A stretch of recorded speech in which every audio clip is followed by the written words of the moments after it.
Sorry about the late arrival. What a day. Whew. The fucking doctor got me. Caught me off guard.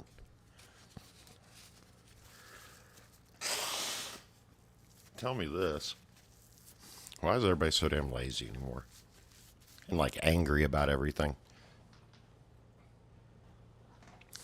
I went to the pharmacy and it was like the chick was just high and couldn't wrap her head around like answering my questions. So she sent me to the pharmacist who was just being like a bitch about it.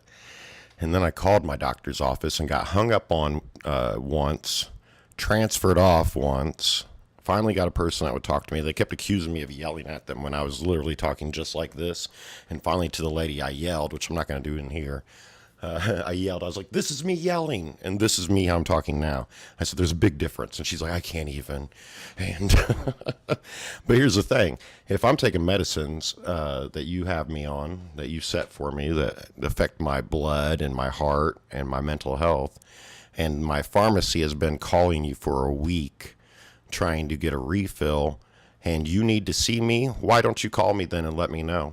Am I supposed to know this shit? Like what your office needs to do their own job? Like, I don't think that's my problem to know what you need from me, to be a mind reader, to be psychic about what you need from me to do your job if you're not going to tell me, you know? So I have an appointment there tomorrow, so that should be fun. And they can do what they all do. They'll like try to fire you as a patient because a dentist did that to me once because I was just saying the hard truths. Like, look, you know, you have a standard of care, like do no harm. You know, you can't just put these kind of things out there and neglect things like that and expect nothing to happen. You know, it was like if they give me penicillin, they could kill me, you know, and so they have an opportunity to do a lot of harm to me just with neglect. So I'm not going to tolerate it. Let's see, what am I missing on here in the Discords? I was going to do the 15-minute thing and I just loaded, so oh well. Should be mine now. That might be you, my friend.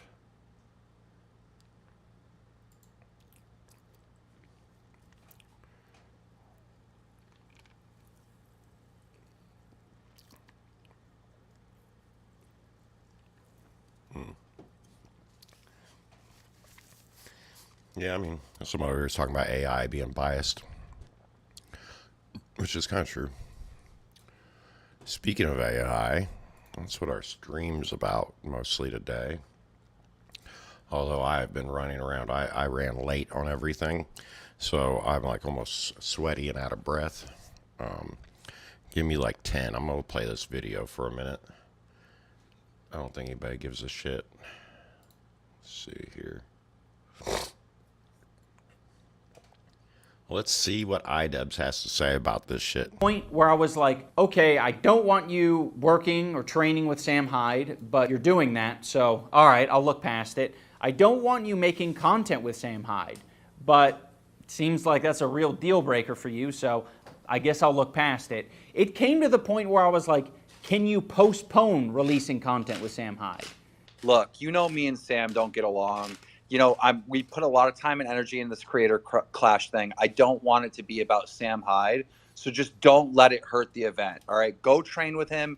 Have fun. But don't let it hurt the event. Don't make it about Sam Hyde. That's what I would have said to you if I was iDubbbz. Right, and guess what? Like, I didn't even plan on releasing none of the Sam Hyde content until after the event. If you don't know who Sam Hyde is, he's, whether or not you love him or hate him. You're probably wondering what the fuck this is. This is, there's a thing called Creator Clash, boxing event with YouTubers. And it's too much to explain. Let's put something else on for a minute. Hey, look, that's me. I'm live on YouTube.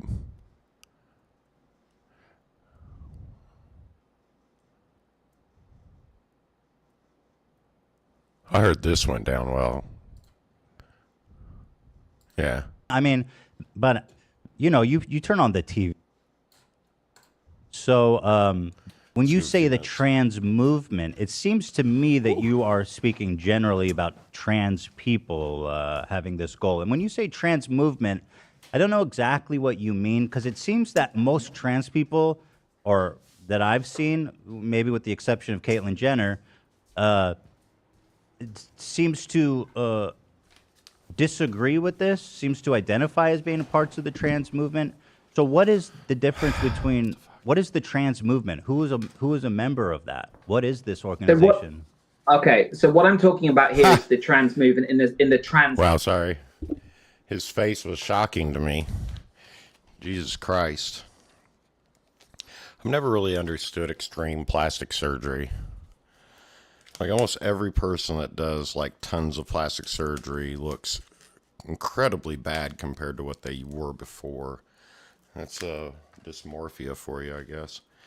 I mean, because he almost looks like Michael Jackson here. I think it's the nose.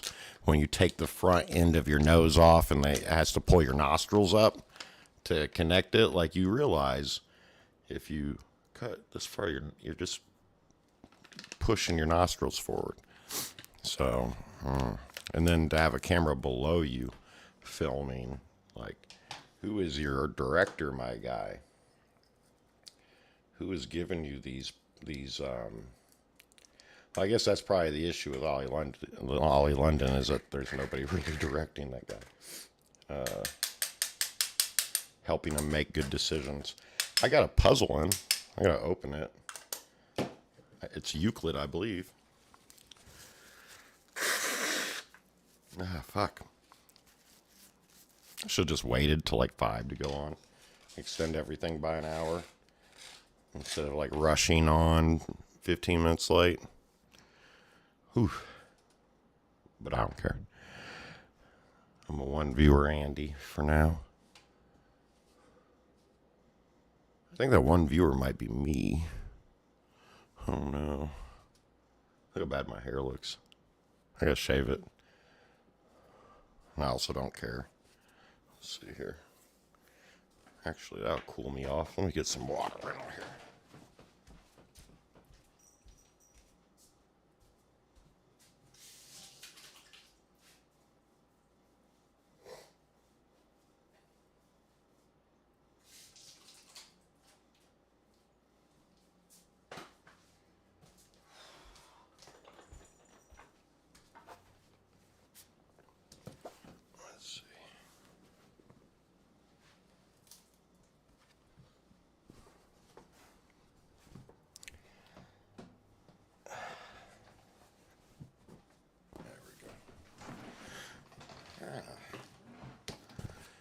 Yeah.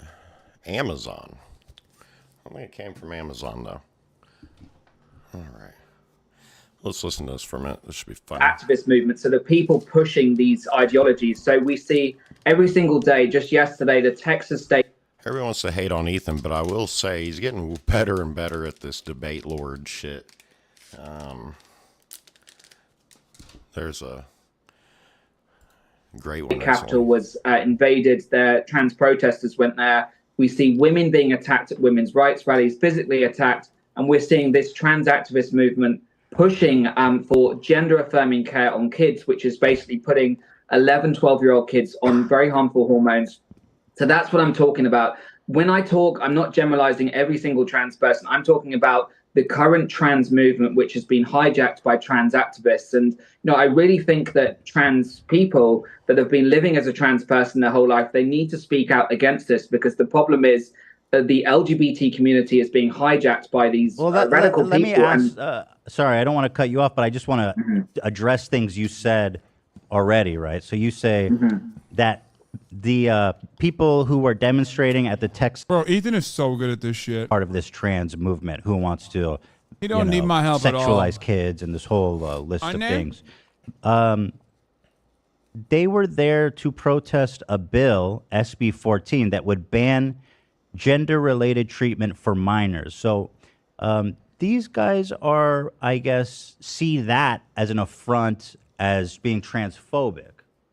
But you disagree, because What is minor? Anyone 17 and under? Do you believe that ever there would be a 17-year-old that needed gender affirming care? So minors basically classified anyone under 18, and what these people were protesting against was the fact that Texas is trying to pass a law to ban hormones and puberty blockers and gender reassignment surgery being administered to children, basically. So, I think these people, firstly, that was an unlawful protest. You can't just go into a state capitol and do that. And if they want to have a... Are you in favor of only lawful protests? For the record, this is Ethan's greatest enemy yet, because every anti-trans activist is like, has encyclopedic knowledge of every fucking minor infraction that trans people have ever committed. So this is the highest level of debate that he's ever engaged with.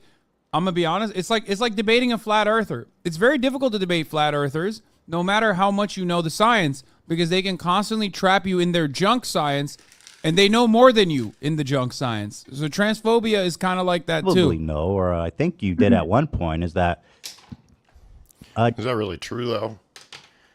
Is getting trapped, air quotes, in junk science really a difficult thing to deal with? I mean, like literally, I had 2 women today on the phone say I was yelling at them when I was just not saying the nicest things. I wasn't yelling. I was using this tone right here. And so when I finally said, here, this is what I sound like yelling, that was to end that whole debate because it was getting dumb. It was more like, nah, but you said this. No, but you said this. Or, whatever I say sticks to me, and you're rubber, I'm glue, or whatever, I'm rubber, you're glue. Like, that's something adults do in professional society anymore, and it's kind of weird. Like, when I was younger, I was a complete asshole. But,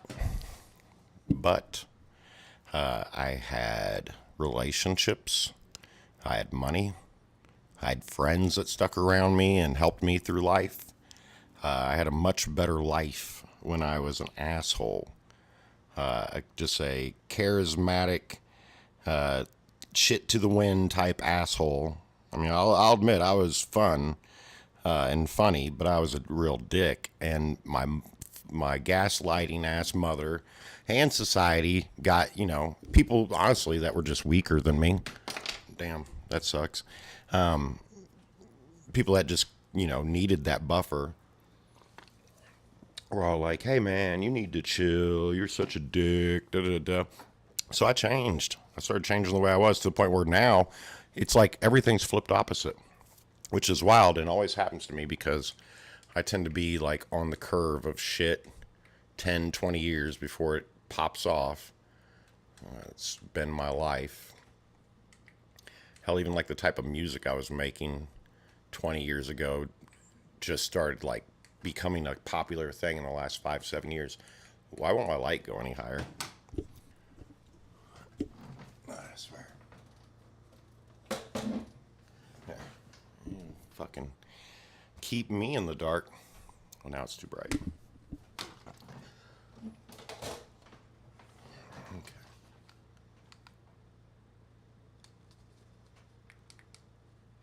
There we go. That's not bad. I should probably had it facing me from the jump, but I had it facing the wall as like a reflective light because I have overdilated pupils from my childhood drug abuse, and you don't abuse drugs as a child. People just give them to you and tell you to take them until they fuck your body up. But huge dilated pupils, so this light shit always bothers me. I'm always sitting in the dark, so this was the biggest thing for me coming into streaming. I was like, ugh. I'm going to have to deal with light in my eyes constantly. Hey, I had a to-do list here. I'm going to play this for a minute while I check off my to-do list. Gender affirming care on people, on children. What I was going to say is I actually have doctors in my friend circles, So if any of them are watching this or watching this later, throw your thoughts in the comments on this. Conservative grift. Yeah. Is this gender reaffirming surgery thing really as pervasive as a lot of people want to try to make out? Is exceedingly rare. It's actually so rare that if to express like irreversible gender changes on children, is something like, I've got the number here, 0.000493% of U.S. children aged 6 through 17 go through irreversible gender changes. So I guess I'm just curious, because in the cases where they do undergo it, it's usually to save their life, right? Because they might be suicidal or yeah, right? And they go through like panel. Okay, I'm caught up, and I'm almost cooled off. Oh, it was really rough, and I haven't even eaten yet. I probably will just eat one meal today, which is fine. Today, what are we doing today, guys? Well, I am working on the AI hustle. I know that could be kind of boring for some, so I was going to kind of explain what I was doing, what the plans are, and then just work on it a little bit, maybe react to some videos while I'm doing it, chat up comments with chat if they decide to chat me up. Real quick, though, I did get a package in, so let's do an unboxing.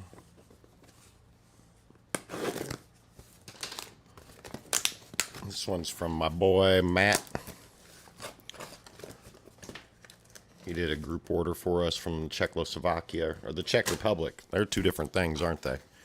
Yeah, my bad, Czech people.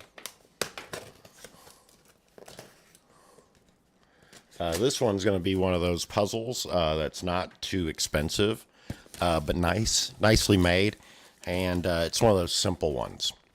Not simple to solve, but simple in its approach to it. It's something that I think a lot of non-puzzlers would be like, oh, no shit, there's something like that. I would want one if I wasn't into puzzling, just to have that one thing. All right.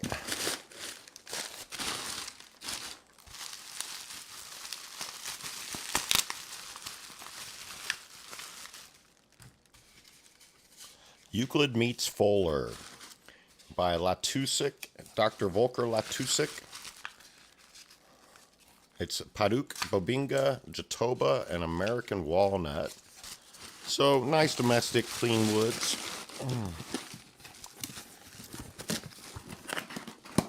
My cat's going to be all over trying to pull plastic out of this. She can sense it, like she smells it. Look, I'll put this under the right side here of my desk. And here before long, I'll have to tell her to get away from it. Like, she'll know that it's there. Cats and plastic, am I right?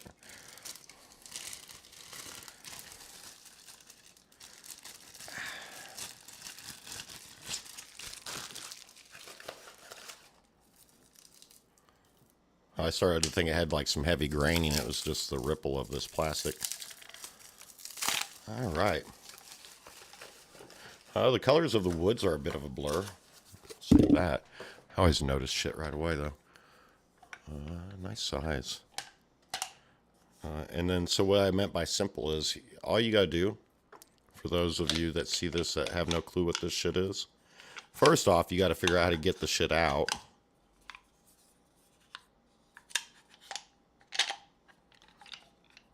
That might be a little bit of a puzzle in itself. There we go.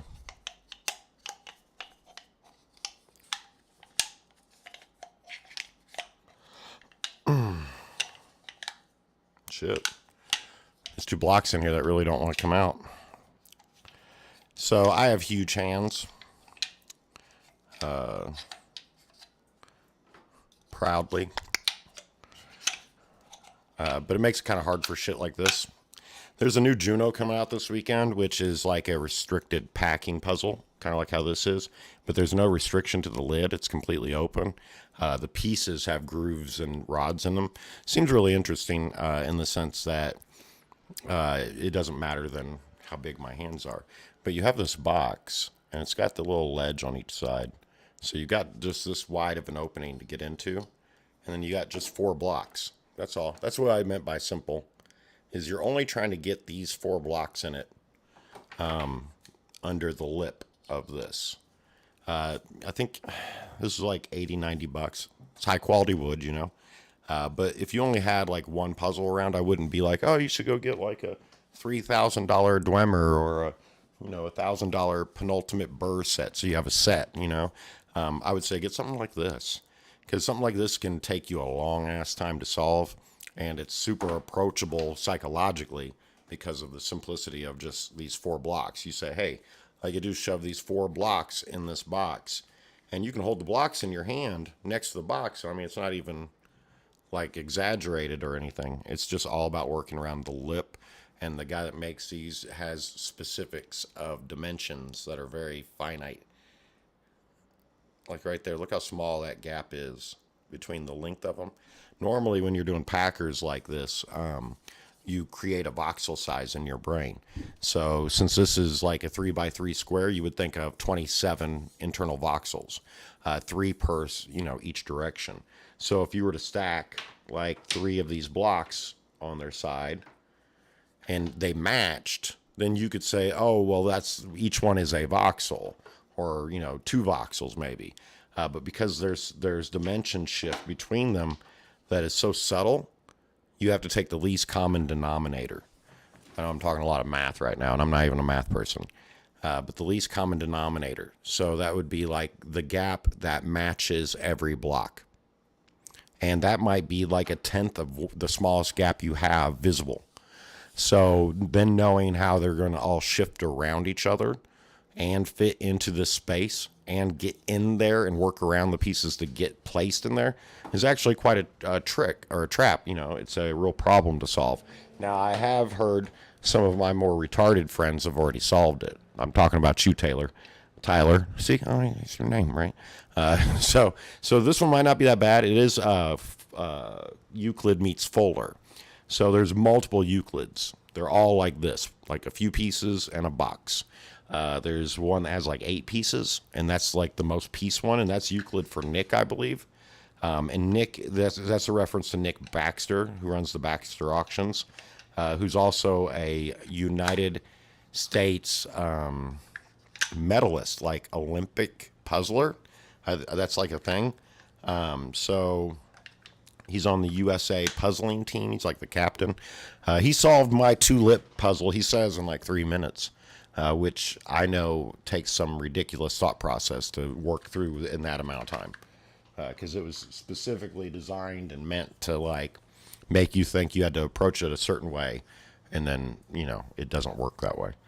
That was kind of the whole catch of it. I was making a 5L box with rotations, so that's what that was. And the rotation is the part that you can't look up on a computer. You have to see that it's necessary, and then see what it is. So maybe there was a little luck involved, because I'm a real fast thinker, and that's not a flex. That's like a detriment. You don't want to think fast like I do. Your head will be all over the place. What, Mystic? Should have got more cleaning done this week, but the weekend just blew by, and I didn't even like relax or chill or play video games. I just kept saying to myself, well, I'll get to play video games this week, even though I didn't really schedule a lot of video games in. So I was like, I can have all the fun when I'm streaming, even though technically I'm on a schedule here. So today, what I'm working on is some AI projects. There's a big difference. Oh, they upgraded GPT today? Something happened. Might have been the Mid-Journey update. So you'll see a lot of videos online of how to make money with AI. And a lot of it is like, it's like top 10 lists. They're asking GPT, tell me 10 things that are people like. Now make me, prompts for them in Mid-Journey. Now I'll go sell the pictures or whatever. And that's fine. Like, that's what you have to do. You have to sell some content, but there can be more thought into the content than that. You can be more creative. So I'm going to start off by just making designs and stuff. I do probably want to get towards like the clothing side of it though. And most likely just doing my own designs and not really relying on AI, but using it as a base. Excuse me, like an idea generator. But I did do this. This is something I'm going to throw up on Etsy. So I came to GPT and I said, name the 20 most popular flowers in the world by beauty. And it said beauty is subjective. There are 20 flowers that are generally considered popular and beautiful around the world in no order. I said, okay, now give me 20 prompts for Midjourney V5, one for each flower in the rat, which I meant art. I think it got it. Art style of Rembrandt. What, Mystic? I'm working. Here, I'll give you some more food, even though you're just going to wolf it down and throw up.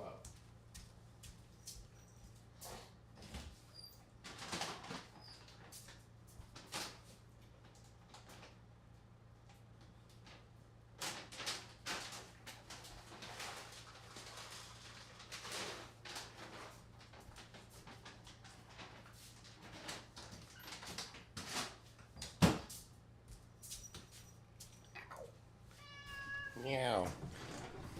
Also, for anybody curious, the cat does get played with a lot. Yeah, she just wants attention when I need to be doing something. So anyways, I said Rembrandt, highlighting his artistic styling, media, and lighting. These images will be used for merchandise, so they should behave like clip art with negative space and edging bordering around the flowers themselves. The images should be high quality and represent Rembrandt's trademark aesthetics. I'm reading this now. The previous model used in this conversation is unavailable. Did they really switch the model? Chat GPT, March 23rd. Anyways, so it says, cannot create, however, I can provide you with the prompts. And so, Mystic, shush, please. Go. You waited. You haven't said word to me all day, and then you want to start chatting the moment I'm working. Okay, I was seeing what that... okay, so this one here, now make 20... And it did, Rose, Close-Up, Rembrandt. I made all these. And I said, make the same 20 for Midjourney, but tell them to not have full background so I can use this clip art. So it changed it again. And I was like, who's best known painters of the flowers? Rembrandt isn't even one of them. And I said, now make me 20 prompts from Midjourney for each flower inside of Vincent van Gogh. Same exact thing. And then here's 20 for Van Gogh. And I said, here, do the same action for Georgia O'Keeffe. And I said, now redo 19 and 20. See, so it does all this like prompting. But then what you do, you have to make good on it. You have to have like an eye for shit. And so over here, I feed this into Midjourney and get all kinds of flowers made. But to give you an idea of how, what has to be done is I feed it in, like here. Minimalistic illustration of chrysanthemums with Rembrandt-inspired cross-hatching techniques. Create a sense of texture and complexity with a white background. Style at 250, which means just barely stylized. The quality is up-rendered already to double, and it's Midjourney version 5. And this is open on website for full quality. So I don't do that because I'm using Photoshop. So I'll pull this up and I'll look, and then I have to actually be like, which one of these are good images? Like, what's going to be attractive to somebody? So I say 1, 3, and 4 are good images. I skipped out on this one, even though this is kind of like all held in. This is almost looks like a statue to me. And I also variated them and up-resed them. So there they come in up-resed.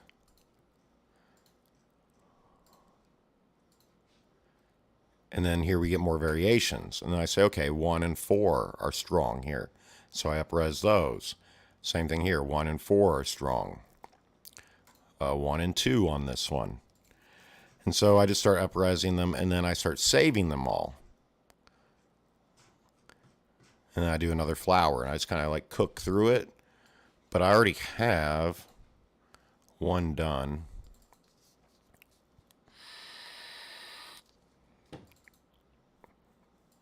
So here's the Rembrandt ones. And so I'll have all these different variations on it, which is going to make my product different from other people's. Because what they're getting is, I have to figure out how I'm going to deliver it. Because I think Etsy has a limit. Jesus. Shush. So as far as what I give them, a lot of people would just get 20 pieces of art with the transparencies cooked in. Most people don't even give them the transparencies. So what I would do is give them 20 transparencies, right?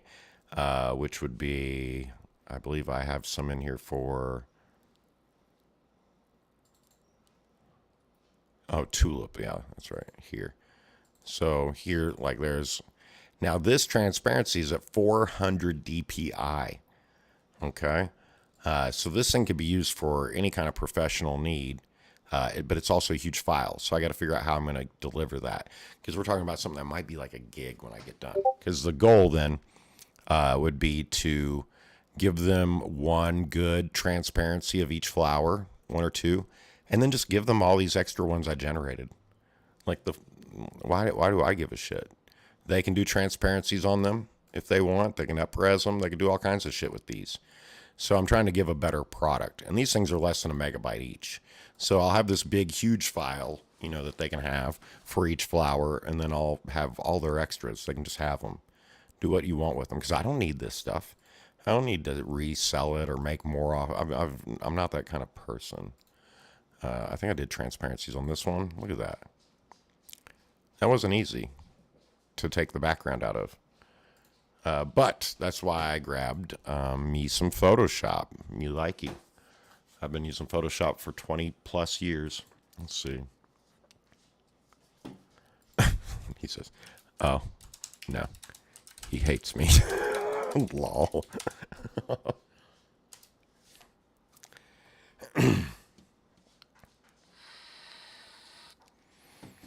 It's funny. You would think people would be all up to date with all my dramas. Shit.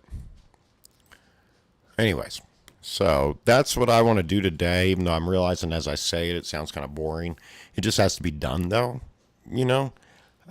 So why don't we react to some content while I work on that? And then if people are actually in here watching and give a shit, you guys can help me pick out, like, the best one, because that'd be cool. Or that might be boring. Let me know. I need feedback.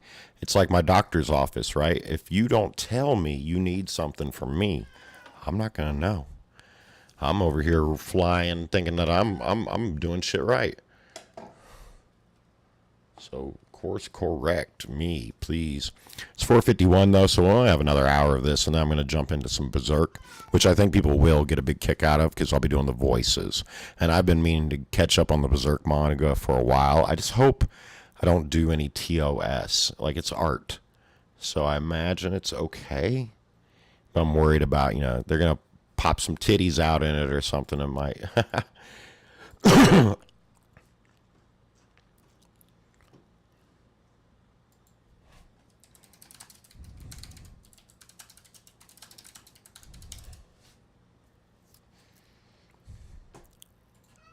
Okay. I still want to kind of see where he destroys They go this through kid. multiple rounds of It is talking 40 to minutes, though. psychiatrists and doctors. So Yeah, let's do that. We'll do these two videos I was going to watch. They're about drama. If you like drama, then you'll love it. Otherwise, you're probably not going to be here for flowers anyways. You can hear me yell at my cat some more. And then I'll react to that and show you all what I'm working on on the side. All right, so I think I will do Van Gogh next, even though I kind of want to do Georgia O'Keeffe. Georgia O'Keeffe is like a modern flower Mozart, So, yeah, let's do that. Also, I noticed here, look at this. This is kind of cool because, see, it's getting smarter, and you can see these little things, and you gotta align yourself and drift with the changes, right? So that you can be on top of getting the best outputs of these things. And I feel like I'm getting really strong outputs constantly. So what I did was I asked them to do the flowers again, right? But if you look here, they changed some of the flowers. It's not all the same flowers. It's mostly the same flowers, but they're not identical. There's some variation there. And then so I didn't reiterate that again in the next prompt. It only goes back so far. And it holds on to certain details that it thinks are most important. See, she knows she's just being a dick. She just ran away, trotting, laughing at me. She's here just to annoy me. So anyways, so I just said, please do the same action for the artist Georgia O'Keeffe. Now we get completely different flowers. And that's good because these flowers are going to be not the most popular flowers in the world, but they're going to be the flowers that she probably does best. Because remember, this is like a giant spider crawler, right? So this GPT has captured a section of the internet in 2021 and has, gone off of tons of communications and text, Facebook, all these different things that they've cooked into it to build this language model that they use. The language model is very good at stringing together factorials and binaries of connections to our language. So that's why it seems like it has human speech. But really all it's doing is finding information, cataloging it, and then summarizing it to you in a much easier to digest format than you would have going out and looking for all that information. Like right here, I said like 3 sentences. I would have taken me probably a full day to research the 20 most popular Georgia O'Keeffe flower compositions and why, right? Like her style applies to each one. Maybe more than a day. And I got it in 3 sentences here. And here's the thing. It's like I was talking about the doctor's office before, right? About how lazy everybody's gotten. It's in and out, right? So people are getting away with being lazy because a lot of society has accepted that laziness. So when I say on a site, yeah, here's the 20 most popular Georgia O'Keeffe flowers, it's going to take another person that whole bit of work I just skipped by doing this in the AI to find out if I was right or wrong about that. Who's going to do that? Someone might, sure. And then you'll have one detractor, so this is the way, as the Mandalorians say. It's kind of scary to think that this is the way. I'm not really for it. I wish I had been building all this shit the last 20 years, because I feel like I was ahead of the curve mentally on life that way, but being an asshole, being a lazy asshole. Jimson weed, like that was definitely not in. Gray line with black, blue, and yellow. Oh, that's like an actual picture of hers. So this might go in a little bit too close. So we might have to go kind of like get a little more abstract because I don't want to actually copy one of her paintings. That's just wild. Painting, but it doesn't even have a flower there. I would have to know what that flower is and change that out, for the flower. Styled illustration inspired by a specific flower. See, so that's what I'm talking about by being thinking ahead and using it as a proper tool rather than just spitting out junk. Like this, the content scheduling challenge. It gave me an awesome schedule, but I didn't use this. Because then today we'd be designing puzzles right now. We are doing the manga. We are doing that and that, but that changed. So I had to tweak them all. So there's a lot of good stuff in there. And then let's see here. I also have it as a director type thing because you can say, look, I want you to do something in the style of this, and it's very good at that. Okay. So anyways, back to that. I'm going to work on this a little bit. Let's play these. Before we jump into this, let's finish this one. I said y'all wouldn't care, but here's the story on this one. There was an edgelord creator named iDubbbz. He said the N-word on F-word. He said it all. And he said, if one word is bad, they're all bad. And he really stuck to that. But then he grew up and he got married, and he married a OnlyFans model that people thought that was like two-faced of him because he used to make fun of OnlyFans. So they're making him out to be a hypocrite. Well, him and his wife have gotten into the boxing world and creating an event each year called Creator Clash.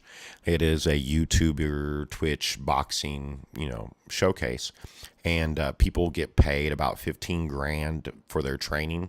I guess they don't make any money off this. It's just like an event thing. And people will go to this guy named Sam Hyde for training. Now, Sam Hyde is like a 6'8", 270-pound dude that is more of an edgelord. He used to be on, I believe, the Cartoon Network or Comedy Central with $1 Million Extreme. He's had his moment. He has, and I don't hate on Sam Hyde. I get some of his humor. So that's, he's like where I come from, my world, really.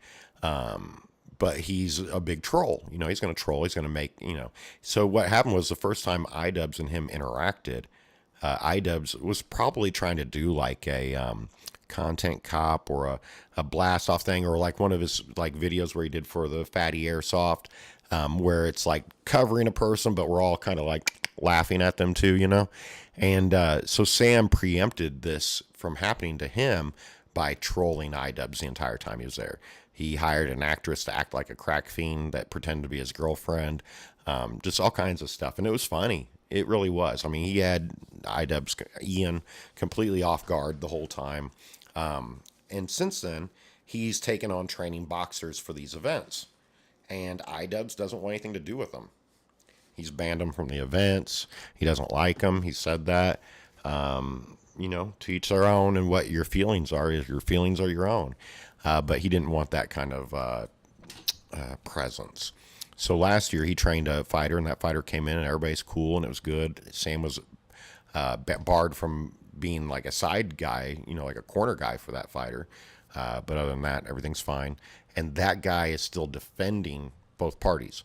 This year there was a guy that came in, Froggy Fresh, this guy here. He used to be the one that rapped back in like 2012.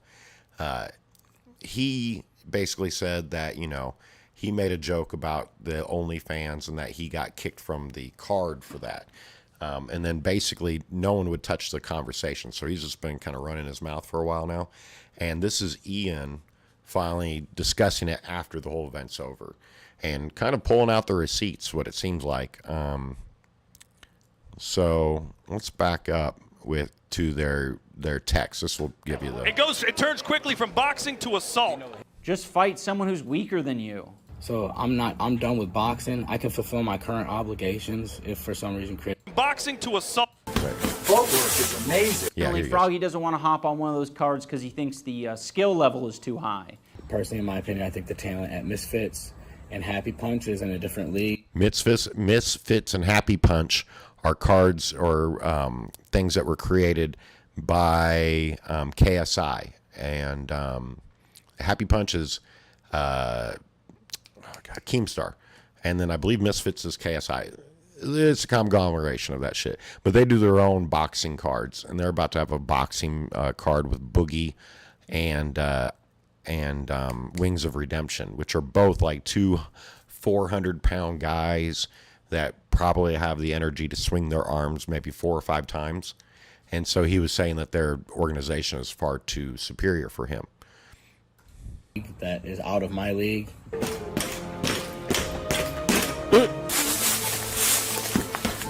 Footwork is amazing. Bro, you're not even moving that bag, dog. Look at this shit. What is that? I'm sorry. I'll be a little bit biased here because I have boxed. So bad. Okay. And then right here, he's down. You stop. I mean, come on. It turns quickly from boxing to assault.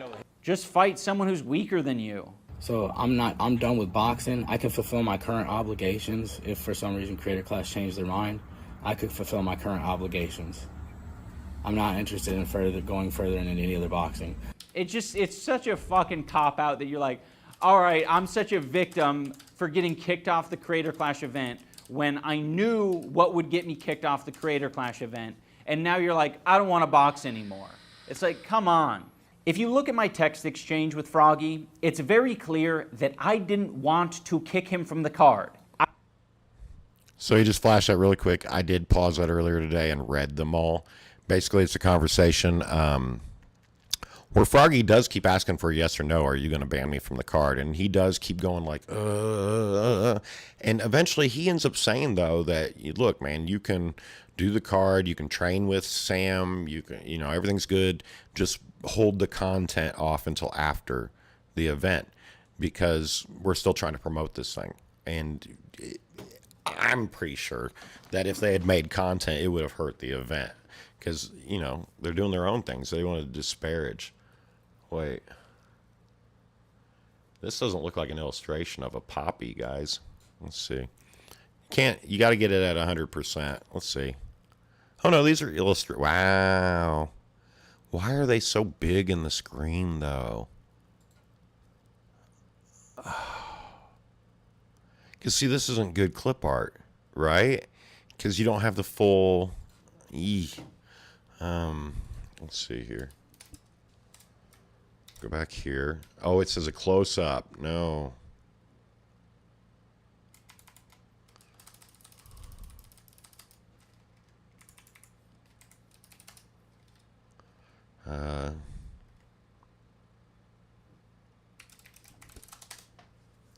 Let's try that.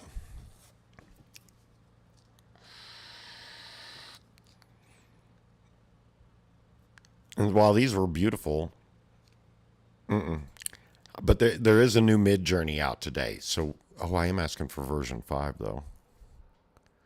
So I should be getting... They're saying on some things you might want to roll back to the last Mid-Journey to get certain, because it's going far more into realism now. So that's why I put in painted here, which is usually too generic for me on prompt writing. But I am getting a full picture now. But I don't see that I'm getting as beautiful as that, though. These are beautiful. But they're also highly digital looking. Like this here, way too digital looking. This, too digital. Okay, these will look more natural. And then we'll get the last pop of resolution here.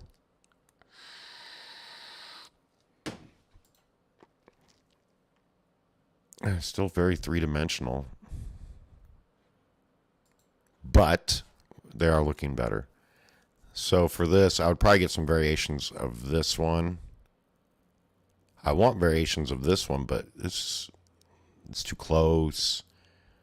Let's see here. Let's go ahead. I'm not going to up-res either of these. Okay. Well, if you all find that shit interesting, let me know. We'll focus on that more. I got to the point where I was like, okay, I don't want you working or training with Sam Hyde, but you're doing that, so all right, I'll look past it. I don't want you making content with Sam Hyde, but it seems like that's a real deal breaker for you, so I guess I'll look past it. It came to the point where I was like, can you postpone releasing content with Sam Hyde? Look, me and Sam don't get along. We put a lot of time and energy in this creator clash thing. I don't want it to be about Sam Hyde. So just don't let it hurt the event. All right. Go train with him. Have fun. But don't let it hurt the event. Don't make it about Sam Hyde. That's what I would have said to you if I was iDubbbz. Right. And guess what? Like, I just realized that I set up a doctor's appointment tomorrow at 2, which was fine to get in here on time and everything. But tomorrow is the day that I have to be available 8 to 5 for the unemployment interview call. And I'm like, that's going to definitely happen right when I go to the doctor's. I know it is. Anyways. I'd even plan on releasing baby. the Sam Hyde. Look at these guys. These are nice. They're so... Why is this... You know what? We need to... Let's switch over to the new... Mid-Journey 5.1. Here we go.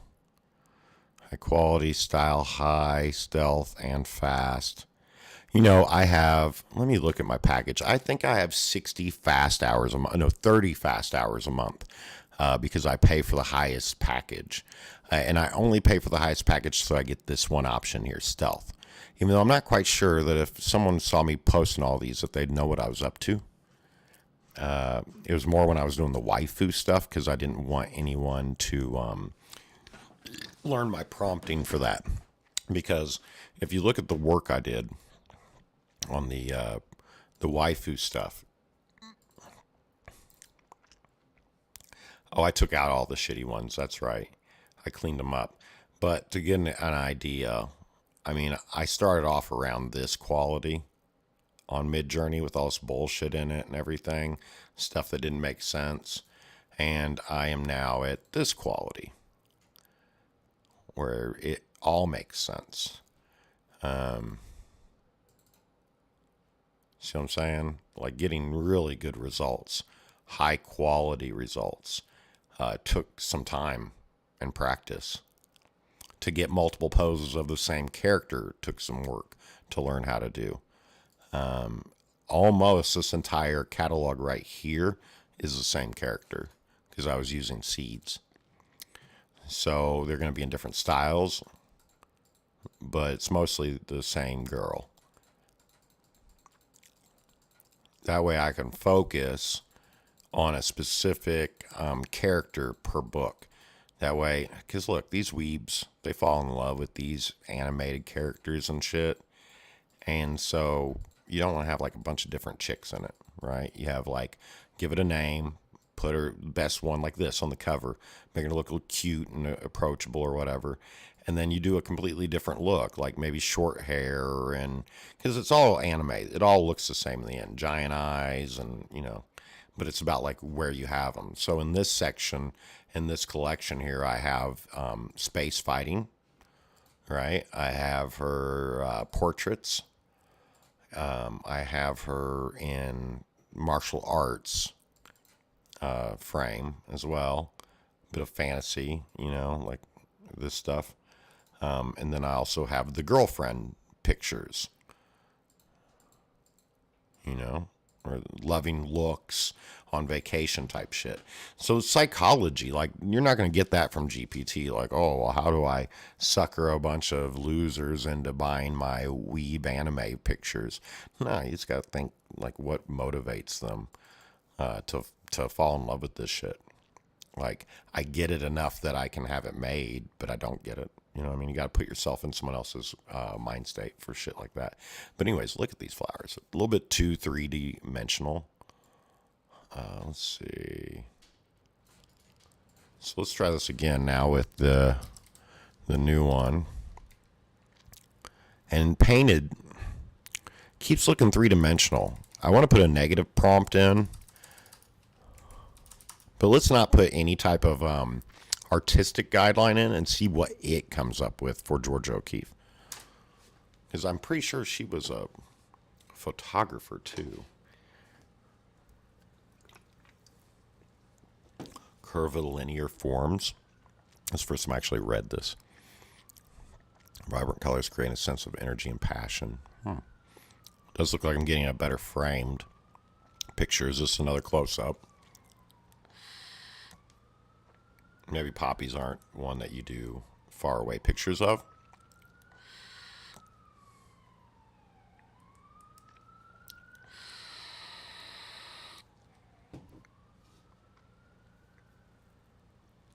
This is getting a little bit too out there, but maybe that's what her style was, and that's where I was fucking it up. I gotta look at a Georgia O'Keeffe red poppy.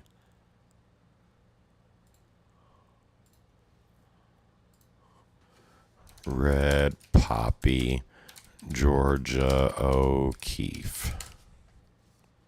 Oh shit.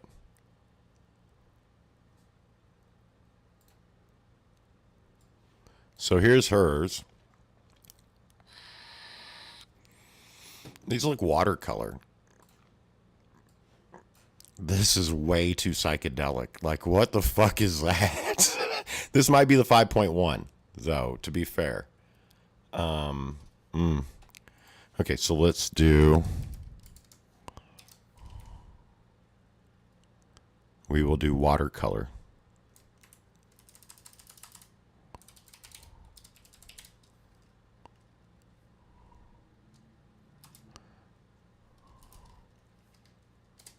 Let's try that. And if not, I'm going to have to put in actually for some realism on this one. I'm bummed that this piece right here keeps grabbing my attention because it's not fully lacquered. It's actually absorbing moisture immediately. It may not be finished at all.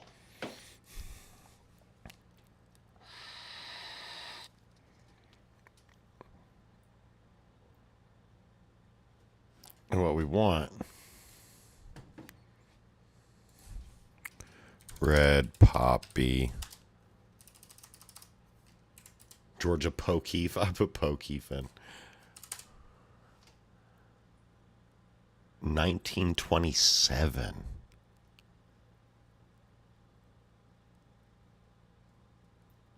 Wait a second. Oh, I said the female G, not that they were going to say the female genitals. And I was like, wait, are these supposed to be looking like genitalia?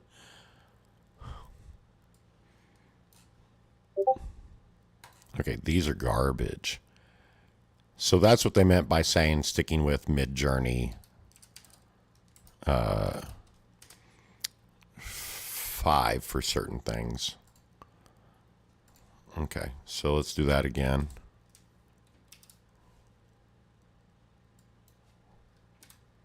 Whoa, whoa, whoa, whoa, whoa, whoa.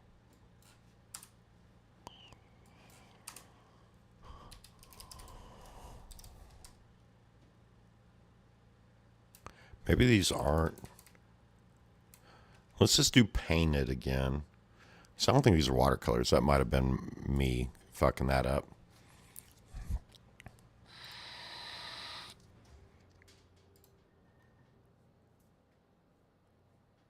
Oh, yeah, right.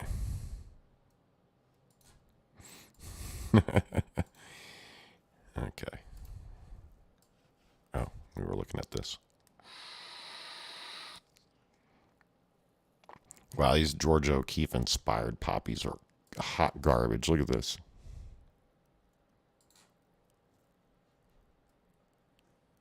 Oh, this might be for like kids or something, so no, I'm not going to hate. Sorry. Okay, I think we're getting better though. It's really working on this one too. It kind of goes back to these though. It looks like it's about to be those again. Because I did say painted.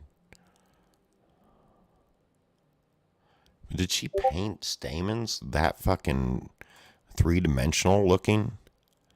Because these all look like illustrated to me.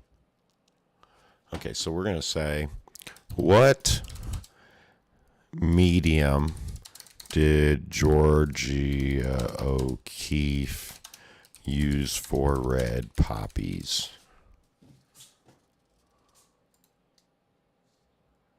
Oil on canvas, precisionism style. Okay.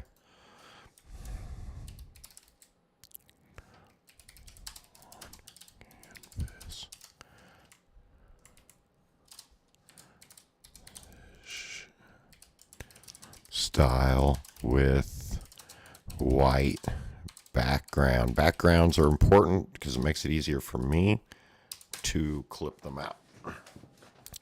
So this should be the best one yet. And this is how you really work around what AI can do for you.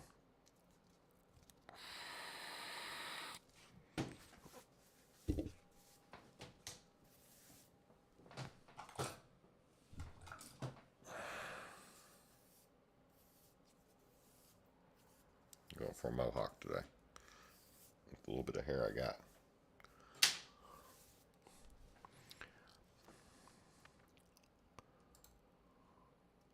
I got that Vegeta thing going. Yo, my stomach growling a bit. Let's put a digestif in there.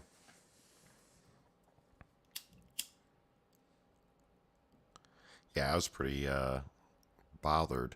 But I believe I was very professional in that call with the doctor's office. They're really just pissing me off. Hey, these are nice, but again, we're close up. So why are they all so close up? What we need to do is seed this and then start doing negative prompts. So, and I'm just Oh, that's what I was going to say. You get 30 hours, right? But I used 6 last month total. So I don't need the most involved of this. And I also have the Leonardo AI, which everybody swears is better, but Jesus, I haven't gotten very good results out of Leonardo. All right, now we're going to seed this. What is a seed? I've done it before. It's when you give it a unique number. And then that will whenever you put that number back in, will generate the same subject matter for you for the most part. That's how you get like the same girl in a bunch of drawings, you know? And then we want to go ahead and zoom out. Mid view, mid distance, zoomed out, no. Full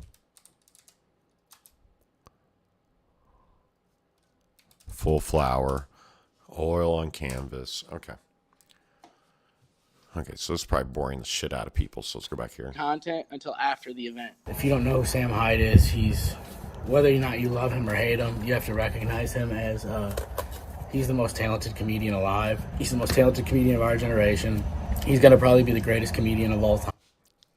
Let me experiment on him and making him uglier. Oh well, I guess it's still gonna happen. Good thing I have a modified floor-proof tractor trailer full of dental tools. Scopolamine. Just kidding. On Hasanabi. Did I just miss a phone call?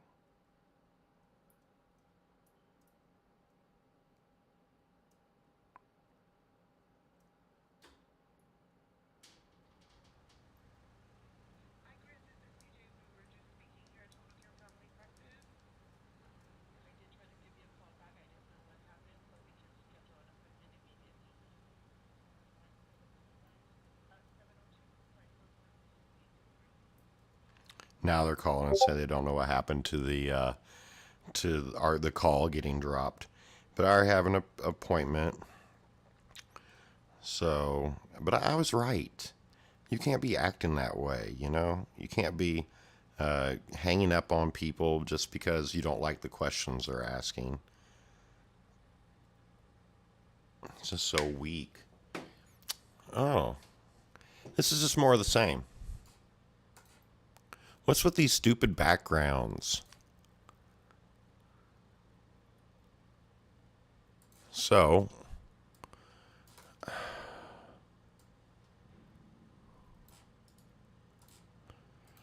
okay.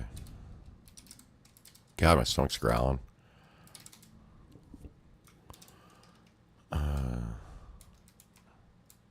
Around. I zoomed out. Fuck me, caps. Zoomed out.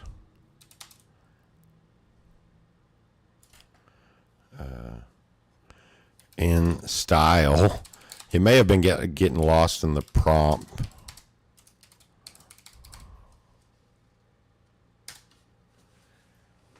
I think we're almost time to do some manga Oh no, we got plenty of time.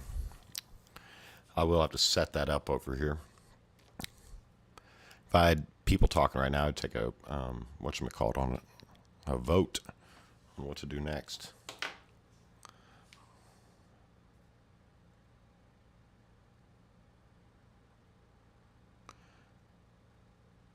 Oh.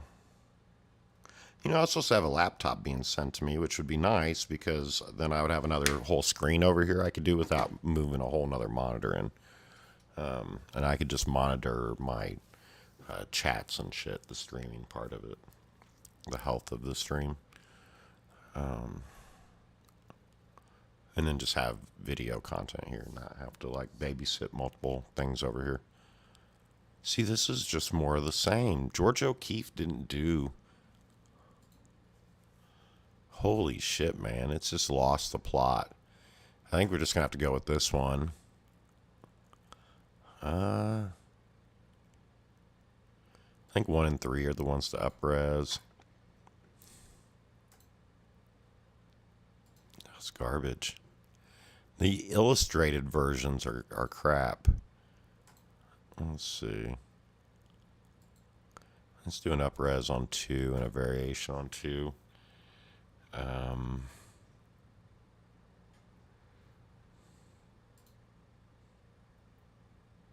These are also three-dimensional looking, like 3D art looking.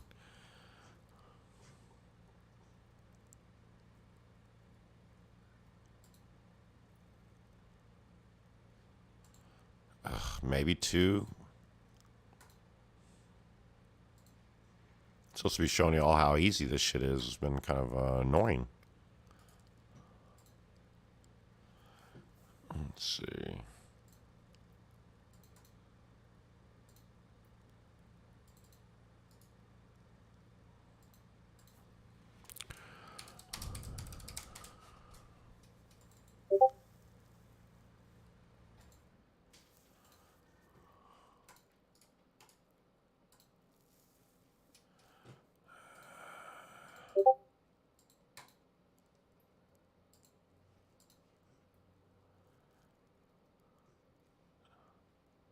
This one I didn't realize I did. I guess I did. The stamens just look so artificial in these. That's why I'm bothered.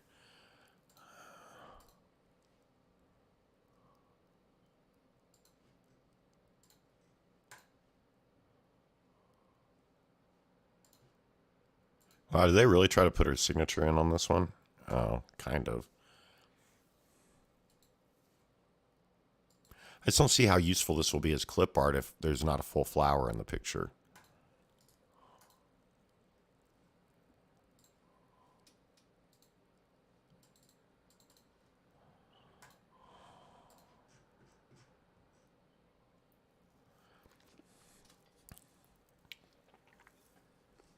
I may have to just like fully ham fist a prompt to get what I want out of this one flower. But definitely 20 minutes on one flower is not the workflow that you want when you're doing this kind of shit. I mean, you always want to do good work. But then when the work starts to, you know, become the same as the real work would have been, then, you know, that's when you stop using the AI.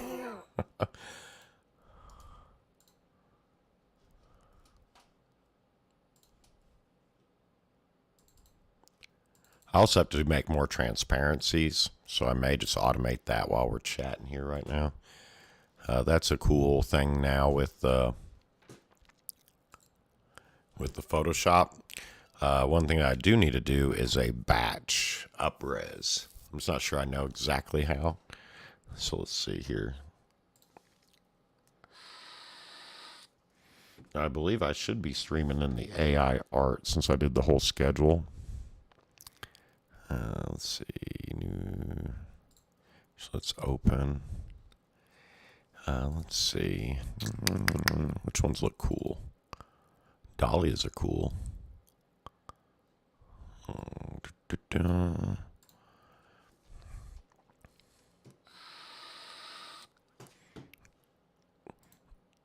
Let's see. Automate a batch. The problem is the actions here are not useful actions. There has to be one, like just changing the DPI. Should be and I've seen it on YouTube where people are doing it. So it's not like it's not a thing. You just got to go here. You want these things at 300 DPI, which makes them huge. All right. And then you take your little magic wand here. Actually, you could do content fill with their box. Check this shit out. Oops. Right, no. Yeah. So you... I don't know why it keeps doing a lasso here. There we go. So you select the item. Right? And then you invert, so Control Shift I, and then you delete. And you say, we're deleting the background. And then you deselect. And then you just blow it up. Oops, sorry there. No.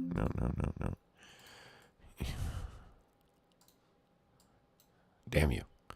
Okay, and then what you're going to do is switch this over to the magic wand. And get out the extra stuff like this. And what it's doing is it's filling it in with the background color that I've selected, which is white. Now, when you get to this, don't worry about like trying to delete that shit. What you're going to do at this point is deselect, and then you're going to go over here to your eraser tool. And where am I? Oh, here we go. Brush.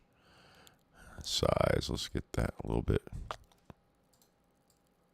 because we have a massive image now. So, like, we're going up to like 170 pixels here.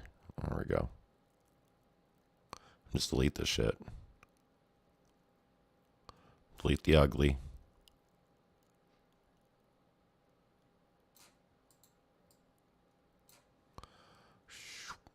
That.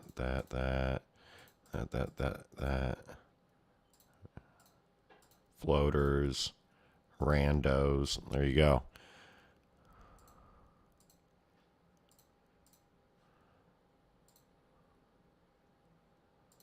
And then what you do is, now that it's big, you would just export it.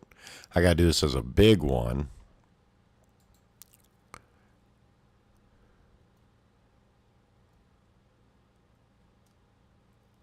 So this is what I do with all my free time when I'm not... Oh, I didn't alpha channel this. Jesus.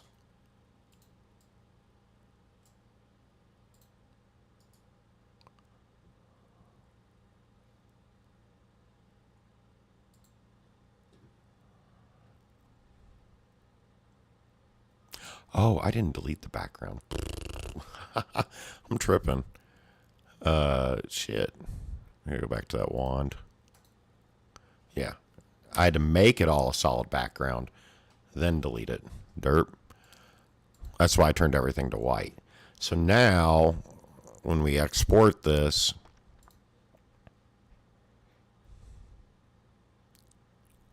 it's a transparency. See? The option is there. And then it's going to go, we'll just throw it on the desktop for now. Because this is the type of shit I do when I'm not streaming. And I'm just goofing off and working. This is easy, brainless work.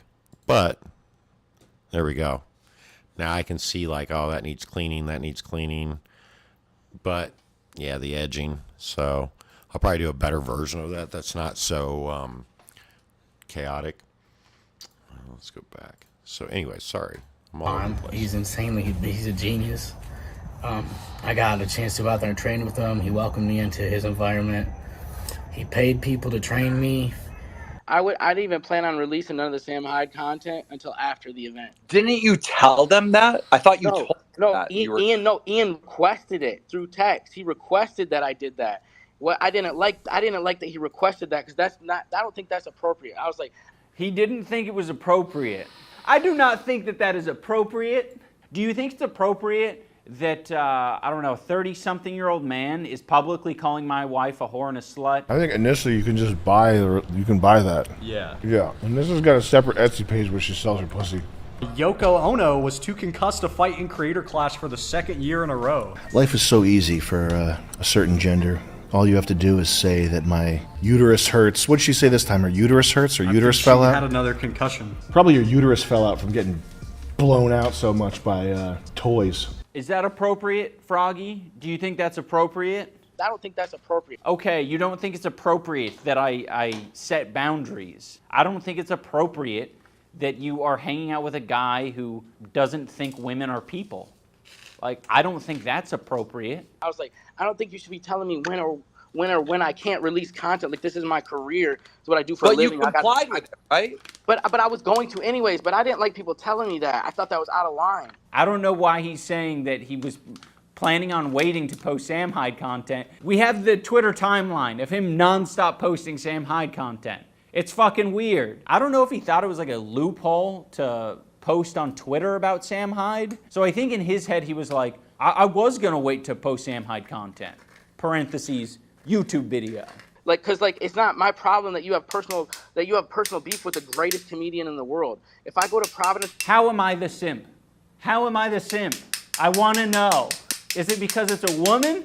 It's because it's a woman, isn't it? It's okay to simp for a big gross dude. It's okay. It's understandable. He's big and he's gross.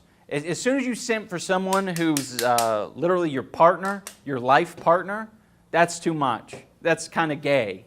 If I go to Providence, Rhode Island and get an opportunity to work with him, that should be my option when I release that content. And it's got nothing to do with you. Not everything that people do with Sam Hyde involves iDubbbz. And I think that he misinterprets that.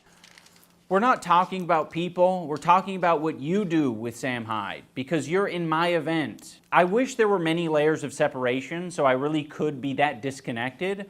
Unfortunately, I have to be around you. You have to fight at my event. I have to share the same space as you know, in the parties, at the event itself, and I don't want to do that. I have no interest in sharing that space with you. So for him to tell me, hey, could you wait until after the event to release that? In my mind, I'm thinking, I mean, I could, but it's weird for you to tell me to do that because it's got nothing to do with you. Another thing that contributed to Froggy getting kicked was that he tweeted at Nathan Barnett, aka Dad. He said, "Dude, I tried hyping you up at Denny's when we ate dinner, and they said they weren't fucking with you and that you were going to lose to AB. They don't even like you." This is one of those things where it was like, oh, okay, so you basically don't have any good intentions here.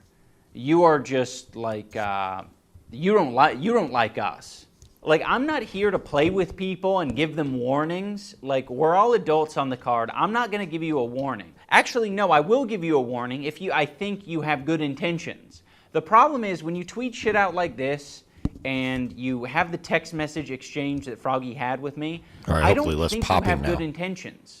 You're like trying to like ruin a relationship between me and one of my friends. Froggy deleted that tweet, and I don't think he deleted it because he felt differently. I think he deleted it because he knew that it could potentially get him kicked from the event and would also make him look like an asshole.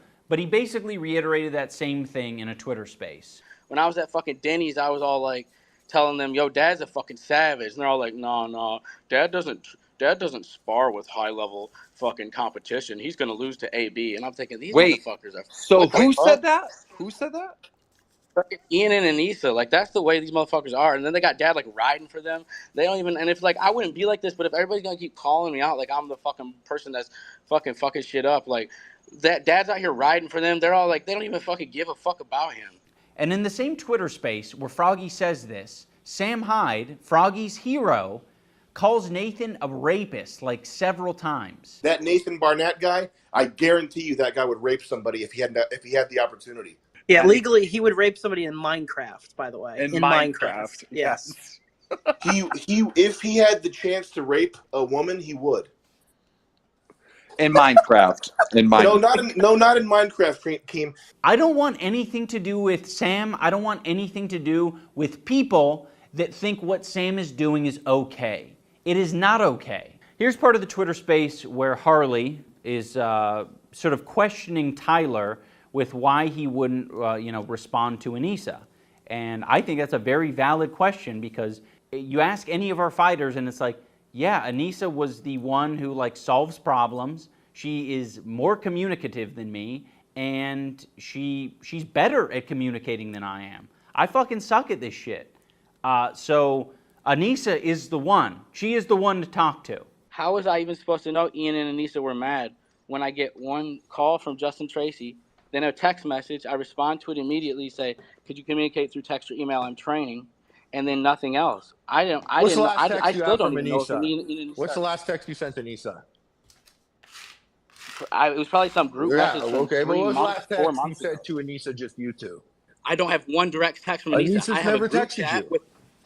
with my wife and Anissa. There's a group chat. Your wife I do not have any I'm direct so sorry. contact. Okay. Did anyone ever text you and your wife? What was the last thing Anissa sent you and your wife to you and your wife's phone? What was the last thing? Tense moments in the Twitter space as Froggy goes to see. It's, hey, Tyler, I'm not with Ian. I'm home visiting family. Ian called me not feeling great, and I'm just trying to understand what's happening or how I can help. What's the date? Sunday, March 12th. You didn't want to respond to that? No, because you don't know the context of that. You don't have the context. Harley, let me give you the context. Burn her Twitter account instead of responding to that very serious and Harley, sympathetic text that was nowhere near threatening or aggressive. Froggy wasn't able to give context for why he didn't respond to Anissa's call and text message in the Twitter space. Harley ended up leaving. The conversation went elsewhere. So he uploaded a Twitter video to explain the context for why he didn't respond to Anissa.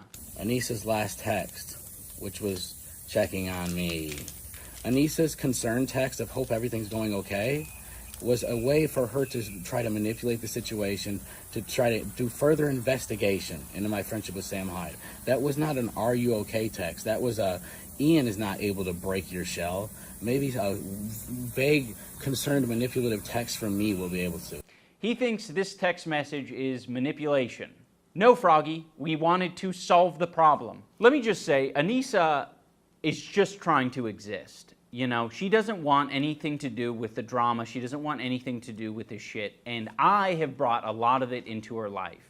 And I take responsibility for that. But unfortunately, a lot of people who think that I've changed or call me a cuck or whatever, they've decided, instead of saying that I've changed and that I'm the decider of my future, it's that Anissa has changed me. So she has been the target of a lot of hate. And I think it's really shitty. And hearing Tyler talk about her in this way is just a reminder where it's like, Anissa's trying to manipulate you? What the fuck was I doing? Was I trying to manipulate you as well? Like, you should probably come out and say that because it seems really fucking sexist and creepy for you to be saying these things. You know what I feel? I'm gonna be honest with you, and I really didn't buy none of this at the beginning until I was living in it. I kept always hearing people saying like, Anissa ruined iDubbbz, Anissa ruined iDubbbz, and I was always like, nah, whatever. Like they can work out their problems, and I was never buying into that bullshit. But I swear to God, when like once you live an event, it's like, okay, I think Ian met the wrong person. I honestly think it's just like, I think sometimes you bond with the wrong person, it can take you to make the wrong decisions maybe. When I met my wife, I'm gonna be honest with you, like I met my wife, I got better the more time I spent with her because she like was honestly a better person than me. But I feel like, dude, honestly, it seemed like, so when Ian is, as soon as he starts messing with Anissa, it's like Ian goes from the person who would be dogging people, who would sue people, to then like his event that he's running is suing people. It's like a complete flip. By the way, we weren't suing Froggy. We have no interest in going to court over $15,000. We wanted that $15,000 back, but you know, he wasn't giving it to us. So we have to leave it at that. You know, we're not suing him. Froggy, if you're let back on, it's not like you're gonna make another OnlyFans joke about Anissa, right? Like, no, I mean, like if they make me sign a contract that I can't, then I won't. You know, I find it so strange because it's like, you know, that was a joke. That was a joke. Obviously, I wouldn't do any more OnlyFans jokes.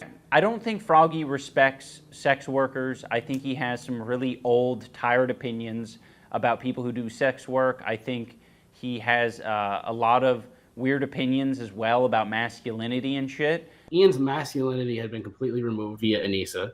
A lot of it's not explicitly said, but when you listen to the jokes, it's like, oh, that's actually just your opinion phrased in a comedic way.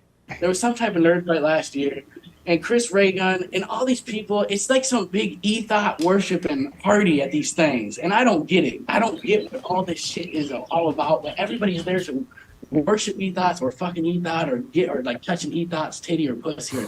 It's always that, and it's just like, what happens is people get all excited about it, and I think Chris Raygun was like, he probably thought he was going to go there and beat some fucking nerd up and he was going to win. Like, I don't know if they're giving, I think they give away like OnlyFans girls there at these events. I don't know what kind of sponsorships going on. Like, if you win certain fights, I think you get to own some of these girls for some of the nights. Awesome. I don't know how it works, but I think Chris was like, he had plans to go beat up a nerd and however they get to like lease one of these girls. And so like he got there. Well, Ian was probably thinking like, because I think man, I need to just stop all this probably. No, Froggy, keep going. I think you should keep going. I think the women of the world need to hear your opinions on these things. Talk more about how sex workers are property. That's a funny joke. It was super funny the third time that you referred to women as property. That was the funniest one. Because when you said lease, I was like, yeah, I know what a lease is. Even if you didn't do any of the Sam Hyde stuff, why would we want you at our event? Like, if you're just going to blatantly disrespect sex workers and women and other fighters, saying that they're here to touch ethos, like, it is so disrespectful and shitty. I don't want to share the space with you. I don't want other people to be uncomfortable because you're there. Like, you don't get the vibe, all right? The vibe is sex workers and fighting, I guess. And you don't like the sex workers part. I don't think Froggy is doing Sam Hyde's dirty work by, shit-talking Anissa. I think it's just pretty clear that he holds similar opinions to Sam Hyde and similar opinions to Sam Hyde fans, which is like, you're just going to repeat the shit that your hero is saying. You have to ditch Yoko Ono. Drop Yoko Ono, bro. It's got to be over. It's got to be over. And leave the girl. Ditch the girl. I think Ian met the wrong person. I honestly think it's just like, I think sometimes you bond with the wrong person, it can take you to make the wrong decisions. She's probably a succubus that's like sucking the life out of him. Sad to see you didn't make the card again. When will iDubbbz break free from that succubus that is holding him back? Ian's masculinity had been completely removed via Anissa. Anissa's concern text of hope everything's going okay was a way for her to try to manipulate the situation. I think initially you can just buy that. Yeah. I'm sending this to Anissa's OnlyFans. It goes directly into charity. Yeah. Her anal bead package came out, and it was $100 to look at pictures of her with anal beads. I think they give away like OnlyFans girls there. Like you get to own some of these girls. They get to like lease one of these girls. So Ian really embarrassed himself. And so he didn't want Sam at his event because Ian doesn't want people who are bigger and more talented than him upstaging him. That's what it is. Tyler is like repeating all of these narratives about how I've changed for the worst. The person responsible for my change in a bad way is Anissa. Anissa is a manipulative person.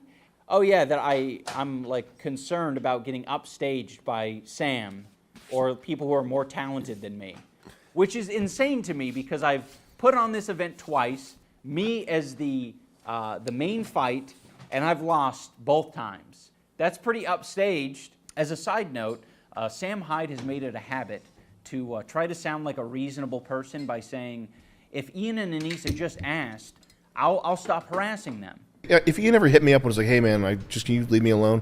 I'd stop talking about him. Whatever. I don't care that much. If you ask me to stop, I'll stop.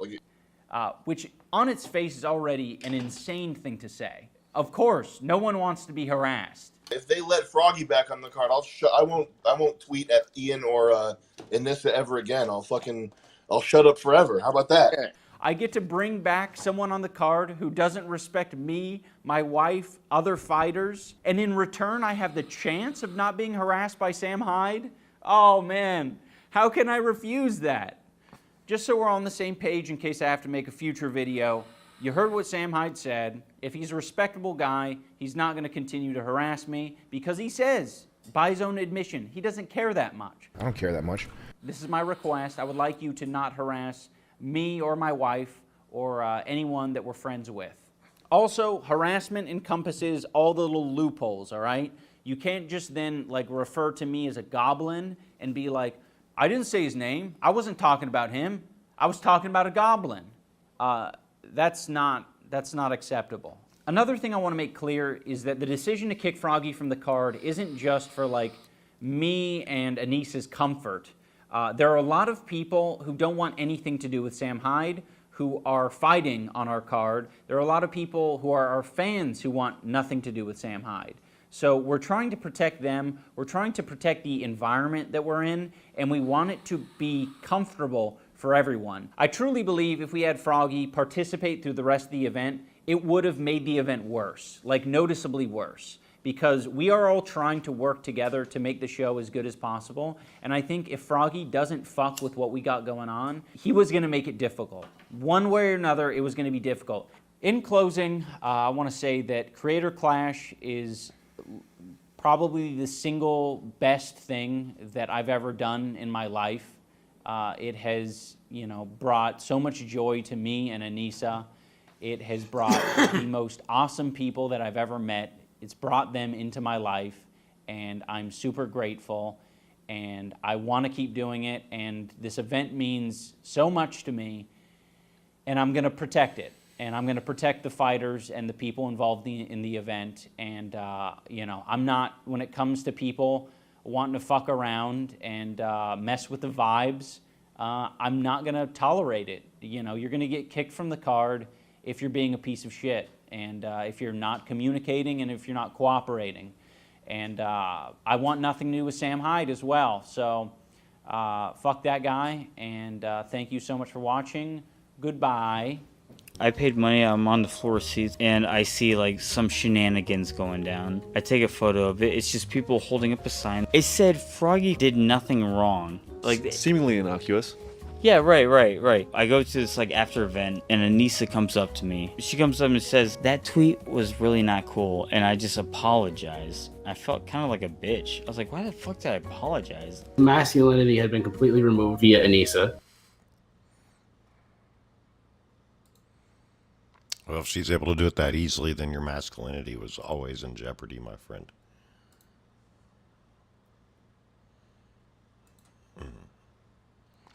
Man, on another note, this story got my attention. This chick right here. Now, I get it.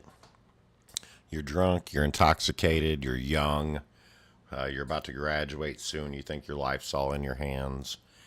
You run over two people with your car. You get out drunkenly and see a crumbled mess of a person and immediately go into shock, which will disassociate you a bit. But the cop tells her multiple times that she killed two people, and she's like, what, I'm not going to be able to go to school tomorrow? And he's like, you don't get it, do you? And she starts singing and shit, and everybody's like, this bitch is so, like, careless or evil. I think she disassociated, but she said at one point in there, she goes, I guess I'm joining the DUI club with everyone else. So she knew she was being arrested. She knew she was drunk. I think she really just could not cope with the fact that she killed some people and was trying to just thought that if maybe she acted like, you know how kids will close their eyes to go invisible? You know, that's kind of the whole gist, I think, of what's happening there. And then you have this man who got 70 years. Now, he had been a multiple offender, which the 3 strikes rule for being an asshole shouldn't be a thing. But he was like kicking the cop car door from the inside. And when they opened the door on him, he spit on them. And they gave him 70 years. And she got 14 for killing 2 people. And she was laughing about it. Well, she wasn't laughing about killing people. She wasn't even acknowledging that she killed people. But she was laughing and joking and dancing and singing and shit for like a good hour or so after she did it. 24 will be out by 40. 36 will die in prison. Now, does this guy probably like a good guy? Probably not, you know. Multiple counts against him, multiple, you know, things on him. Does that mean he deserves to be put away for life? For spitting? I don't know. And then someone else getting 14. And it's like we were saying down here, it doesn't have to be real. It's not really so much the judge. It's just the way the sentencing guidelines are set up that they're made to follow. Now, one could obviously look at this and say this is a racial thing. You know, you got the girl and then the black guy. And that's just the whole issue with the law anyways, is that can even be a question or a concern, is the whole point, I think. We're not going to be able to police every individual court case, unfortunately, as a society. So change is hard to enact. Let me get this thing back on. It just broke my pop filter, which, to be fair, I don't really want to use the pop filter. But I was listening to my recordings from the other day, and they were popping. There we go. They're popping a lot.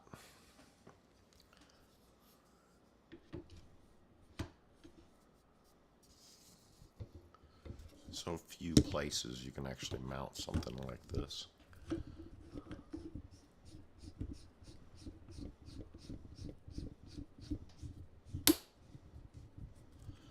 There we go. Just want it like out of my face. Okay, good. Now I do have Berserk set up here. I'm going to eat my tacos first. So let's see what else we got here. Now this is Ethan destroying Ollie London, who is a transracial, which is not a thing. I mean, I'll give the transgender community, it exists. It's thing. It's a thing. But trans racism is not a thing. Your race is dictated by who gave birth to you and planted the seed and everything and where they came from. It's your genealogy. It's not something you can just change. Gender is a social construct, like they say, not the sex. You can be a woman and have male genitalia because the genitalia is the sex and the gender is the identity, psychology. But you can't change your race. That's a genetic predisposition. That can't be like, well, I feel like a different race. No, that's probably racist.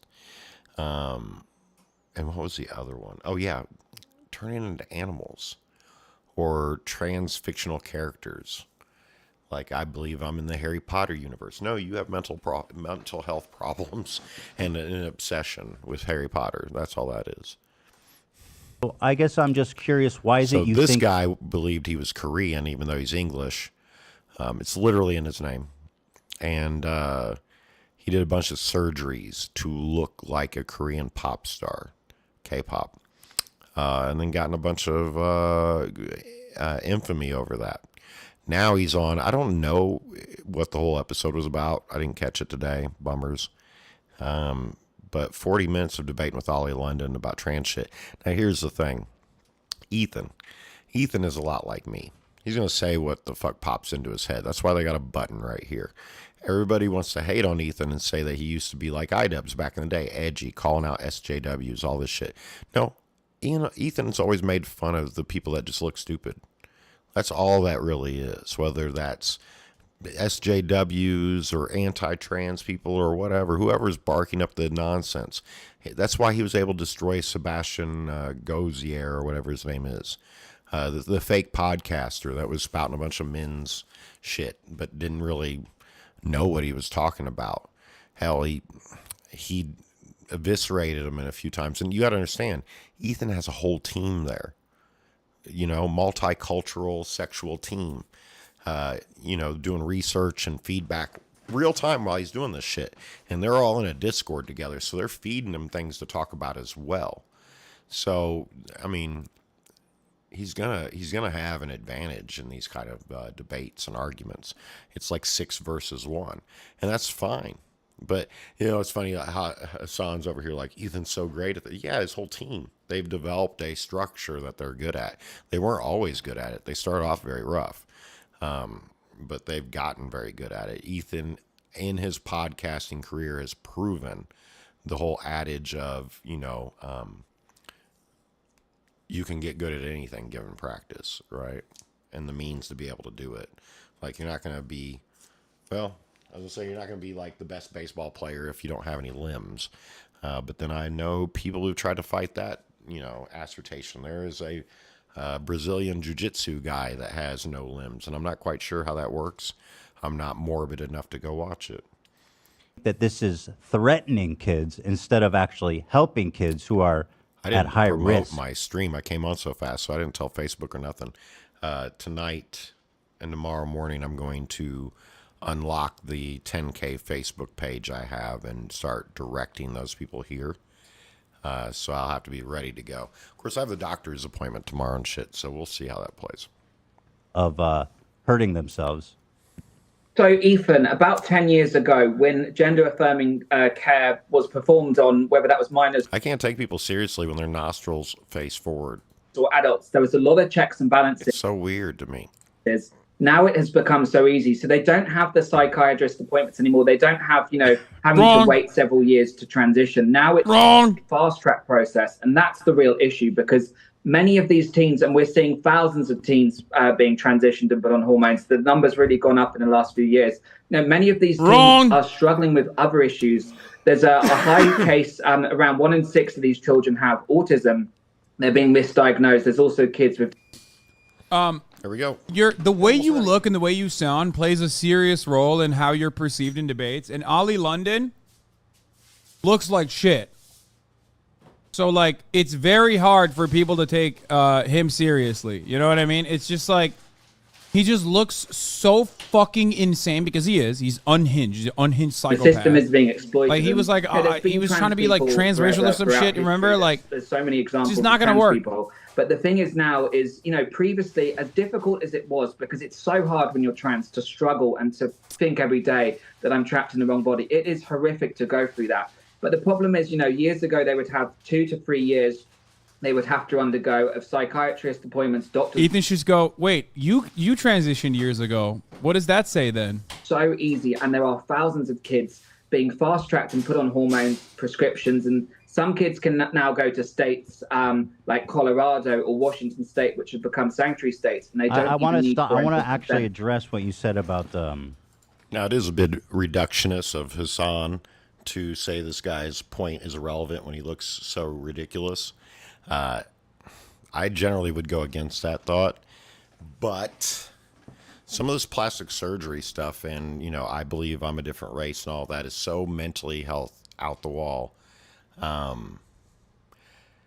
it should be a sign not to take someone seriously. Not if you look goofy. There's plenty of goofy experts that come up on panels that, you know, are wearing clothes from the 70s and don't know how to talk.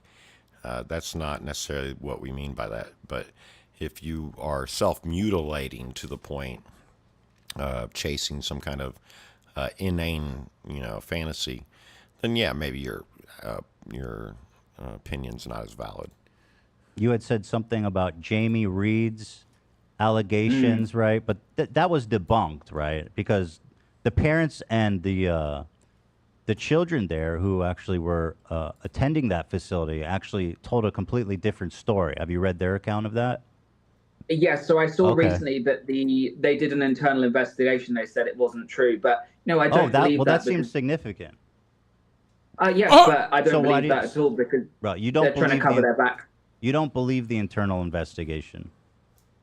No, because there were multiple parents. When the Daily Caller originally did the interview with Jamie Reed, there were multiple parents that said basically their kids weren't looked after once they left the clinic. There were no checks and balances, and there were parents confirming that. So, no, I believe the investigation has. That's just the laziness with today. Like I was talking about the medical, they wanted me to know that I needed to come in for some, you know, bureaucratic reason that they run off of. No.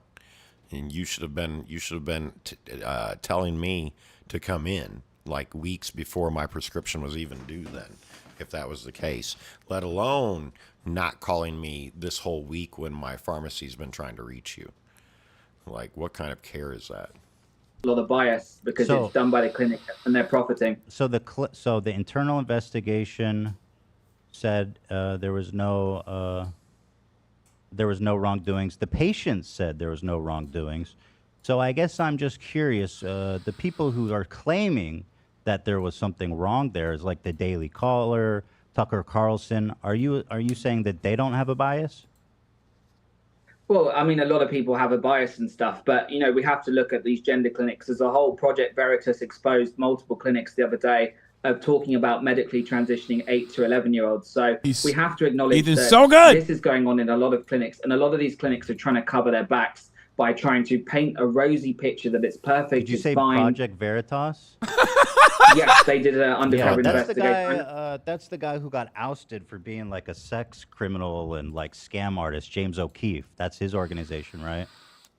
He's not part of that organization now. So the organization that left, Project Veritas, the original organization, did this investigation. They don't have a lot of credibility, Veritas. It seems like every investigation they do is just chock full holes of untruths and just blatant lies. I don't think it's a very credible institution for pulling data from. Well, there's multiple organizations like Project Veritas that do expose Which other ones? So Gays Against Groomers, I'm ambassador for them. They are also exposing this happening in clinics. Gays Against Groomers. So who's? Have you heard of them? I haven't. But who's the groomer then? So basically, Gays Against Groomers is an organization. That exasperation was telltale. Of hundreds of LGBT people. It includes trans people as well. Basically, this organization is calling out the harms They're doing investigations of gender. That's also a lie. Gays Against Groomers is like literally started by a straight man. Where's We the get that some grooming come in, though? That's the part that I find like really inflammatory. Because grooming implies that trans people or trans activists, and it's what you said here in this tweet, that they're pedophiles, that they're sexualizing kids. So where's that evidence come from? Because it's one thing to say we're against, you know, gender affirming care for minors, but it's a whole different thing to say, you know, they're grooming. Well, that word is basically used because we're seeing many drag shows, like adult drag shows, where kids are attending, and it's very sexually explicit. So that is a form of grooming. We also see these kids' books in public libraries and in schools where they're teaching kids about drag and being trans. You know, that's not a subject a kid should hear. So that is a form of grooming because it's indoctrinating kids. I've heard, I know that there was that one drag show with kids that was kind of a hot button issue. What other examples can you think of drag shows with kids involved where they're being groomed? So there's in the last year, there's an investigative journalist, Taylor Hanson. He's exposed at least 20 drag shows in Texas that are called all ages drag shows. They're called all ages drag shows, and they're basically doing sex acts on stage. They have breasts. You know, they're doing very inappropriate things. So no, it's just. So hold on, sorry, Ollie, you're making so many claims, and I just want to get to each one. You mentioned an organization, Gays Against Groomers, which was founded by Jamie Mitchell. Is that right? So Jamie Mitchell and their partner are ultra MAGA Trump followers, and there's nothing wrong with being a Trump supporter, but they're also anti-transgender. They spread anti-transgender propaganda with QAnon conspiracy theories, and interestingly, the founders are straight. So how is it that they can make a gays against a groomers organization when they themselves are not even gay? That seems disingenuous. Well, firstly, that's a Wikipedia page. You know, Wikipedia has a lot of bias with the woke people that write So on there. Jamie Mitchell is gay. She's gay. She's a lesbian. All of the people, you have to be LGBT to be a member How do they check that? of Gays Against Groomers. So there's How do they of trans verify people. the credentials? No, I mean, you know, if someone says they're gay or bi, you know, you accept that. You don't say, oh, can you prove that you're gay? How can you prove that? So, I mean, no, Jamie Mitchell is a lesbian. All of the members are lesbians, trans. It's not anti-transgender at all. They support people being trans as an adult, but what they're trying to do is calling out the harm that we're seeing caused to children, and that's the real issue here. Is about protecting kids. Yeah, tell that to the Turkish go military. back to your claim about grooming. So you brought up the drag show for kids. Is there any other examples, or are we just talking about drag shows? Because I have to assume that the drag shows, even if it's as widespread as Project Veritas claims, which heaven knows how credible they are, there's got to be other examples to make such bold claims as that there's a whole movement trying to sexualize kids. Yeah, I mean, even if you look at the music industry, you have really shocking performances like Sam Smith, for instance, who is pushing a specific agenda. He has concerts which are allowing all ages. And, you know, if you want to be a musician, do whatever you want, but don't be doing sexually graphic things. He's doing imitating blowjobs. He has, you know, fetish gear on, and there's kids in the audience. So it's not just about drag queens. It's about protecting kids in general. So even if it's Cardi B, you know, I don't think kids should be at a Cardi B concert if she's twerking or doing like something very, very sexual. I think it's just about protecting grooming. kids. I mean, but you know, you turn on the TV. I mean, you see stuff worse than that, right? On YouTube and stuff. To say they're grooming them seems pretty disingenuous and actually really homophobic and transphobic to put this label that they're groomers, because you understand the gravity of such a claim, right? Well, it's a very loaded word. I get that, but it's not an attack on the LGBT community at all. It's about basically calling out specific cases. It's not an attack on trans people, calling out specific cases where children are being exposed to something that's highly inappropriate and trying to raise awareness of that. So it's not a label that's attached to gay people, lesbians, trans people. It's literally about calling out. I think more people should utilize the Mrs. Doubtfire argument, like as I like to call it. Do you think Mrs. Doubtfire was grooming an entire generation of like children to be trans? Gross. They were selling. It was like a kid's T-shirt with a trans person on it, and then they had like kids' toys with trans people on it, and it was kind of gross and groomy. Have you seen anything like that before? You know, I've seen T-shirts that the Lieutenant Governor of Minnesota wore, "Protect Trans Kids" with a knife on it. You know, things like that. I've seen T-shirts that says "Protect Trans Rights" with AK-47s on it and stuff. And you know, I don't think that's helpful messaging for. And that's just trans activists, by the way, Ethan. This is a small number of people, and that's who I'm calling out. That's who Gays Against Groomers are calling out. It's not the trans. The Mrs. Doubtfire argument is not to like own your interlocutor. It's to make your interlocutor look like a fucking psychotic woke scold from the right, of course, to onlookers. You are actually selling kids lunchboxes with a picture of you depicted as a trans woman, and you're selling it. No, that's not as a trans woman. Oh, That's it's not not. as a trans woman. That's just a K-pop picture of me. Okay, because this is you. I had a feeling you would say that, because here it is, you wearing that design, and it's pretty obvious to tell that this is depicting you. This is Yes, from correct. just like a month ago, and this is when you were Wearing trans. my merch. Yeah. Mm-hmm. So do you think it's appropriate to sell this to kids? Well, it's a lunchbox with a picture of a K-pop cartoon. There's Well, it's nothing you as a inappropriate with trans. that. It's you as a trans woman. It's me as a K-pop star. It's nothing to do with being trans or not. That's just a cartoon of me as a K-pop star. So it's not. But Ollie London isn't a K-pop star. That's not inappropriate. Right, but at the time you were a trans woman.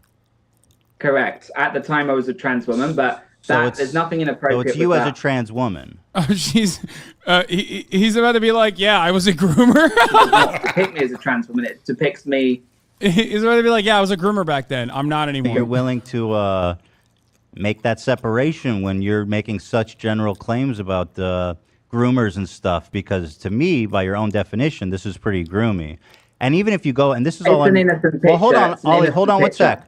Even if you go on your website right now, you're selling the same graphic, Ollie London, Ollie Merch Squad, as you depicted as a trans woman. And if you look at the available sizes, it's just kids. 3 to 4. Do you think it's appropriate for a 3 to 4-year-old to buy this shirt?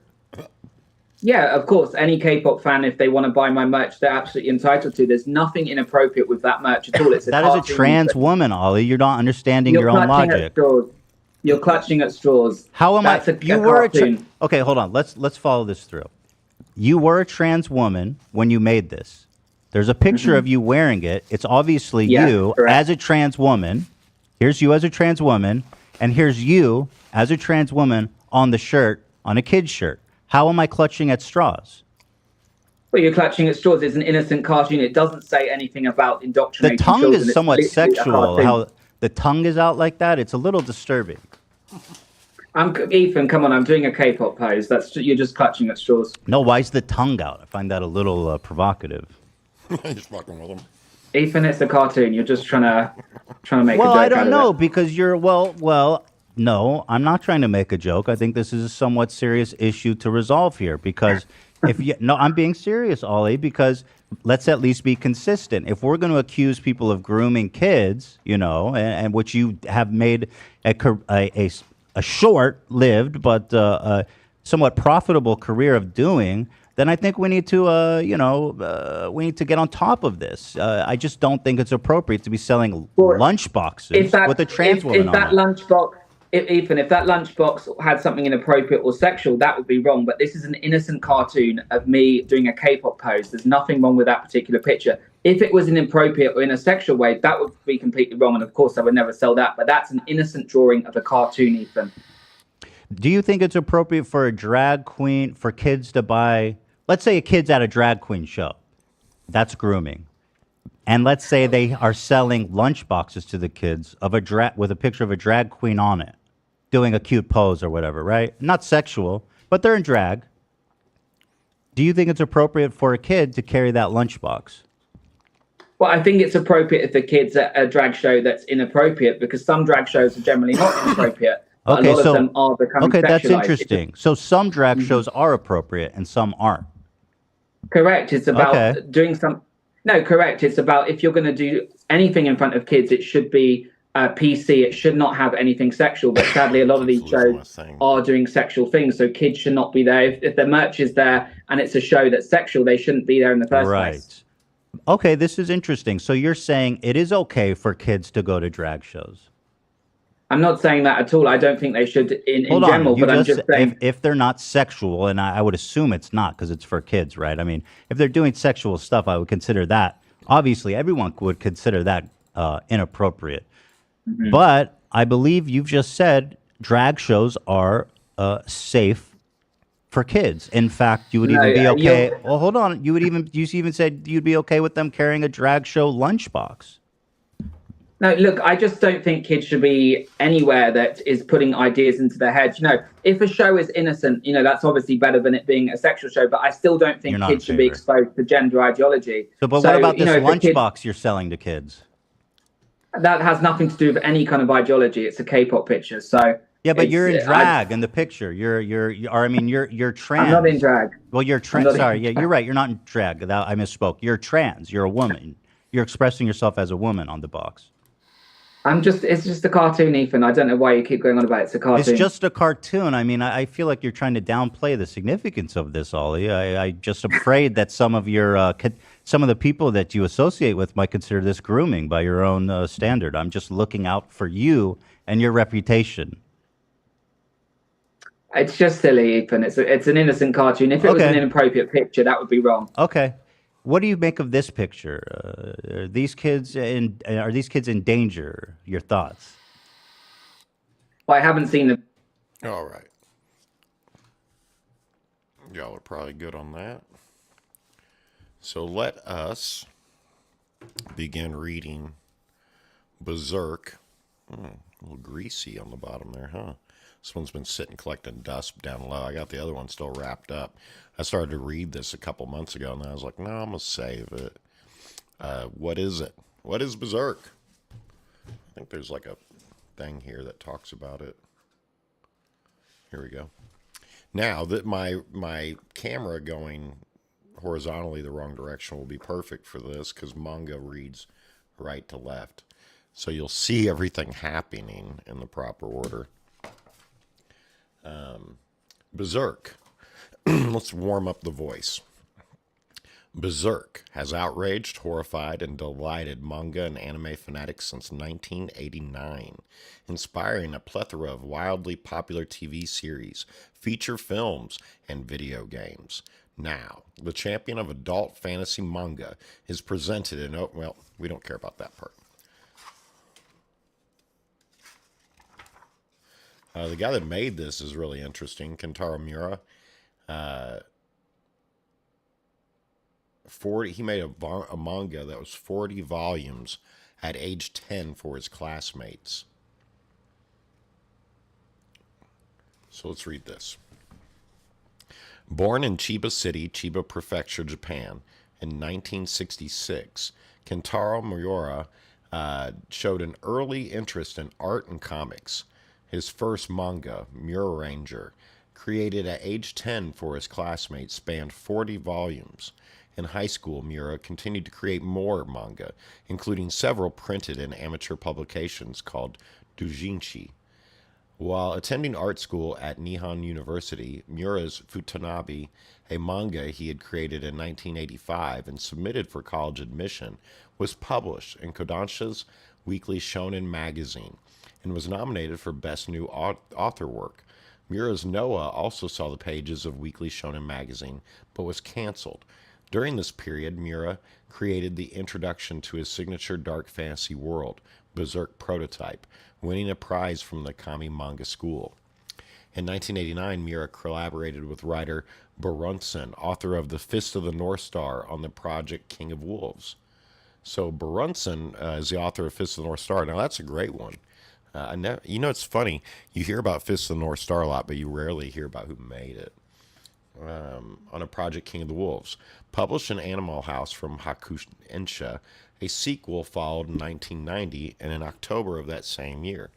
The first chapters of Berserk followed to little fanfare in the renamed Young Animal. Miura and Berunson again teamed up in 1992 for the series Japan, also in Young Animal. Berserk's popularity began to grow with the release of the Golden Age story arc and became a major hit. With Miura joining the vanguard of contemporary manga authors, Berserk has seen an astounding 40 collected volumes in Japan, selling over 40 million copies internationally and spawning TV and film anime series, art books, music, games, and toys and merchandise. Miura supervised 25 episodes of the 97 anime television series. That one's hated by a lot of people. The 97 one a lot of people love. Sorry, I took that back. It's like the 2013 one that they hate. Contributed to the 2004 Dreamcast video game Sword of the Berserk Guts Rage. Other works created by Miura during Berserk's 31-year span include Giganto Maxia and Duranki. Miura's sensei died unexpectedly on May 6, 2021, at age 54. Fans and colleagues worldwide mourn his loss and will be forever grateful for the incomparable body of work he left behind. So, the gentleman that was making these for the last 30 years or so died 2 years ago, this week actually. And he had his son, I believe, working on them with him. So there is hope that it's going to be continued on and the story's completed, because it was all written. And so that we get the culmination of how this all ends. What is Berserk?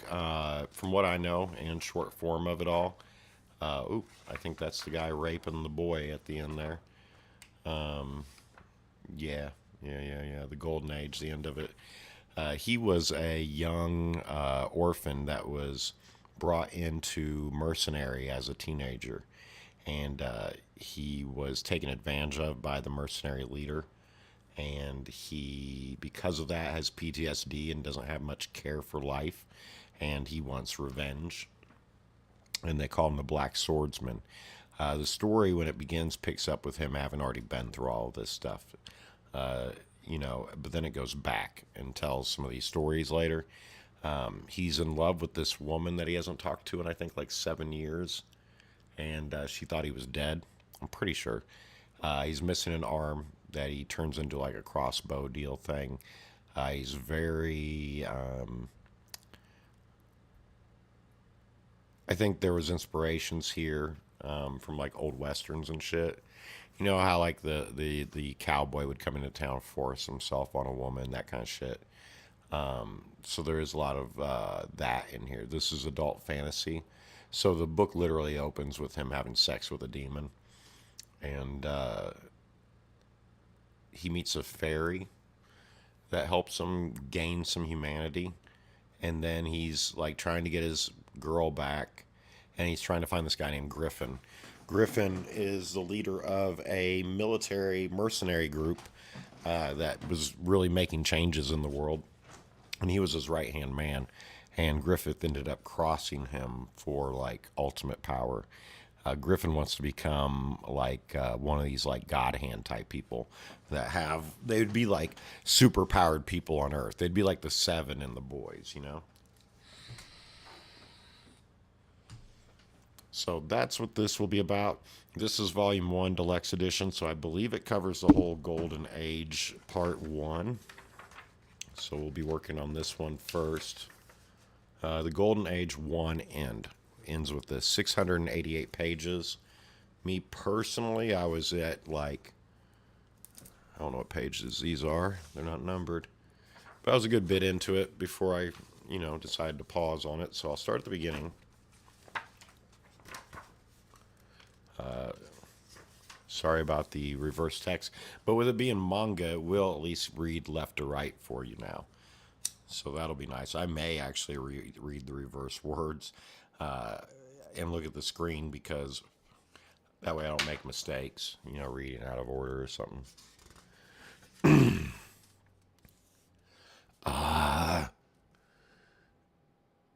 Cree. Yes.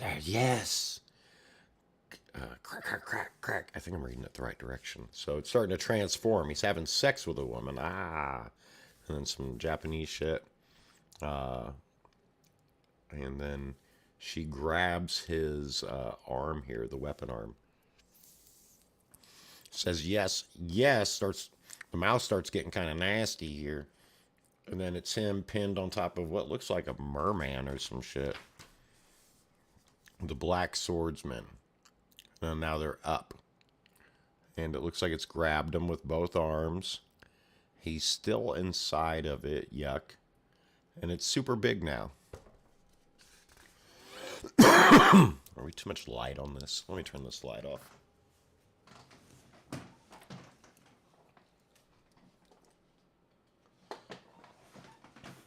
You fell into my trap, fool. The only one trapped is you, bitch. Wait, which way do I read this? This is your last taste of heaven before I send you to hell. Click, click, click, click, click. It's pretty nasty. Oh, my head is in the way. There we go. Click, click, click, click, click, click. The only one trapped is you, bitch. And then you hear, whoosh, right? Shoop. Twitch, twitch, twitch, twitch, twitch, twitch. He slings his cape back on, doesn't say shit, and walks off. This is just a scene up on a castle. He's walking in, clada, clada, clada. People are all coming in with their horses and shit. There he is right there. Beggars and knights is what they're showing. Clada, clada, clada, clada, clada. There's people in cages here. People, and he sees that, no thoughts. Thunk, aw, you missed, damn. I don't know what this is right here. Oh, it's them throwing knives at a fairy. Stop squirming around. How am I supposed to hit you? Wheeze, wheeze. Ah. I feel sorry for that elf. Murmur, murmur. There's nothing we can do about it. Not even the Lord Mayor can lay a hand on the men of Coca Castle. Best not to get involved. Hey, here comes the next. Hey, here comes the next one. And he throws another one. And Guts, which is the dark swordsman, black swordsman. He comes up, clank, and he says to the bartender, I'm going to mess your shop up a bit. Mess up your shop a bit. And he's like, huh? And he goes, chang. And I think he threw some money down. Yeah, some coin. And then the elf's like, bring it on, fathead. Chomp, chomp, chomp, chomp. Why don't you untie me? I'll gnaw right through your arteries. And he goes, I'm going to stuff those words right back down your throat. Now stop wiggling. No, no, no, no, no. Wah. So they're torturing a fairy. And Guts comes in immediately. He's like, hey, I'm going to mess your shop up. So let me throw down some coin here real quick. So he's not like doing this to make money. He does what he wants. Bring it on. And then he brings out he's bringing out that crossbow shit. And then, thunk, he just shot this dude through the head into the wall. And the fairy's like, what? Everybody's scared. Igor! And he's dead. This guy's, shit's falling out of his mouth. Bastard! Who the hell? And you hear shink, shink, shink from his crossbow again. Shunk, shunk, shunk. Goes in this guy's eyes and mouth. Goes in this guy's armor. They start dropping. There's one guy left. He's like, ah! And everybody's covering their heads. They're scared. So he just crossbowed 3 of them. And he goes, ka-chik. So he's already reloading now. He just reloaded this shit. And gave them the side eye. And the fairy's all like, the fuck? The fuck's going on here? And then everybody's scared. And he's like, and he's looking around, shoot, right through his fucking nose. Ah, he's grabbing his face. Ching, chack, chack, ching. Ah, goon. And then he grabs it real quick while the guy's still holding his face and pulls the arrow up out of his nose, ripping it. He goes, and then the fairy goes, that's gotta hurt. And he goes, you're one of the thugs from Coca Castle, aren't you? And the guy's, wham! Slammed his head right into the fucking countertop there. Answer me. Yes, sir. Yes, sir, Twitch. All right, then. I suppose you can deliver a message to your boss for me. What? What message? The black swordsman has come. That's all. The black swordsman. Gree. And then the fairy goes, behind you. He pulls out this gigantic ass sword. Guts sword. Also known in some fantasy circles as a bastard sword. They're the same kind of sword that Cloud Strife used in Final Fantasy VII. Bastard swords are these gigantic swords that are almost the size of the person wielding them. It's a metaphor for using aggression and power over finesse, you know? So it's like using a meat cleaver instead of a scalpel.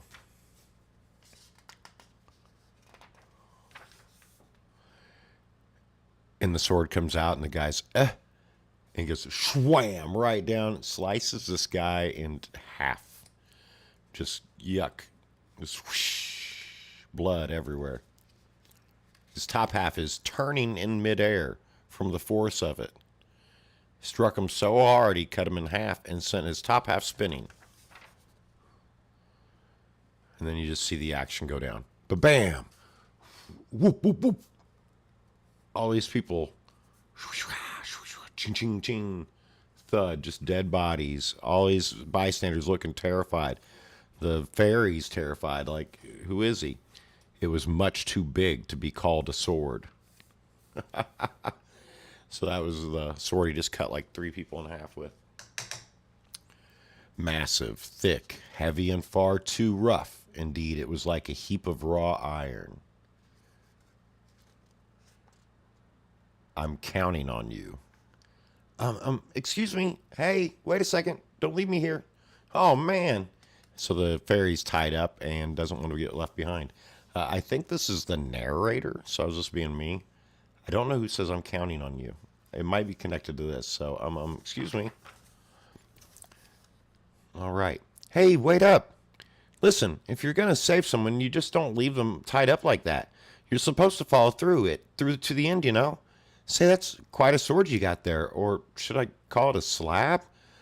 Rattle, rattle, flap, flap. I'm Puck. Nice to meet you. Oh, yeah. You see, I was in a troupe of traveling performers, but we were attacked by those bums. Since then, I've been locked up in a mina bird's cage and soaked in a wine bottle. It's a wonder I'm still alive, that's for sure. The town was also attacked a number of times, but the Lord Mayor made a deal with the thugs. In exchange for tribute, they promised that they'd leave the town free and there'd be no more raids. But after this, I guess they'll start attacking again. And it's not just the thugs either. Maybe that the Lord Mayor is a pact with them. Even the guards will. Splack! Psh, he smacks the shit out of it. Ow, that hurt. Why'd you do that for? You know, if I were you, I'd get out of town fast. I mean, if they catch you, they'll cut you into pieces. I don't know if that was here before that. And it's not just the thugs either. No, I might be reading this shit wrong. Manga's hard. Don't touch me. I'll squash you. I wonder if I'm doing the good Guts voice for this one. I need water. Let me get my water.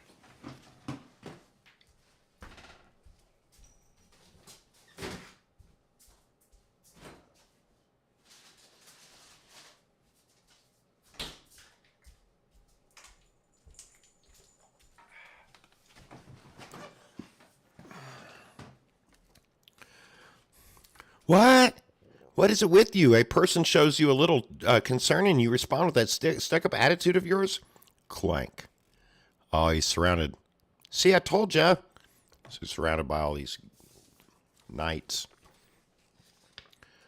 Well, gotta go. the fairy cuts out. What the fuck? And he goes, damn. I don't know what he needed the fairy for. He seems bothered that it left. Over here. Snap, whap, crack, smack. They got him. It looks like they captured him. They're whipping him here. See? Whap, blood coming off of his toes. Yep, there he is. So I guess 30 is his limit. And this is the torturer. Whapping a stick on his hand. Huh. You're a stubborn Where's my back scratcher? That would have been great for this. You're a stubborn bastard. You know what? You know that? Ain't you even going to make a little noise? Huh? Spit on him. You bastard. Stop. That's enough for now. My lord. That stockpile of weapons, it belongs to this man? You? Are you a mercenary? Oh, wait. This is rough with this right to left shit. Yeah, yes, Lord Mayor. Enough weapons to start his own war, crazy bastard. You. Are you a mercenary? Silence. A complete stranger to these parts. You've done a terrible thing. Do you have any idea what you've done? Because you murdered those men, this town may very well be destroyed. Are you telling me that those guards standing there are scarecrows? What? Enough! You have no idea how horrible he is, the ruler of those men. That thing is beyond human. It's something horrible and incomprehensible, a creature from the very depths of the pit. No one can kill him. At least not anyone human. I see. So that's why you've made your dirty deal with him. Oh, wait. That's him talking. I see. So that's why you made your dirty deal with him. Huh? How could you understand? A wandering vagrant like yourself? I understand. I know all about it. How he's a monster that eats human flesh. I know it very well. Huh? And I know that you continue to provide him with his meals. I passed them at the gates of the city. A prison wagon full of women and children. I am the mayor. It is my duty to protect this town. Protect this town? Don't you mean protect yourself? Hey, I'm finally getting a rhythm now. My lord. I think this guy's having a heart attack and he's smiling about it. Do it. Torture him as much as you like. I don't care. But don't kill him. We still have to hand him over to Coca Castle alive. They burn his shit. His ribs with the hot poker there. Prepare my carriage immediately. I do best go to Coca Castle myself and beg for forgiveness. And drawbridge lowers. The black swordsman, you say? Yes, Baron. His sword was so big it towered over him, and he split Dean in half with one stroke. He dressed all in black and had a false arm made of iron. A really shady-looking guy. Could it be? My lord! What is it? That wretch, the mayor, is waiting at the castle gate. He requests an audience with you about the recent incident. I see. It's been a while, Mayor. Oh, wait, I think that's him talking. It's hard to do multiple characters. It's been a while, Mayor. How good of you to come. Your lordship, I have come to ask for your forgiveness for this recent transgression. This was the act of a vagrant. Oh, wait. This was the act of a vagrant who is unfamiliar with our ways. There's no connection to any of the townsfolk. Clink. So we got the old guy, the mayor.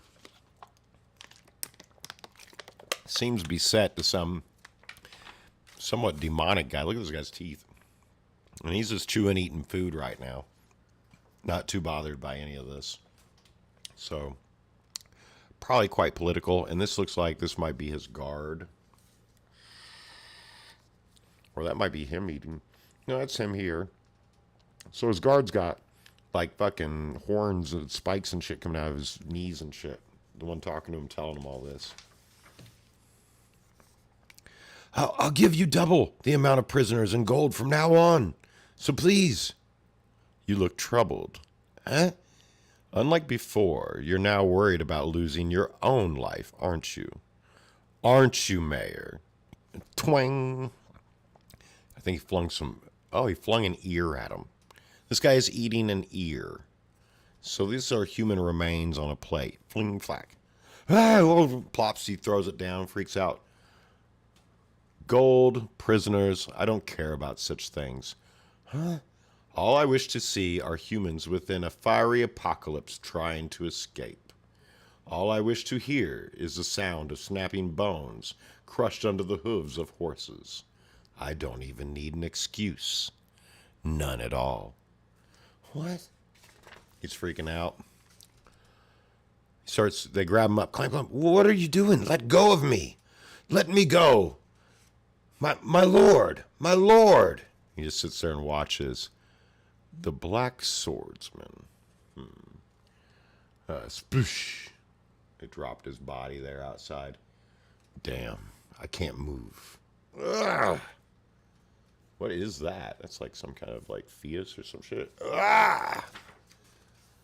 Oh, yeah. Ugh. You again. Slither. Oh, it's moving towards him. Slither. Slither. Get away from me. Slither. Get away from me. Glug, glug. Splash, splash, sploosh.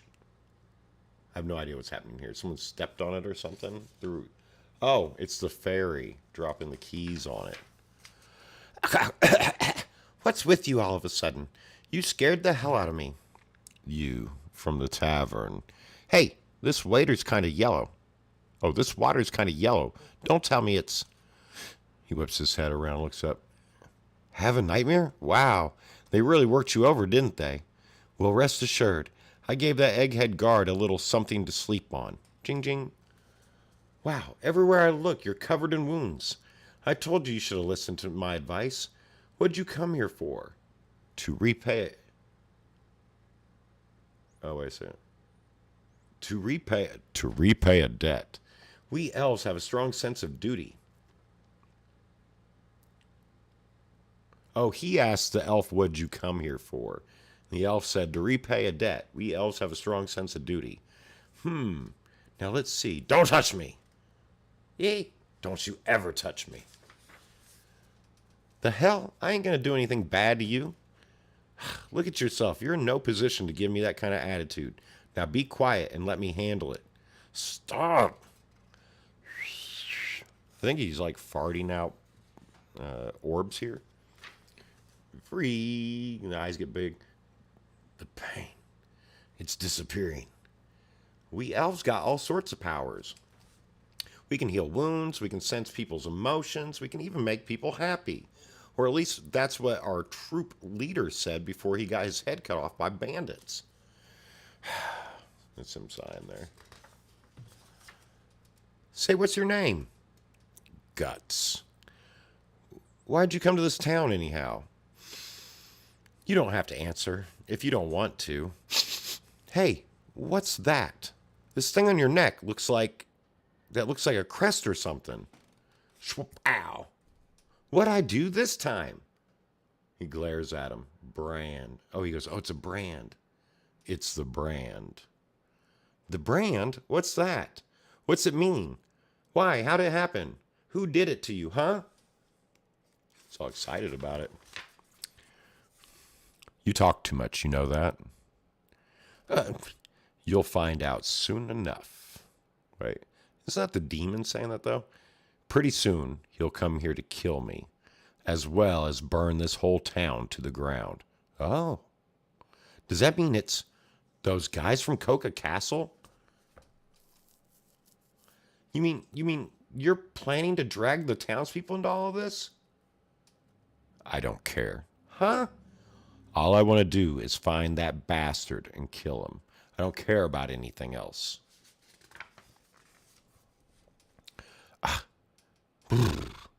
Anyone? Okay, this is him. Anyone who dies because they get caught up in someone else's fight is a small fry who doesn't have the strength to survive in the first place. His emotions are pouring into me. My chest, it's burning. If someone can't live their life the way they please, they might as well die. Is it rage? No, it's not just that. It's rage, sadness, and fear. It's all mixed together so dark. There's even something deeper than that. In that case, what about when you saved me? Huh? Idiot, Who do you think you are? Why would anyone save you? To think I'd risk my life for a little bug. but yeah, what are you doing, you little, huh? Oh, he's crying. Hey, wait, where do you think you're going? Damn, what was that all about? Keys. He starts pulling the flesh off of his arm. Scritch. Throbbing pain. Ah, ha, ha. I've been waiting for you. And he licks the blood on his fingers. Okay, I'm a little lost there. But I have a feeling that the brand reacts to the guy hunting him down, coming after him or whatever. And when he gets closer, it gets too much for him to be able to control. So it's like an itch you can't scratch, but he scratched it so hard he pulled blood and licked it. And then you just see, woohoo, fairy flying. Horrible. Clop, clop, clop, clop, clop, clop, clop, clop. Oh, yeah, they're just stepping on people's heads and killing them and shit down here. Not quite sure why. Must be here. Oh, wow, look at this big page. He does like to do his big full pages. So this is the Coca gang coming in. Revenge time. They got armor. They got horses. They don't give a shit. They're running down villagers. And, yeah. This is that Buddharani inspiration from Fist of the North Star, I bet. They really do like to exaggerate like the size and scope of the enemy at times. Make them seem very imposing. So that's what this art is doing. It's like saying that you are maybe on a horse in front of these guys looking back, and they're below your field of view. But at the same time, the ones behind you are gigantic. It's imposing.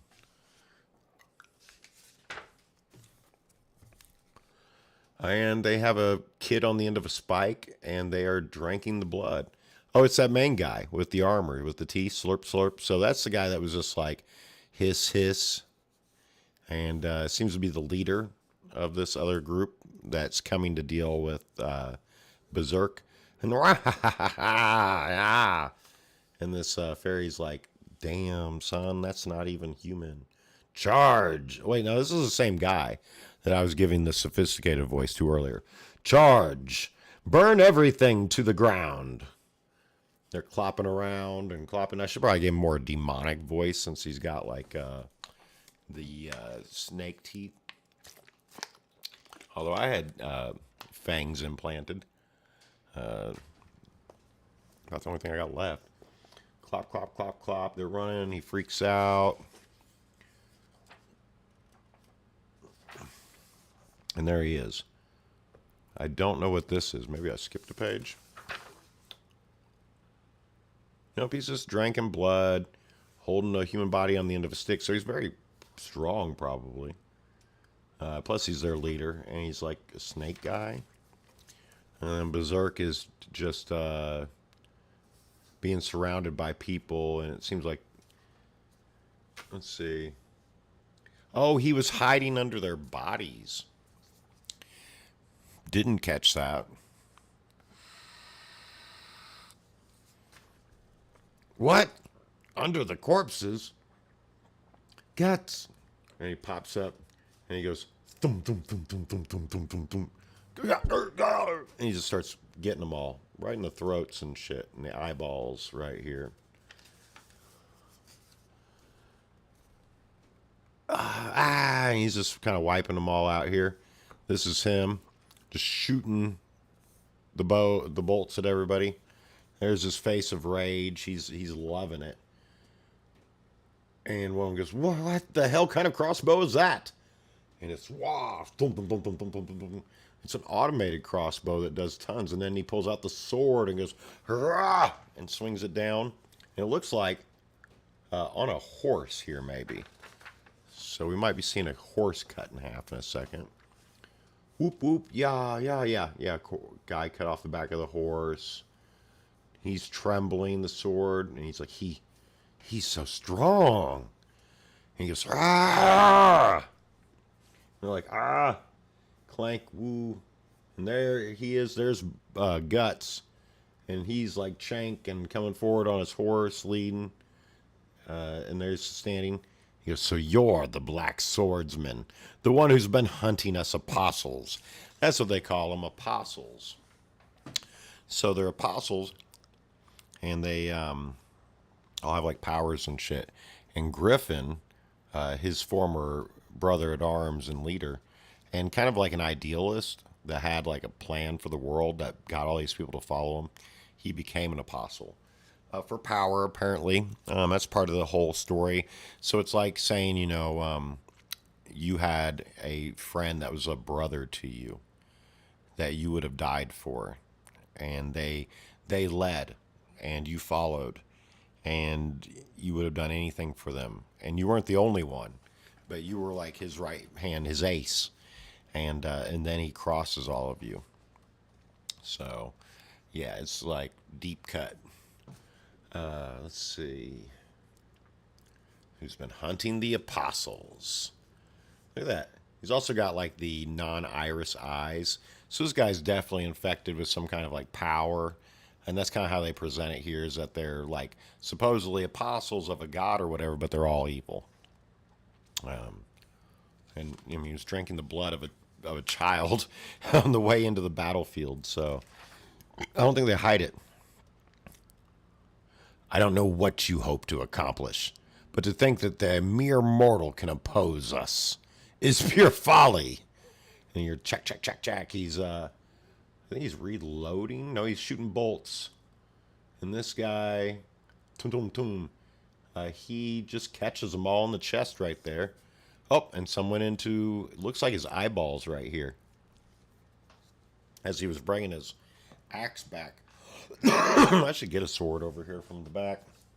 There's one right behind me back there. I don't have a big gut sword. And it looks like that just dropped him. No, it looks like he dropped on this one. And they're like, my lord. And the fairy's like, he did it. And he is getting something else out. Check. Oh, and he gets back up, freaking out. Everybody's like, what? And he's standing up now with all these bolts in his chest and his face. And to be fair, this guy didn't even try to block them.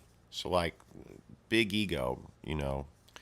I wonder if I could get a PDF of this. I don't know if reading the actual book is better. At least with the PDF, I could face the screen. And I could just click a button to switch the page. And I could also see it. Because I'm sitting on a lazy boy. And what you don't see right now is that my desk is this high on me. And the book is right here. See, watch. Oh, that's me not going down with my hand. So I'm like craning to read it. And to see these pictures. He sends another volley at him. Thump, thump, thump, thump, thump. So he didn't try to block it. He stands up. And then he takes a bunch more to the face. He's got one in his mouth. Looks a bit like one of those X-Men robots that they kill the X-Men with. That's what he kind of looks like in this, with the mouth like that.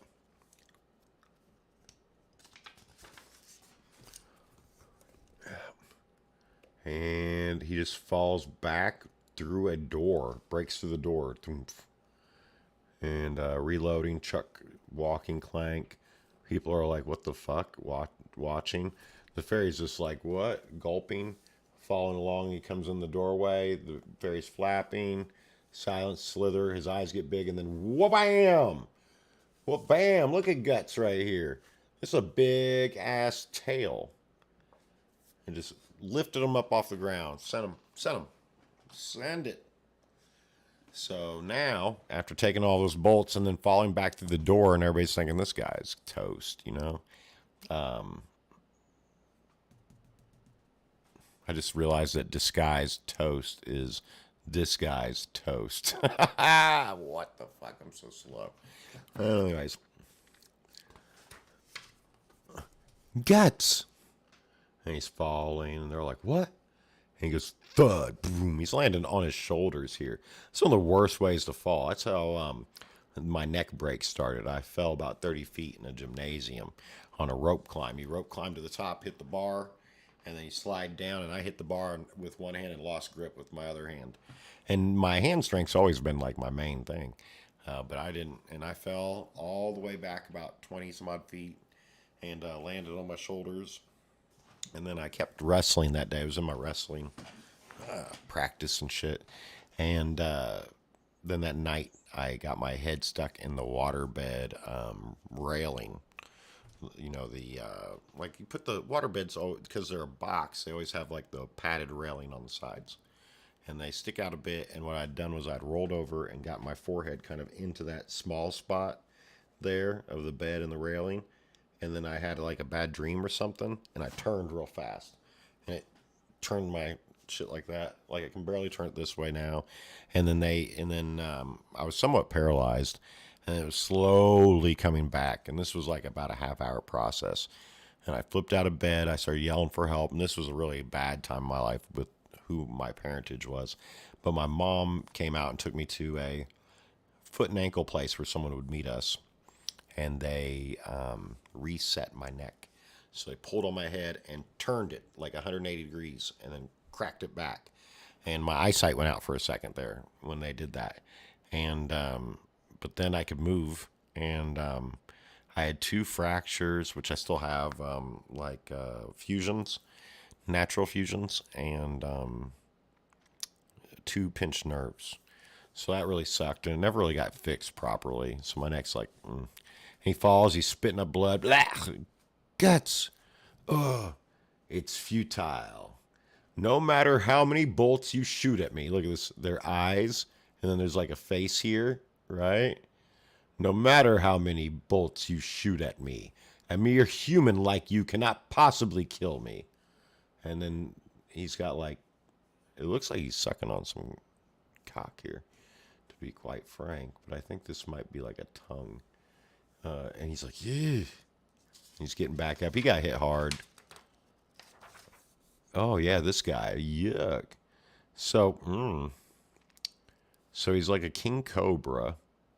Giant arms, massive legs, big-ass tail. But he's still got his human face in the mouth of the cobra, and the cobra tongue filling up his mouth, inside of his mouth. I'm not high enough for this shit.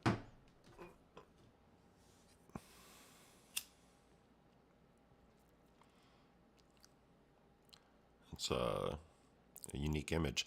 So Mura, the guy that makes these, or made them, he wrote them. It's his story. He also drew them. He did the whole thing. Can you imagine doing all this work every day, though, like for your story and then all these drawings? But also imagine having a story and then having the ability to just like make it a reality like this. Especially something so dark. So he's this gigantic thing. I am going to eat you. I am going to eat you alive, boy. It's a monster. It is pretty big, too. Look at that shit. This is crazy. Even his own men are fleeing. Thop, thop, thop, clop, clop, clop. And the fairy's like, what the fuck? Eek. And then here's guts in front of it. I guess his own men haven't seen him turn into that. But I would imagine that's why he stays in like a human-like form most of the time, because this is some disturbing shit. Ha ha! Fucking snake. It reminds me of Rykert. Rykert on Elden Ring. He's coming. He's coming. He's coming. He's coming. He's coming. Come on. Come on, guts. Look up. Up. Oh, I don't even know. I think this is the fairy yelling. Come on, guts. Look up. What the hell are you doing? Ah. Boom. Another tail shot to the chest. Right into a stone wall. And so he's spitting up blood now. He's taking a whooping. Like, I thought there was some skill to guts. It might just all be guts, you know? He's just strong. Guts. Oh. Bam. Hit him again. Whoa, and now he literally looks like he's getting fucked up by this. He falls face first. So he's getting the blood, snot, piss pummeled out of him by this walking Cobra man's tail. Which, I mean, let's see. If we go back a page and use scale, like right here, he has to be at least 2 times taller than a man on a horse, which would be like 18 feet tall. So that means his tail, which is his counterbalance, has to be longer, like 25-foot tail. So 25-foot tail at a base is like, what, like that maybe? So something this big, boom, just hitting you full muscle. Yeah, he got knocked hard. So I started to tear the page there. The fairy's freaking out. Guts is face down. Oh, still breathing, are we? How's this guy talking? Like, he's got a tongue hanging out the mouth of his human form, which is filling up the mouth of his snake form. Most humans would have had their organs crushed by the first blow and be quite dead by now. But it all ends here. Whoosh. Woof. I think he just hits him on the back with his tail, which slams. Look at that. Tongue out, eyes rolling back, blood just bloom, bloom, glip, glip, glip. Guts. Oh. Weak. How pathetic humans are. You humans are nothing more than food. Nothing but morsels to fill our stomachs.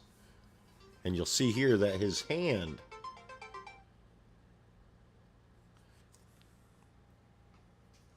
Oh, it's letting me know that I'm doing... That's hilarious. It's letting me know that I'm doing manga right now. Yeah, I'm doing it. Thank you, phone. Anyways. Weak. How pathetic humans are. Morsels. It looks like something's going on with Guts' hand here. Setting something up. Food should learn to act like food. And thump. Looks like he just shoved his fist over his mouth or in that hole. Right here.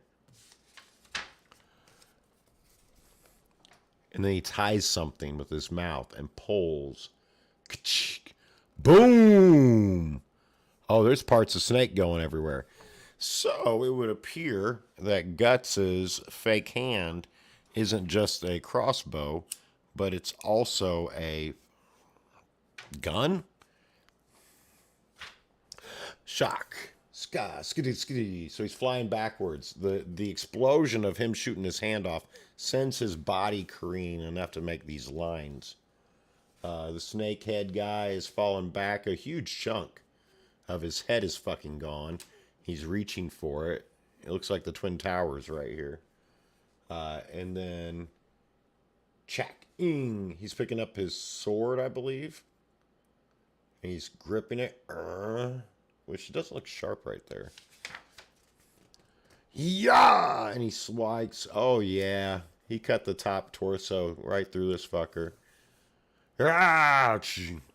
So that's his game plan. It's kind of like how I box.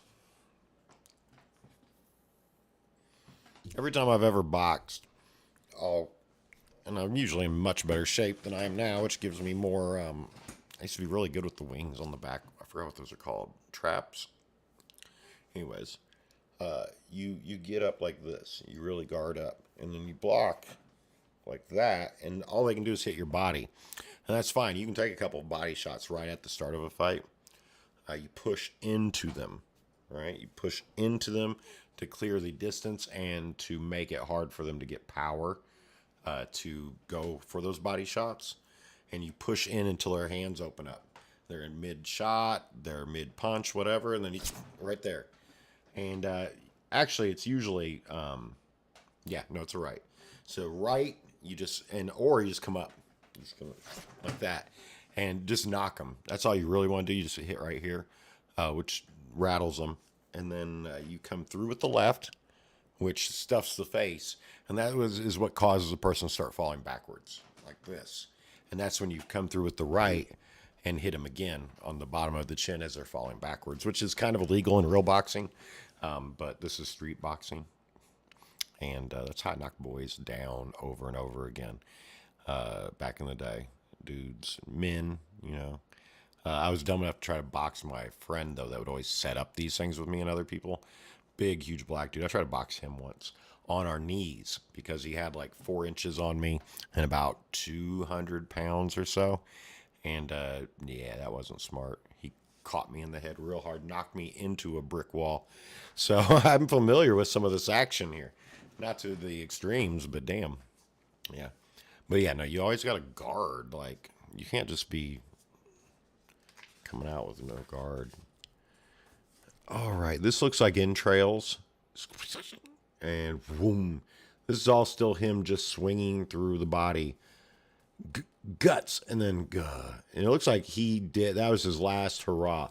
That's funny. That reminds me when I was about 22, 21. Me and a bunch of friends, we all went to Kentucky Kingdom. And it was super hot, super sunny that day, and we decided to go to the water park first. And I do not deal well with sun, and I got sunstroke from it. And we were walking along, I didn't know yet, and we were walking along the fairway with all the prizes and shit. And I swore to my girlfriend I was going to get her this giant 6-foot tall, like, Tweety bird. And we had like 6 people in a 4-seater car as it was. It was a crazy idea. But it was that boxing thing where you just had to beat the guy. And he hit like 186 pounds. So I just really geared it up. And I hit it. Bam! Did about 350 on it, I believe. Like double his, and won it. I won the thing. But they said this is what happened because this is what happened. I hit it. I put everything into that punch. So I come back and I just wham! And I just went and passed out. Just literally passed out. So they had to get me. They got me on a stretcher, and then they put me on the little fucking golf cart deal, you know, where they pull you in like a trailer bed or some shit, and to the thing, and then they put me under air conditioning and everything. It was giving me like stuff for my ice packs and stuff for my face and shit, and they told me I had to go. So I had to make all my friends leave to take me home. It was kind of sucks, and we had to hold on to the Tweety bird the entire drive for like 4 hours back on the roof because it wasn't fitting and shit. But that just reminds me of this. And he's getting back up. He fell, and he's starting to stand back up here, and he's like, yeah, and he's got that demon eye thing going now. He's like, he's powered up with rage. Rage is powerful. And gulp. And it's twitching and shit. Like, it's still moving. Like, he's surprised. He looks over. He's like, the fuck? And it's like twitch, twitch, twitch. Hold on, I'm getting messages and shit, too.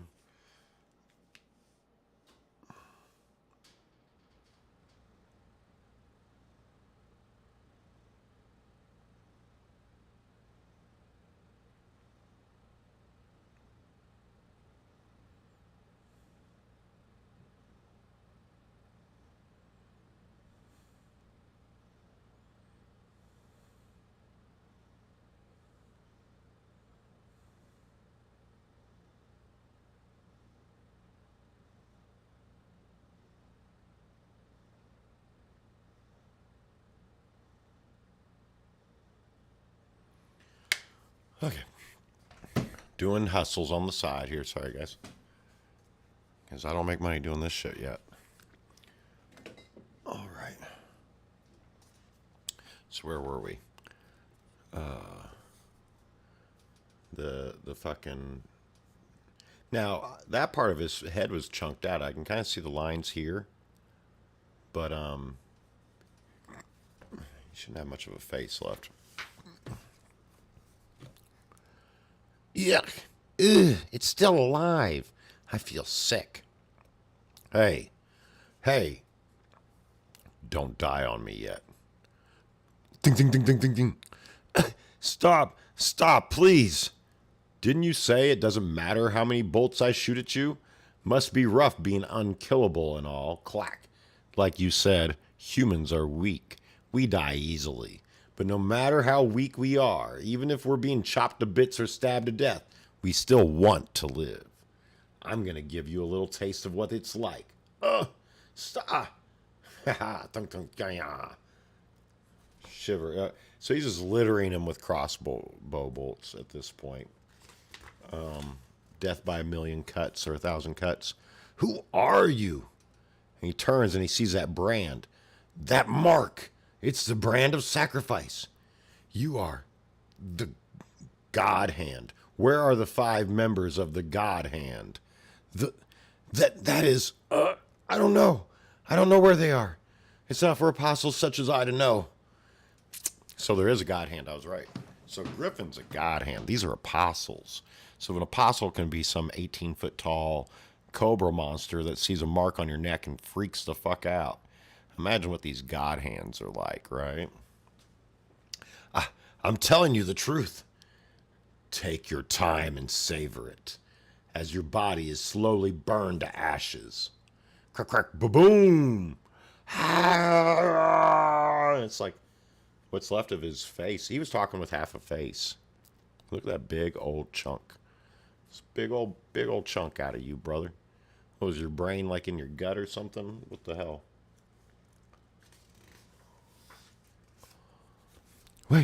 Wait, please. I don't want to die. Wait. Help me. And then it's the screaming and terror is too much for the fairy. Look, he's crying for the bad guy. Oh, and he's like, guts don't give a fuck. He's mad. Put that sword back on my back. I gotta go. You know, he's only got one eye. He ain't got time for this shit. And he's like, wait, Berserk. Look at all the bodies. The Black Swordsman end. This is the end of the Black Swordsman story right here.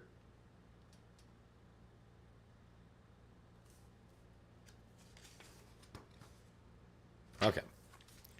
And then you have him grabbing his arm and you hear the voice, you cannot escape us. You cannot escape. And you see like this necromorph. And it's the brand. All these demons are starting to swirl around him in the woods.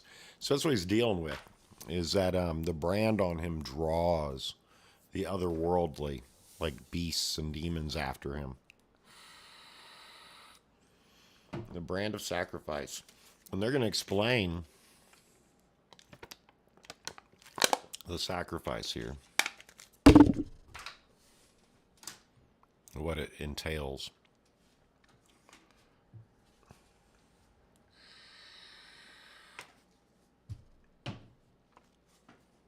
So he's being swarmed here. And a dove. This looks like a little bit of different art style here. We have our fairy androgynous thing riding a dove. Flop, flop, flop. Thanks, mister. That's funny. I was sure he was going in this direction. How could I lose him if this is the only path? Oh, well. Maybe wolves ate him or something. Snap, twigs, branch, twitch. Huh? And he turns around and sees something of armor here, creaking. I notice there's a lot of onomatopoeia in this. A lot of sound effects. I should have like a sound bed with all these little sound effects so I could just punch them instead of making them with my voice. Like swords clashing, people crying. I bet that'll be a cool Google search history to show up. I need the sounds of torture.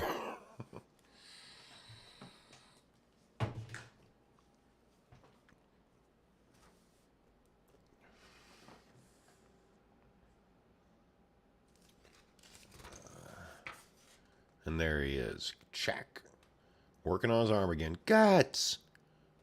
You again. You again? Hey, how you doing? What happened to you? Did wolves attack you? Uh-oh. Those wounds from before are opening up again. For some reason. Every time we meet, you're all torn up. Want me to heal you again? And I think he grabs him by his wings. Hey, bug. What are you doing here? The name's Puck. Try not to forget it. Well, the thing is, it's interesting, all this monster stuff.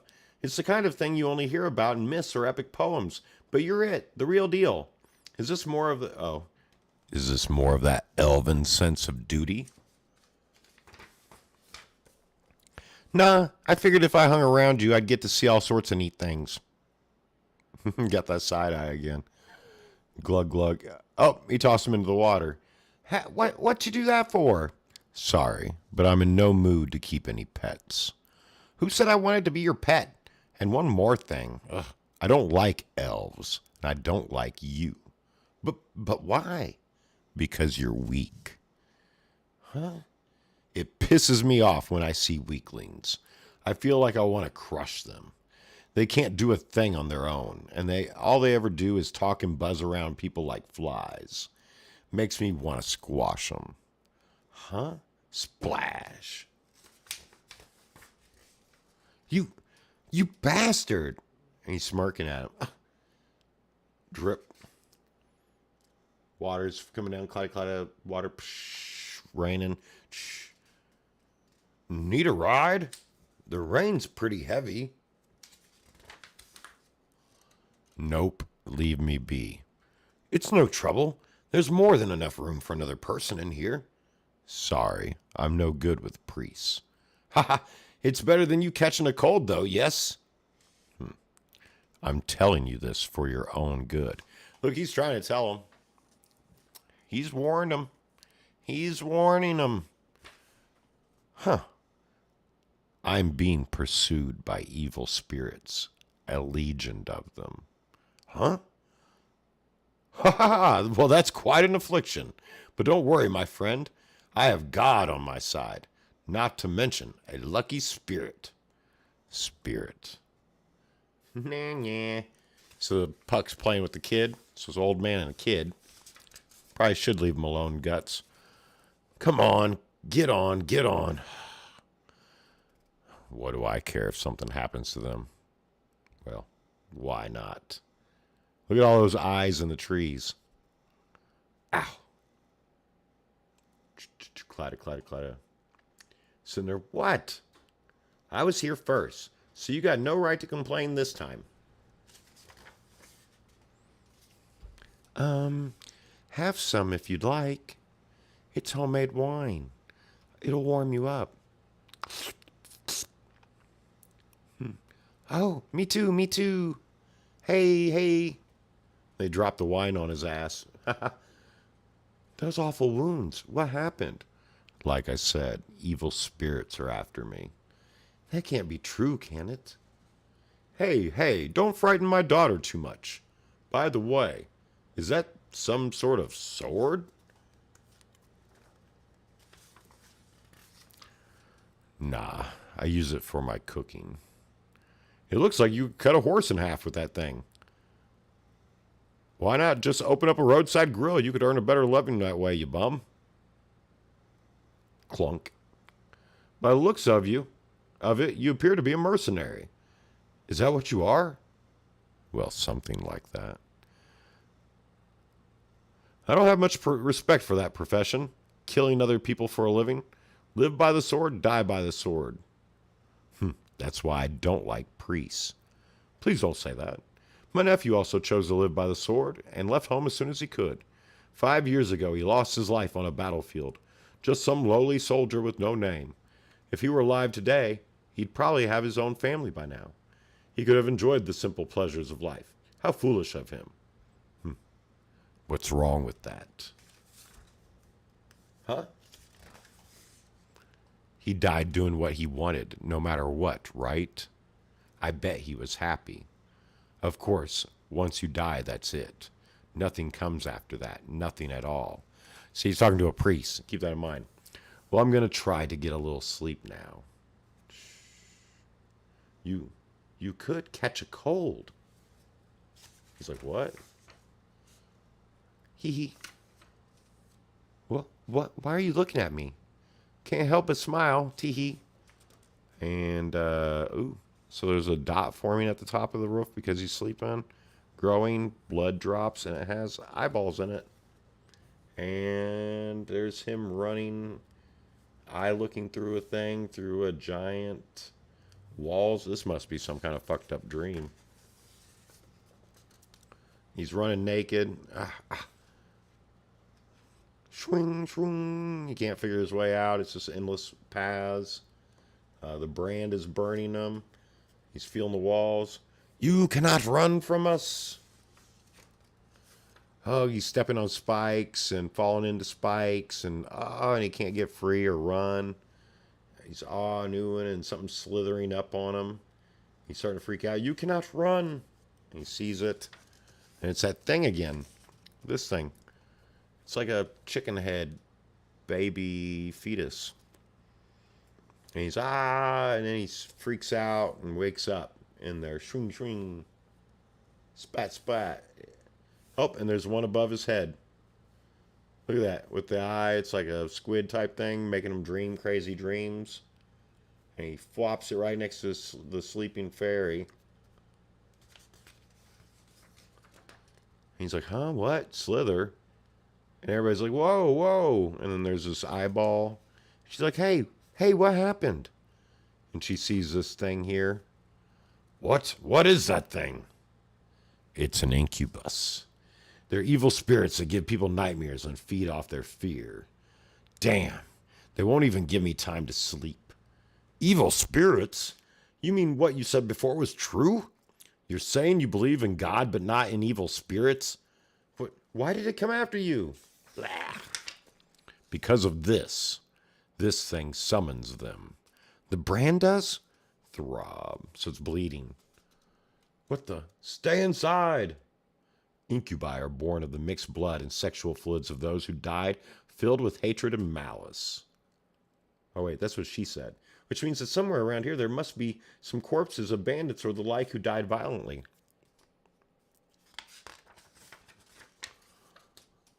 Corpses that the demons who will possess and use to attack. Like, huh? Nay, whoa. And the horses start freaking out. Stupid girl, don't get out of the carriage. But, huh? And she's stabbed right up through the chest with the pike. He warned them twice, multiple times. Colette! And she's done. And here comes skeletons up out of the ground with swords and shit. Yeah! Puck goes running.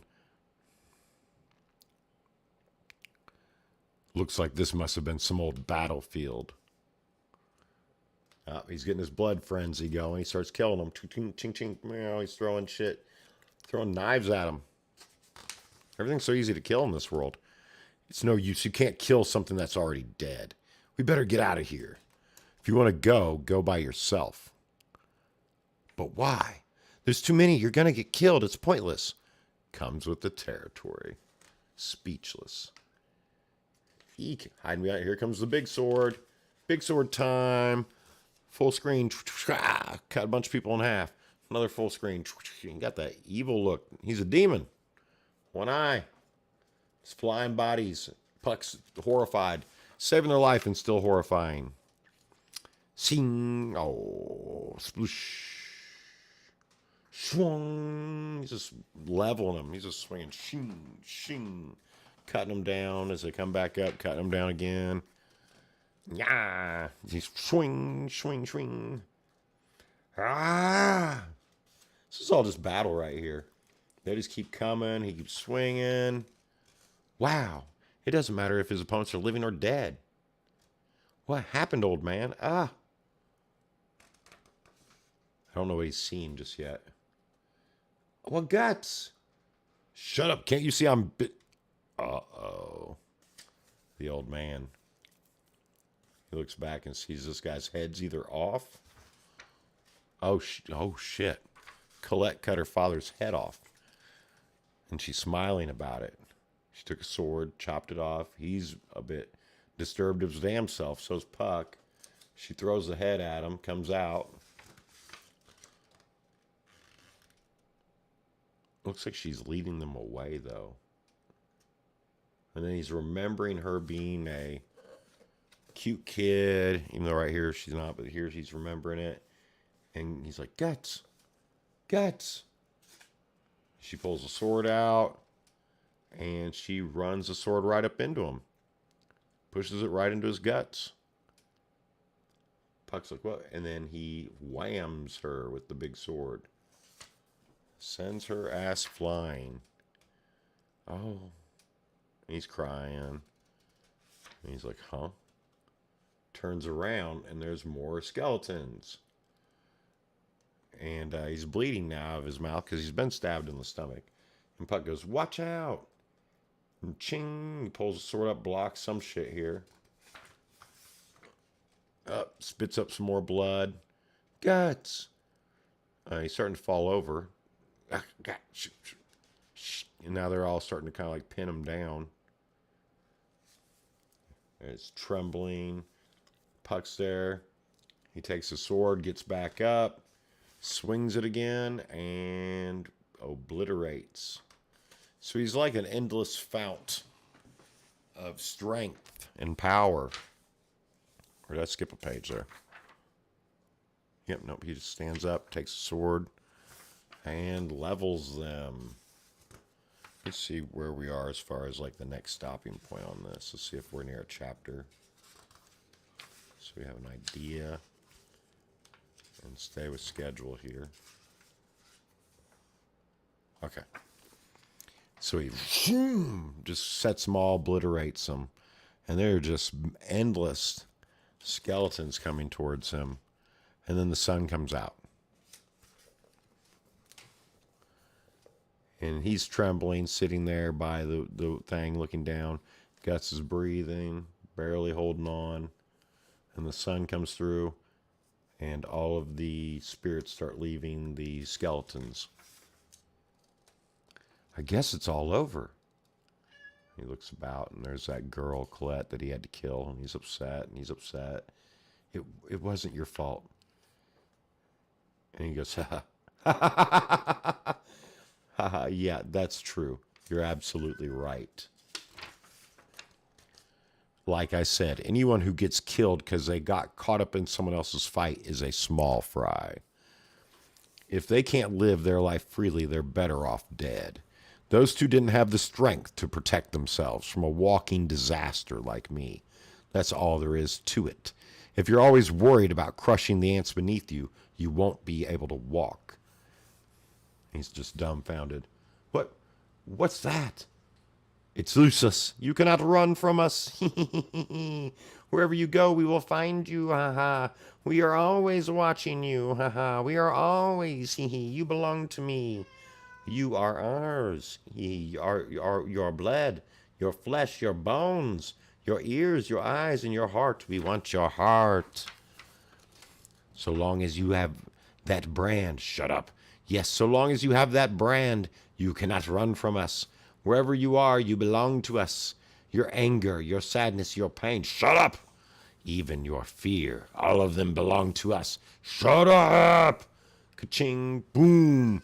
Sword, he's just shooting in the air, firing off. He's freaking out. And it's just like,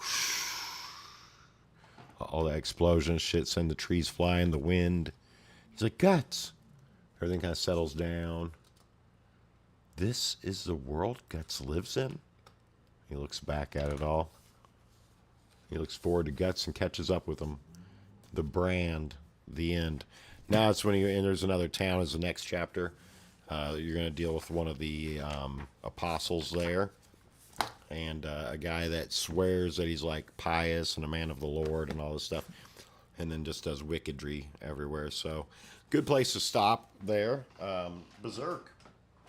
Well, it's a hard manga to read, and I don't mean hard in the sense of like, oh, it's troubling or the subject matter's too dark or whatever. No, I mean it's just kind of senseless violence. But it's hard to read because of all the sound stuff. You know what I mean? All the extra little sound effects and things that they're plugging into it all just kind of like makes it. There's a lot of action sounds in there that are hard for me as someone who's just trying to vocalize the whole thing to kind of nail down right for you guys. I think that it would be a lot better if I had sound effects like on the board. I've got a bunch enough shit. I could probably put together like a good dozen or so that will help the action. Like 2 or 3 sword sounds clanging. Like maybe I'll just record some shit myself. like heavy breathing, shit like that, and just trigger them when they need to be up there. So it's not just me. I can just focus on the voices. Because an hour and a half, 2 hours, that's pretty hard. My throat's pretty sore. So, let's go back. Now, we're still on a schedule here. Let me check some things.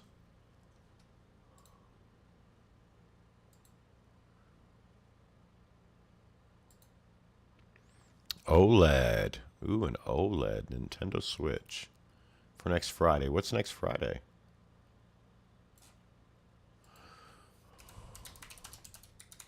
Don't make me need to get a Switch. I'm barely playing the games I got. Speaking of a game, I want to get in a round of TFT as an unwind. Reading all of that takes a lot out of you. So I went to 7:30 instead of 8 with that. So I really only did an hour of manga, but nobody's really watching. So the next thing on the schedule is the music production. I don't think we're going to spend as much time doing that as I had allotted for it. But we do need to get some money out of the sound draw, so I will get some samples and shit. And I did set up my MPC. What I'll probably do tonight is start making samples and seeing how, because I redid everything, how they'll pull into my music setup. Get that kind of workflow figured out real quick for the future. And then we can get into the old wind out with some gaming and videos.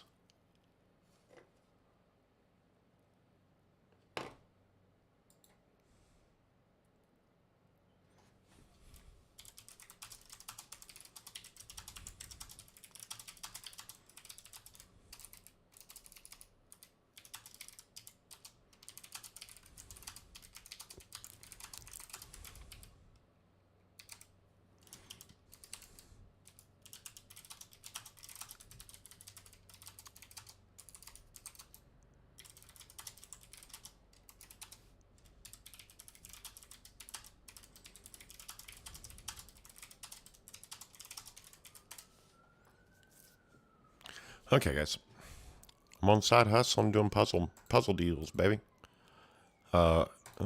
Video of that particular show, and it depends what book they're reading. If the drag queen is It teaching appears them to about be gender ideology, depicting some fish. A couple of fish in the ocean. It seems like that's the rainbow fish. The rainbow fish. It seems to be the rainbow fish, Ollie. well, I think a lot of these books are pushing even subtle messages on gender ideology, trying to tell kids you should be trans and become LGBT, and kids should make that decision on their own. So if that book is teaching them about, transitioning or becoming a drag queen, that's inappropriate. It's and that's the rainbow issue with, fish. Yes, but I haven't read the book. I can't see what the book is. So based on that one picture, does that book contain subtle messaging that's trying to tell kids to change their gender when they shouldn't be thinking about things like that? And, in Florida, they've obviously banned books in the classroom that teach gender ideology. And there's a lot of books, kids' books. There's a book called The Gay ABCs, and that pushes gender ideology. For 2-year-olds, it's 2+. And I don't think that's appropriate for a kid that just should be reading kids' books that are completely innocent. They shouldn't even be... But what do you make of this? What do you make of this lunchbox, though? How long my Discord Why do you keep going back to lunchbox? Because it's got a picture of a trans woman on a kid's lunchbox. It's got a picture of a K-pop star on the lunchbox. Who's the K-pop star? Who's the K-pop? Come on, it's Ethan, you, right? It's me. It's you. And this K-pop star is a trans woman, right?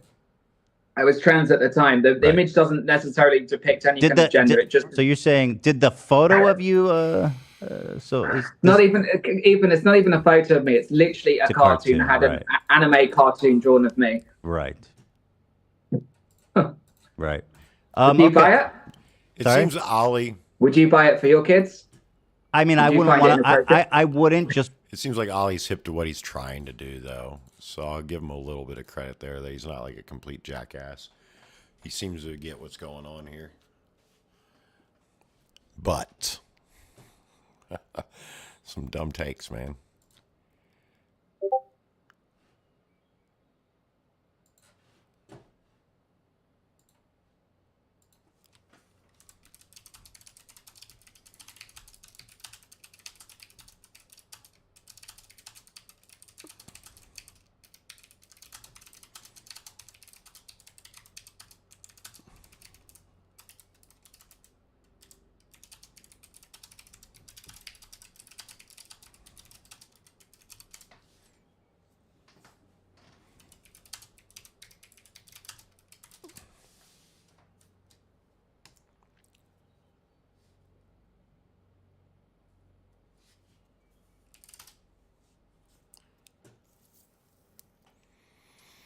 So this is what I've been going with, is this build right here. Average is 2.12, they say.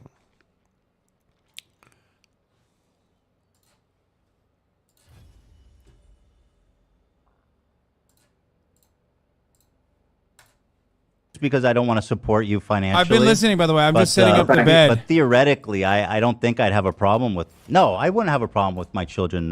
There you go, Ethan. So this is what I was gonna say. The one issue with like buyer logic style arguments is that you have to clarify, you don't actually have an issue with Ollie London selling this. It's that he has an issue with it, but he himself is also a grifter. I need to make sure this is all working properly. Got too much going on. Even elementary school, when they shouldn't be thinking about that. I think it's wrong to expose them to that. I think exposing them. Also, airtight argument from Ollie. That's not me as a trans woman. I'm a K-pop star. Okay, dude.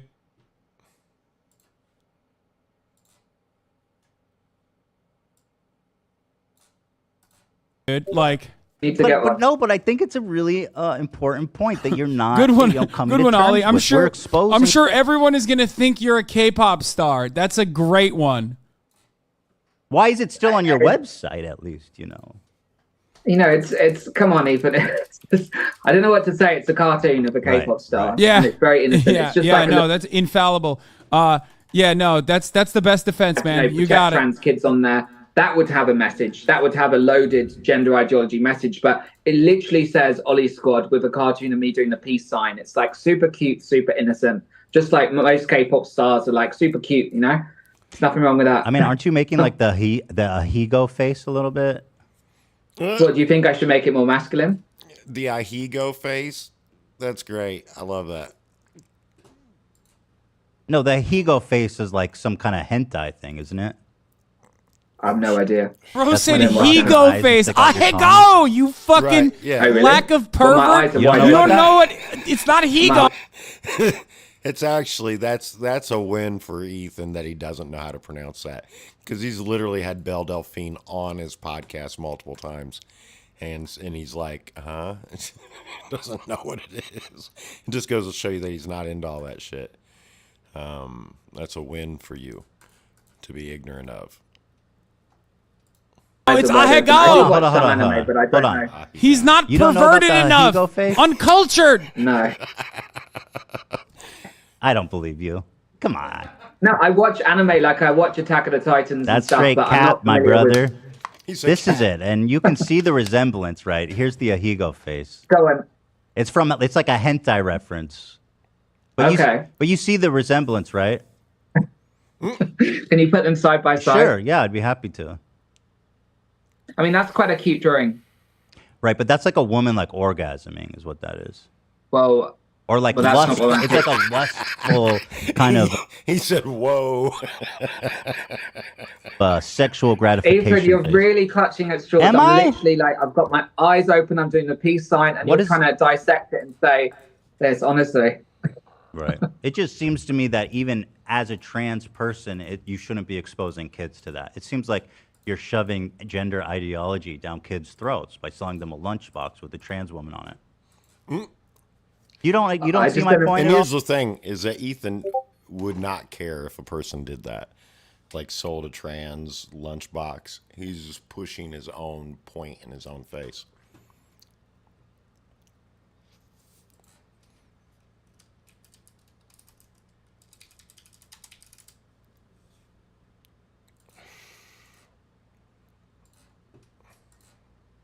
You don't get it? No, I don't. You know, I would see your point completely if, for instance, it had messaging on there, like some political, because I don't think kids should be exposed to politics either.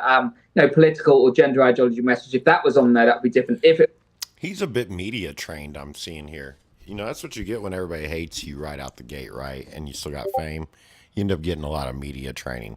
I wonder if Bad Baby got media trained at all. And I realize that no one even thinks about that one anymore. But they probably should, because that was some straight pedo baiting shit she did by putting OnlyFans out the day she turned 18. kind of trashy, you know. But I dated a nude model that started stripping when she was 15. Now, I didn't date her then. I dated her when she was 21, but that's when she started stripping, and she was a stripper when I knew her. Was almost like a lifer at that point on it. Like, she knew what she was doing. She was a pro. And but I wasn't a strip club fan. That's the fun thing. I didn't go. I sold drugs in strip clubs. That's how I would get strippers that wanted to date me, because I was not the norm. I was the guy in there that wasn't looking for a dance. I was looking to get your money, and I would bring women in with me, and they would go back in the locker areas, whatever you know, dressing room, and give them all the product. And then they would come out onto the floor and do their dances and shit, and then they'd come over to me and pay me. I never got paid in dances, but I did get free dances a lot, because they would come over and like occupy me while like my girl was back dealing with shit, you know, things like that. So it all looked, you know, normal. And but guys would notice, because they would ask, they'd be like, "Did you pay her? I didn't see you give her any money." I'd be like, "Nah, she just gave me a dance." And they're like, How are you doing this? And I'm like, well, one, I'm not here for that, you know, so that's probably why I'm getting them for free, is because I wouldn't buy one. So, yeah, but dating strippers, man. Yeah, don't date a stripper if you met them in the club and you were paying in the club, because then you're a trick. But if you meet someone like in their day clothes at a laundromat and they end up being a stripper and they're always coming back to you, then I wouldn't sweat it a whole lot. It's just a job. It was a sexually suggested image, but this is literally an innocent cartoon. I've got my eyes open. I'm doing the peace sign. You could not get innocent. What do I need to do, Ethan, like to please people? Do I have to like close my eyes? Yeah. Well, I personally don't necessarily have a problem. What is your fascination with the eye wideness? I haven't said anything about that. About what, sorry? Because he's very self-conscious about the fact that he's not really Korean and looks nothing like a Korean. So when you're talking about how his eyes are open and shit, you got to remember that's an Asian stereotype thing. So you're probably hurting his feelings as a transracial. You said, what do I have to close my eyes? I didn't know what that meant. You kept mentioning about like the eye wideness of how wide it is. I don't know why you keep bringing that up. No, I'm just saying that, look, in the picture, my eyes, it's not even me, by the way, it's a cartoon, but the eyes are very wide open, like glistening. I'm just saying, like, what's wrong with having my eyes open? Like, we're human beings. We have to have our eyes open. Like, would it be better if I close my eyes? Would it be better if I close my eyes? I don't know. I don't know what that means, Ollie. Here's a reference to popular culture with the Ahigo face. It's, you know, like kind of an e-girl thing. You're probably aware of that. Well, I'm not an e-girl, so I wouldn't know. Yeah, but you're on the internet, and it's from anime, which you seem to be. Okay, but let's move on. I do know anime and stuff. I don't know anything to do with that pose. Literally, I've got my mouth open like this. Peace. Ethan, move on from the Ahigo. Yeah, that's what I was sitting there thinking. Like, you're on a weird tangent here. Oh man, he's still talking about the Ahigo face. Thanks. Yes. Well, so when Ethan gets into goblin mode, he's just gonna argue. Well, not argue, but debate. You know, he's gonna look for those openings constantly, because that's how he is kind of good at what he does when he does it good. He doesn't always hit.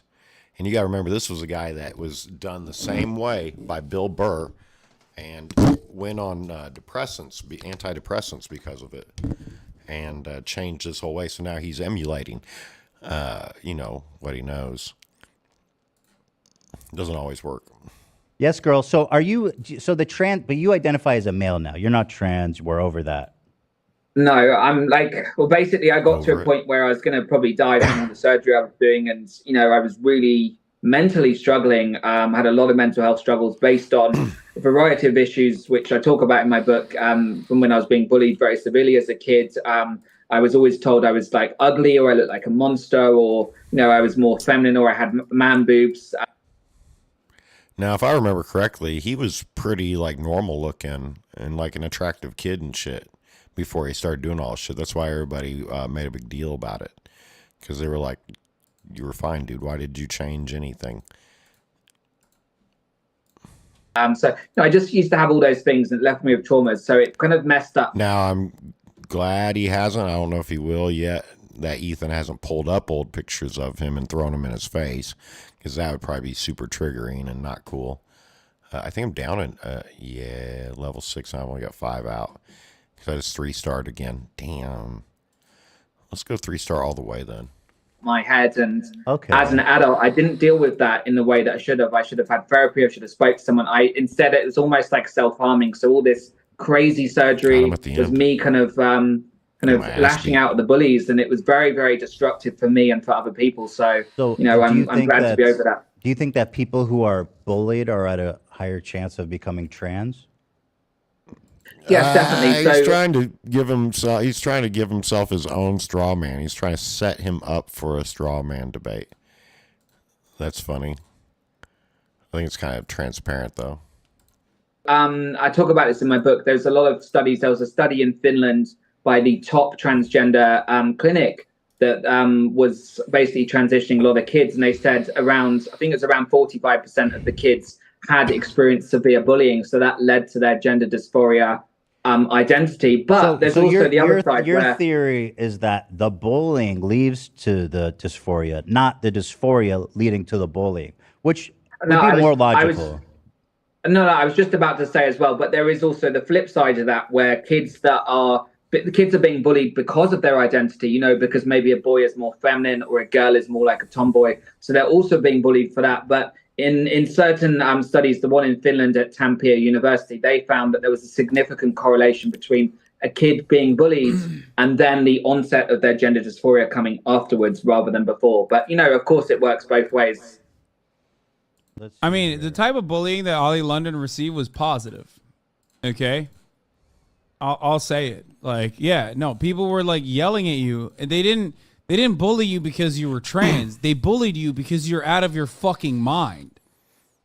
Like, no one is out there being like, wow, Ollie London's trans. I mean, I'm sure there were some transphobic people that actually were bullying him. But, those people are now his allies, right? Most people, like myself, were looking at that and going, you're fucking out of your mind. Like, you're not Jimin. You're not him. You are not him. Okay? Right.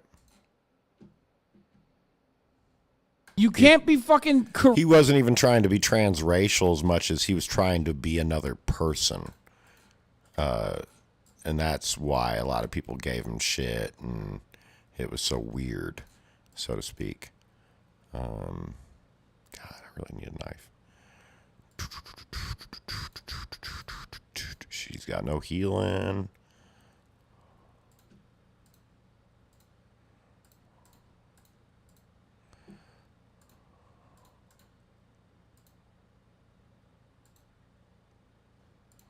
Korean like that. It doesn't work that way, you dumbass. Heteronormality.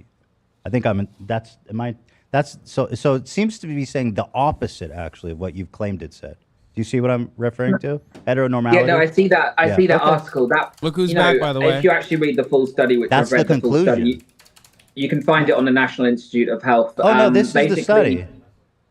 Yeah, let me have a look. Yeah, no, this is the study. It's the .gov. Finland. Yeah. Yeah, this is it. And then this is the author's conclusion right there. I mean, that's pretty much that. This is the one you're talking about. Big yes would be nice. Yes, but it's the study's also saying it's associated with being bullied and being the perpetrator. So it's basically saying that either. But the message. This is the last sentence. So let's read this together carefully. It suggests that bullying during adolescence may serve as a mechanism of maintaining heteronormality. So, do we understand what that says? No, I get what it's saying. Yeah, if you're bullied, you're going to probably not be the person you really are and conform to other people's ideas. Heteronormality. When I was in my 20s, I got called gay when that was like a thing, that it was a diss or something, by a lot of my friends in my personal circle. Not because I did anything that would, make me present as homosexual. I had a girlfriend. I had a girlfriend for 5 years, and then I had another girlfriend and another one, and I wasn't single until I was like late 20s ever, from like 15. So it was never that. I was always getting heterosex far more than my friends were, because I was always in like real relationships. But no, they would call me that because of how often women would hit on me, and I would just ignore it because I was in a relationship, and they didn't understand that I wasn't going to try to fuck every girl. I only had black friends mostly, as far as males, and so they just didn't get it. That's just a social thing. There's a lot of, like anti-homosexuality in the African American culture. So that's why that was like a gag. I'm not going to say anything else about like what that implied with them telling me that I needed to fuck every single girl that wanted to fuck me, but I wasn't going to. And they harassed me about it a lot of times. And I think that was because even though I usually kept like a tight group, I always had like two best friends. One would always be some kind of like super playboy, good looking, athletic, popular dude that everybody just wanted to be around. And the other one would be like this heavy set, hilarious, jokester type big dude, and then I kind of fit in the middle, right? I'm not, because trust me, you go out with a guy that looks like my buddy T, you'll get girls coming on to you just because they're terrified of him. They know that he's going to fuck them and leave them. They know they can't trust him. They're terrified of him out the gate. And then there's some women that think they can change a man like that. And then Mike, the big guy, he didn't get a lot of girls. He would take what he could get. So both of these guys are coming from two different, complete, disparate opinions about how this works. One doesn't have to try for sex at all and only gets like the most attractive women. And he can roll the dice because he's going to get 3 or 4 hot women a day trying to holler at him. Where the other one gets no one hollering at him. So he'll take whatever he can get. And he does. So he settles a lot. And so that's why they both had kids with different people and shit. The girl that was in our clique that got brought in all around this ended up having 4 kids by 4 different dudes before she died. And all these people are dead. So it's not like I am starting shit. These are all people I very much cared about. T, not so much, because we had a falling out. And he's still alive, I think. He doesn't do social media, so kind of hard to keep up with. That's the guy that, I don't know if he still looks good or anything, but in his 20s, he had it going on. He worked out a lot. He had like the abdomen that looked like a snake or some shit. So he did all the things, and he became a male stripper. And I told him to do that because I was like, you're not getting paid, properly. And he's like, I'm getting paid. Girls do this and they buy me that and they do. And I'm like, dude, you could be getting just paid of your own money. And so he did both. He would have his own money and then make the girls buy him Coke and shit. Because being part of that whole world got him into Coke big time. And I never got into it. I sold it, but I never, I would smoke Mo's, which are where, there's 2 types of Mo's. There's a pre-Mo and a Mo. They're both weed and Coke. A Mo is crack and weed. So you take weed, you crush crack up in it, and you just kind of you can lick the wrap of a blunt wrap and then put the crack along that line. But more so you do a primo, which is just cocaine. And that's where you lick the inside of the blunt, makes a line, and then I'm showing my hands here, and I don't think you can see them. You powder it along the line, and it stays. And then you cook it a little bit, which actually kind of turns it into crack. So it doesn't freebase it. Because that requires for you to extract it with the baking soda, but it does cook it, which adds a potency for when you do try to smoke it. And I would do that because if you ever wanted to do that and we'd smoke some blunts like that, it only took 3 blunts for the smell of the cocaine burning to make me nauseous. So I would always get turned off of it by the time it would actually have gotten me into it. So once every, I'm rubbing my nose a lot while I'm talking about this. Oh, yeah, he's talking about cocaine, rubbing his nose. Now I got a booger that won't come out. And yeah, I haven't touched that shit in 20 years, but I would do it, you know, like have a day, and then it'd be like 6 months or a year or something before it happened again. I never got into any of the stuff that people seem to really get into and get like pulled into deep. Like I got a script for Xanax, and I fill it like every 3 or 4 months, which there's literally no way to get addicted to it then, because I get 15 milligrams a month. So it's half milligrams, 31 per day. And so it's 15 milligrams. And then when you stretch that out to 3 or 4 times, you're talking like 3 to 5 milligrams in a month. And there's 30 days. So you divide that by 30, even the 5 milligrams. That's a sixth of a milligram a day if you were to like do it every day. A sixth of a milligram of Xanax won't get you addicted. It's microdosing. So, and I don't do that anyway. So I take like 1.5, like not milligrams, but like 0.75 when I actually need it. You know, like when my chest is like pinging, like pinching from stress, and then you take it and then it goes away. You're like, okay, cool, my heart's all right. That's kind of the thing for me, because if I start thinking, oh, my heart's fucked up, I'll get psychosomatic and trigger a heart attack again like I did. It's basically saying that some of these kids that are being bullied will maintain their original identity because of the bullying. Correct. But the study also, if you read the full study, the study also speaks, there's a high correlation between, there's 2 different findings in the study. There's a finding that around 45% of the kids are bullied, and that causes the gender dysphoria. And there's also a part of the study which also says, like the conclusion is finding that some of these kids are bullied because of their gender dysphoria, and it makes it worse. So there's it 2 seems different like findings. if 2 outcomes are possible, then it doesn't seem that interesting. I wonder why you bring it up. Well, no, read the full study. It also talks about the.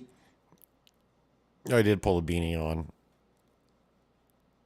We're starting. There's a theory that he gets more powerful mentally when he puts the beanie and warms his head up. 5th place. Should I keep going?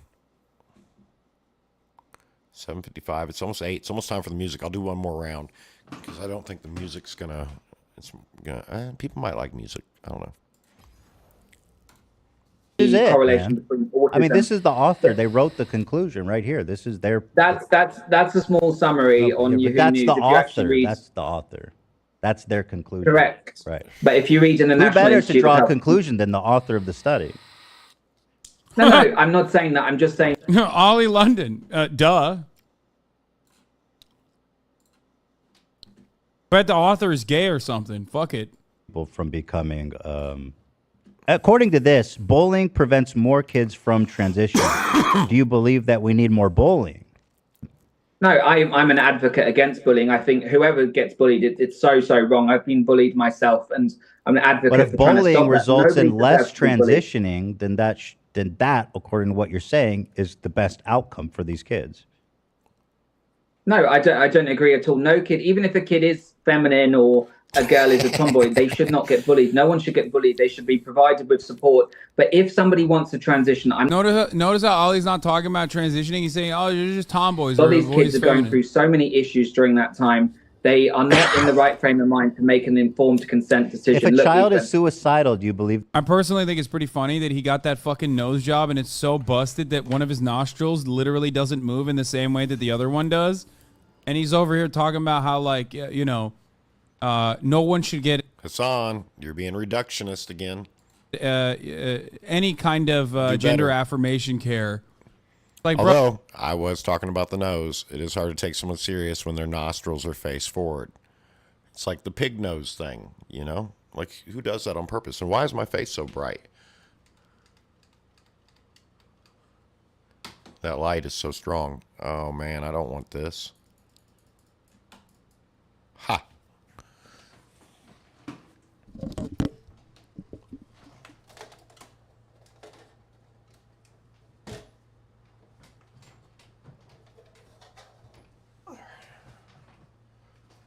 One second, guys.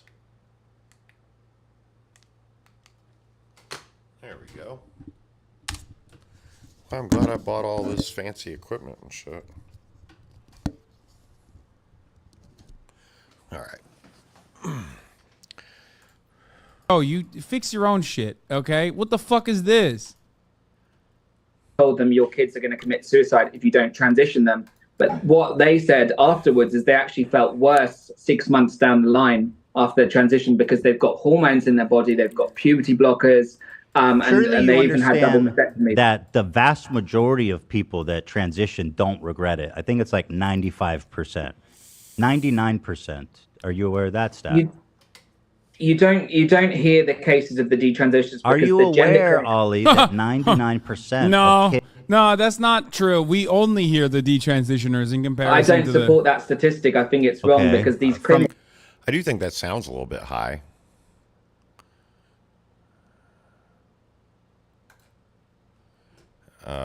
99% don't regret it. Wow, who do I put in now? Eek. I would imagine with anything in life that's a big decision that less than 99% are happy with anything. Like getting a dog, getting married, having a child, all these major type of life decisions that can affect you. Second.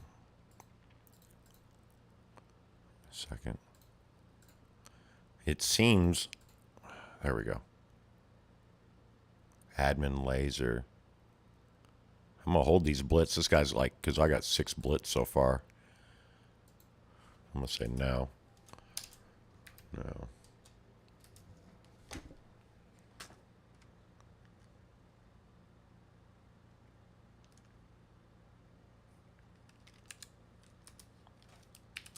I am just grabbing them for funsies.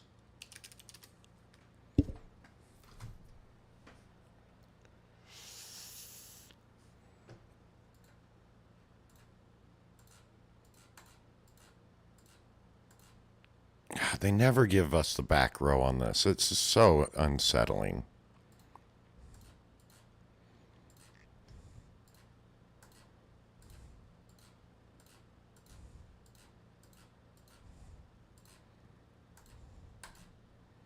I do need that Lucian. You have one Renekton back. From what? So what am I doing right now? I'm actually taking people so that other people don't get them. But it looks like this person's going Infinitine 2. So I may need to have 2 sets going so that I don't get stuck with the bag. Nothing happening. From what authority do you disprove that statistic? Well, look, these clinics make these studies. They don't even do follow-up studies. There's an example of a Do you clinic not trust called the studies? Because you just told me to read one. Look, what I'm saying is the gender clinics make billions of dollars every year. Their studies are skewed and biased. In a They review don't of do follow-up. 27 studies involving almost 8,000 teens and adults who had transgender surgeries, mostly in Europe, US, and Canada, 1% on average expressed regret. For some, regret was temporary, but a small number went on to detransition. But that's 1%. That seems like a very small amount to be singularly focused on. And this is 27 studies, so this is a massive kind of conclusion, right? A scientific conclusion, a consensus. Wow, how did that if you absorb would. the other ones? Yes, but what I'm saying is there's a clinic, for instance, Tavistock Clinic, which was the main clinic in the UK. They were actually exposed. They were doing studies as well. They weren't bothering to check with the detransitioners. They didn't bother to check with the detransition. They didn't check how the hormones were Oh, I know affecting what them you're over a year. talking about. That English one for Yeah. Yeah, so that one, if I recall, I looked into that. I believe it was people say it was shut down. It was actually, wasn't it? It's being shut down. Right, but still open. They're actually making a bigger one so they can serve more needs. I actually, so it's not really being shut down actually. That say one the is- name again. it's still- What is it? It's called Tavistock. Tavistock. Yeah. So that one's actually being shut down this year because basically the National Health Service, which is basically looks after all the hospitals in the UK for the government, they actually said that there were a lot of ethical violations and stuff, and they also changed their policy. It's funny to think that like Turf Island has any positive say on this matter, or like shutting down hospitals implies anything but like conservative austerity measures in place for the UK. Okay, one, they're horrifically transphobic over there. Sorry, it's just the truth. And two, they're fucking shutting down hospital care nonstop because of fucking Tory austerity. 27 studies. Then why did you tell me to read this one, Ollie? You use studies when it's convenient for you, He doesn't but you have level don't when 3 it yet. goes against your great. thesis. I don't understand your consistency with studies. Do we like them or no? What I'm trying to say, Ethan, is the gender clinics are very, very powerful. Do we? They No. control Ollie, a do lot of we studies. like studies or not? All studies or no I studies? like studies. Oh, we do. You know, I like studies. You do but like you studies. have to. But you have to always look at bias. You know, the clinic in Finland was a transgender clinic that made the study. So they had different findings to many of the clinics in America that are saying there's a low detransition rate. But there are thousands of detransitioners out there. They're just not sharing their stories because of fear of being attacked. And, you know, they get abuse every single day from trans activists. So there's thousands of kids out there there's 50,000. Now, I will say that there is such a thing as trans activism, where people aren't even trans and they're like pushing the scope of that whole thing. But I don't think that means it's bad. It's just activism from people in a different community. Detransitioners on a Reddit subreddit forum speaking about detransition, but they're scared to come out and talk about it because they're going to get attacked. So there's a lot of people hiding. You seem to be in denial, Ollie, that the vast, vast majority of these people, let's say there's a bias. Let's say instead of 1%, it's 10% regret it. And that's a huge deviation. So I'm giving you a lot of doubt here. If 10% only regret it, do you think that on whole of the 90% who don't regret it and who had what they consider life-changing health care, why would you seek to deny them life-changing health care? When they, Ethan, they say, this saved my life.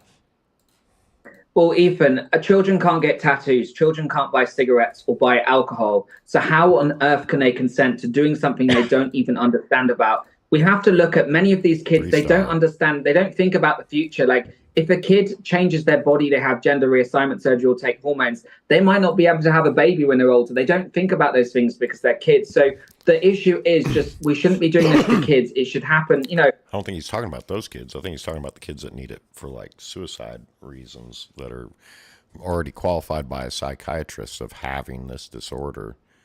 You know, I thought it was wild when there was that guy.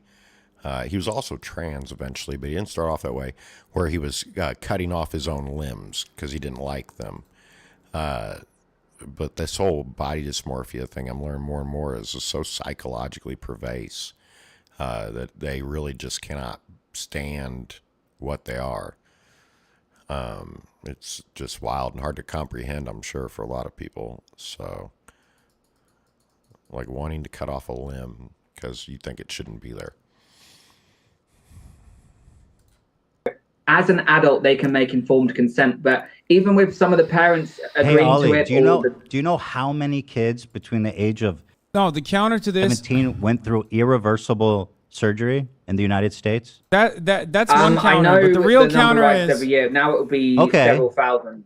So the number of patients, of children between 6 and 17 who went through irreversible surgery in the United States. What was the years on that one? It's 3 years, 2019 through 2021. So this is the most comprehensive data we have, and this comes straight from the government stats. It was 250 per year. Does that seem significant to you? That's completely incorrect because there's a clinic in Oregon. It's in the thousands now. There's a clinic in Oregon that's done at least The thousands? 300. Is that significant? 1,000? I mean, we have 50 million children in the United States. Do you think 1,000 is statistically significant? There's thousands, and this study probably only takes into account. This is one counter. The other counter is not only is it statistically insignificant and you're making a fucking mountain out of a molehill, the other counter always is, okay, what if you have a child, okay, who is in a situation where puberty blockers are medically necessary? And then he'll say, no, that's not the case. That's like trans people, blah, blah, blah. And you go, okay, again, contraceptives and certain kinds of certain kinds of hormone blockers are absolutely medically necessary for young girls, for example, that have issues related to their fucking genitals and shit. You know what I mean? It's still medically necessary. Do you think that they should stop? Birth control in many instances could literally be life-saving. It's not even just about like, you know, kids are having sex and we need to make sure that you're curbing back on teenage pregnancy. It is an absolute medical necessity for a lot of people, a lot of girls especially. Do you think that that is appropriate, or do you want to stop that? And if he says, yes, that is appropriate, that should happen, then you go, okay, well then why the fuck do you have a say on other medically necessary circumstances? Do you think you should set the boundaries on what is considered medically necessary and what's not medically necessary? Or should we leave that standard up to the medical professionals, the healthcare professionals that have the welfare of the entire public in mind and aren't some fuck... Well, I today found out that they're getting lazy as fuck too, though. Jesus Christ. I'm going to have to go in tomorrow and see if they want to get all uppity in my shit about it. I've been a great patient. Fucking psychotic people who thought they were Korean 3 months ago. You left it on that one, huh?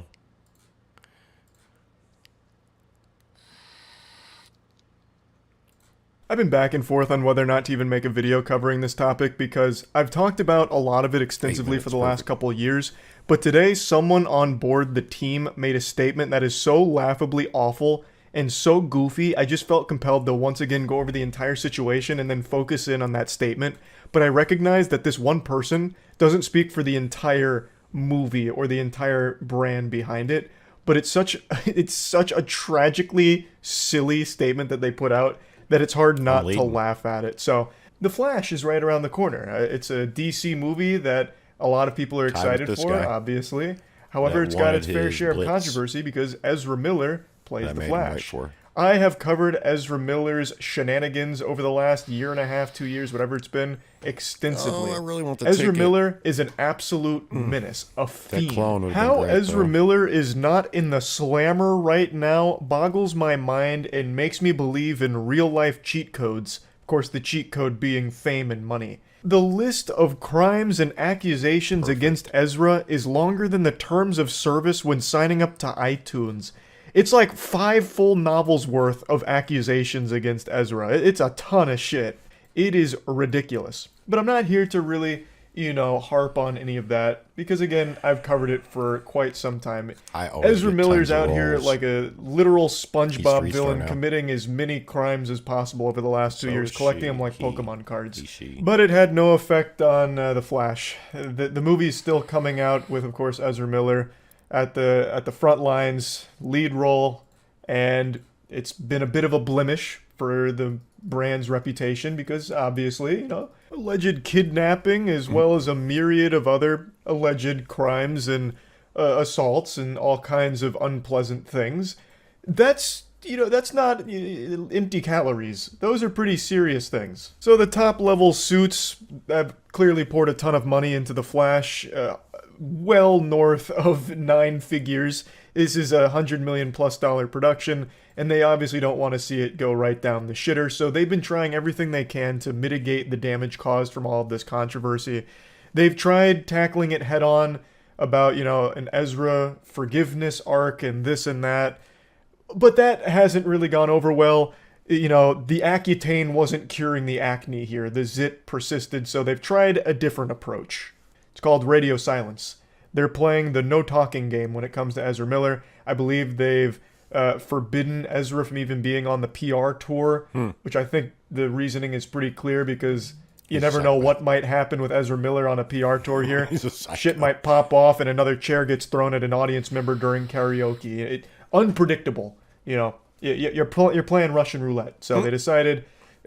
put Ezra Miller on the bench. And that's been their main tactic, making sure that the Flash launch is as squeaky clean as possible. However, this strategy of not talking about Ezra Miller wasn't relayed to one person in particular, the production designer, who made a statement today that said, Ezra Miller's performance is so good in this movie that people will forget the crimes. This movie is so good, you're gonna forget all of these crimes. I guarantee it.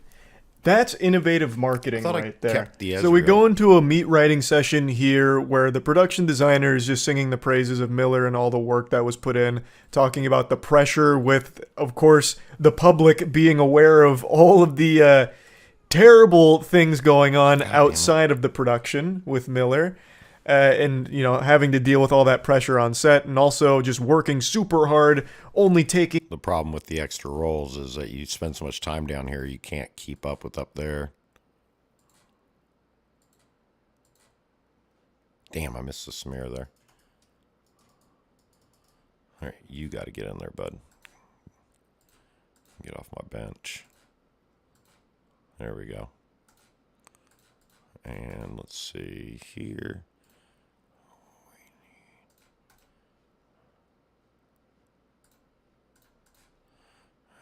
Let's see. We need that.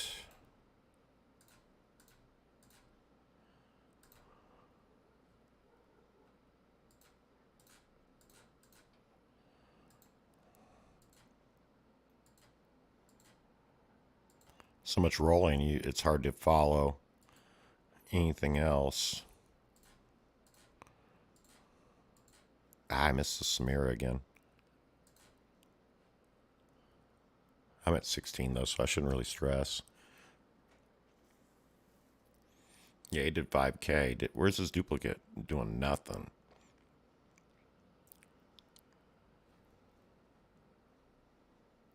That'll boost his ass up though. Let's focus like this now.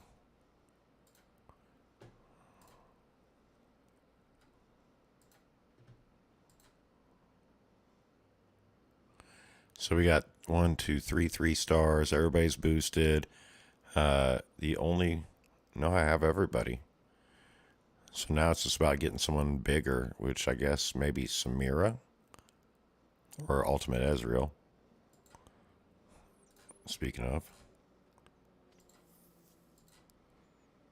3 days off during the entire shoot, a real fucking champion, a real hero, filming 6 days a week, and Miller did their own stunts. So like really just pumping their fists, like Damn. this is what hard work is all about. The crimes are meaningless that one now. guy Look at didn't this live. work. And it's not, what's wild is it's not even that far-fetched of an idea. It's actually something that's been employed many times in the past. So, for example, Riot Games fell into some hot water for a brief period of time due to a lot of nasty allegations coming to light about like harassment, sexual stuff, and just a very awful working environment at Riot Games, and they were sued for it. They were facing a massive lawsuit. In fact, one of the reports I vaguely remember talked about how they used to like hotbox cubicles with farts. So like one of the Riot heads would go in there and just start fucking farting in people's like workspaces, which I always imagine is the most over-the-top shit. Like he's doing combat roles in the office like James Bond and using his ass as like a weapon with a silencer on it and just like firing poop particles in people's directions. But they had a lot of like these terrible things that all came to light. Eventually they did settle for a massive settlement. Fucking $100 million settlement. That's a lot of doubloons. But the point is, when the public was made aware of what was going on here behind the closed doors, Riot started releasing information on upcoming projects that got people really excited. So people stopped talking so much about all of the awful workplace stuff and instead focused on all of the incredible things Riot was cooking up in the kitchen that they were now releasing a lot of information about. So the timing always made me feel like Riot's strategy was, okay, this is all bad, but what if we can take people's attention away from the bad stuff and instead put it on these projects that we know they want? So that's what they did, and a lot of people totally forgot any of this ever happened. So if that was the strategy, it worked very well. It's also what Logan Paul did. Logan Paul was facing a ton of hot water because of all the Crypto Zoo shit, and instead of like, you know, trying to swim around in the swamp, he instead just let all of that happen and then did incredible work in the WWE. He had amazing performances in the WWE, so then people stopped focusing on all the Crypto Zoo and all the scamming stuff, and instead focused on like, wow, Logan Paul is like a really good WWE performer. So now that's mainly all people talk about there. It's a strategy that actually has been used a lot, and it's really effective. So them saying like Ezra Miller's acting in this movie is so good you're going to forget all the crimes is not really the most outlandish thing ever. It's just pretty bold to just say that out loud. Like, yeah, his acting is so good, all these crimes, you're not going to care about them. Fuck all the victims and all that. They're going to watch this movie and be blown away by the performance. They're going to stop caring that they were a victim. I just love that the production designer got so excited. They're like, these crimes, who cares? It's a bunch of hoo-ha in the grand scheme of this movie. This movie is more important than any of that. In Miller's performance, it stands on its own two legs. You know, damn the crimes. Oh, shit, to hell with the accusations and the controversy. What matters is the Flash. I don't know. I just found that to be like really entertaining to read that. I'm kind of surprised that the production designer would actually whole big ass mech build. say that. I imagine all of the people, like the higher ups, are probably right now with their hands over their face, just in agony. Now that this interview's out there, because they were so close to launch here, and you know, not many people have been talking about all of the Ezra Miller crimes. Now they're more focused on the hype of the Flash. DC's been shitting the bed, obviously. You know, Shazam: Fury of the Gods, what an embarrassment and an absolute flop. So DC really needs this one to be a home run. And it's been a while now, so a lot of people have already kind of stopped talking about all of the Ezra Miller controversy. But this interview, once again, brings it to the forefront, which I imagine is the last thing they want right before this movie comes out. So I just wanted to talk about it because, you know, a bit of a misstep here, a bit of a blunder taking this interview and saying that.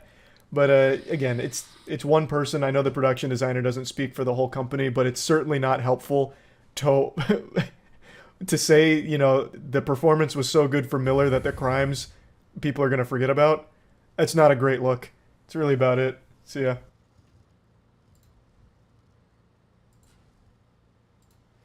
All right. Let's get some AI shit up for some beat making now. Wow, how far has that been pushed down? I've been paying for it. Here it is.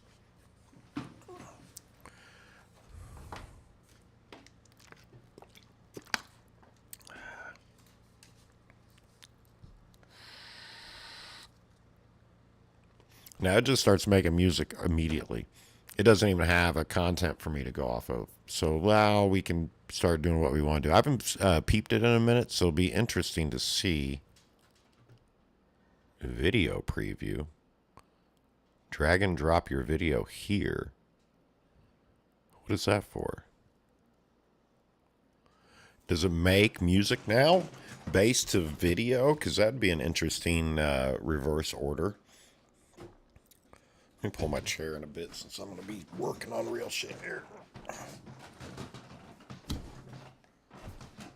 I have to pop the headphones in. Drag and drop a video. I have videos, but they're so damn big.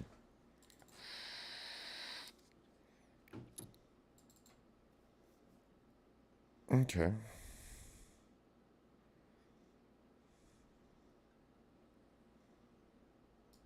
Let's see how big they are first, because these might be too big. 3 gigs. 3 gigs. 1 gig. Okay. I guess we'll go with this one.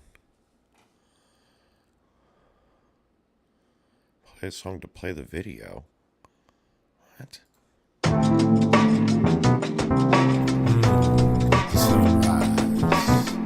Shower you with this glory. I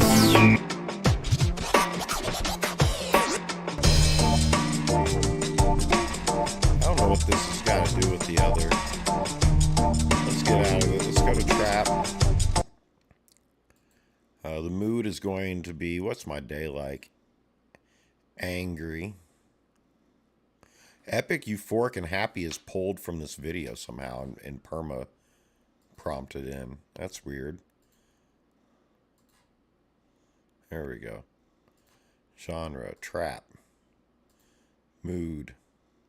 I guess this is just considered part of trap now. Because I'm more about like dark, elegant, angry, sexy, smooth, suspense, hell, even scary. We want a 3-minute track.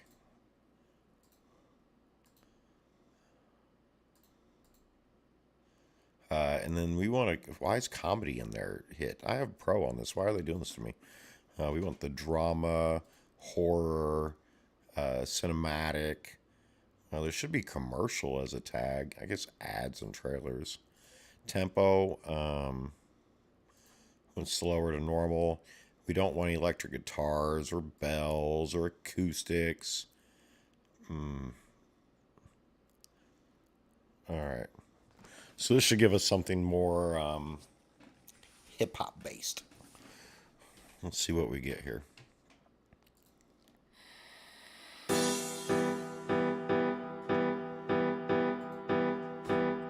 Yeah, you can redo all of this. So let's see.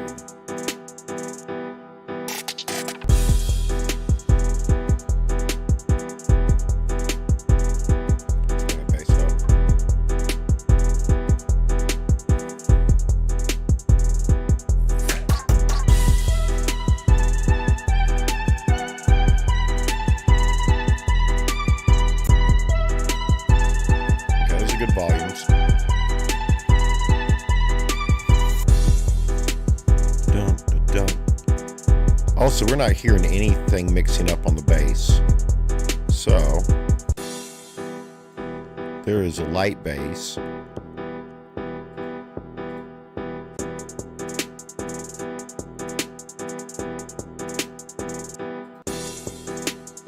These are your fills.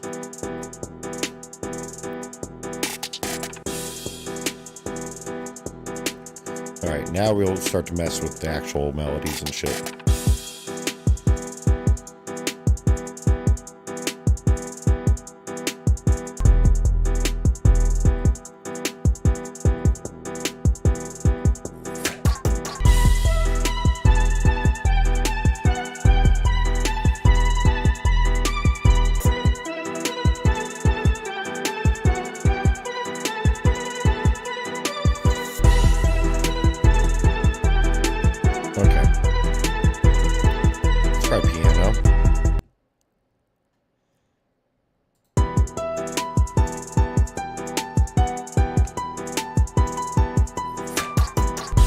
It's a little slow for a piano.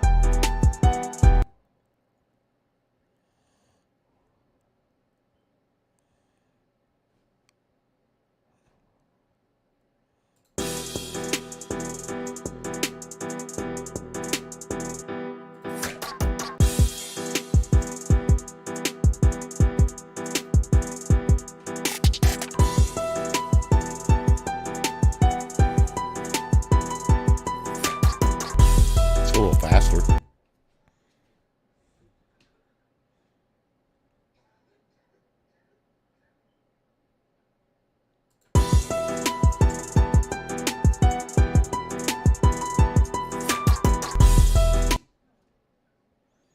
We're gonna try some different keys now. We're gonna iron out the melody. Way too high.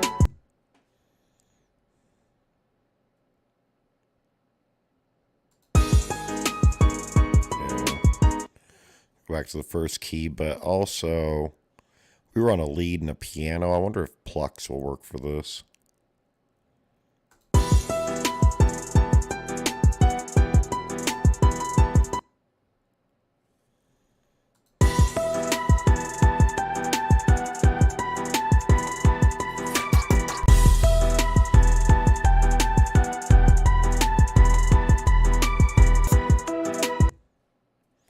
Let's hear this other bass. More dynamic.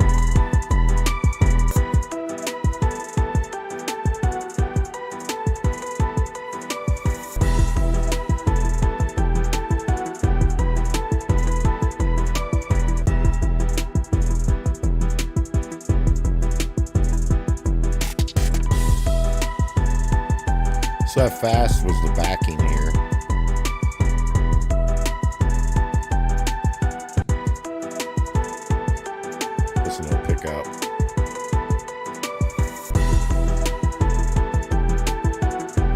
this other piano.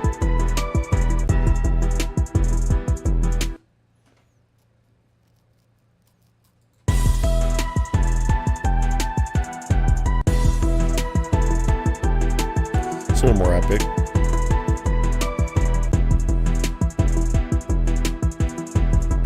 Okay. Now that we have something that works, I forgot how to get to this thing to stop playing or pause it.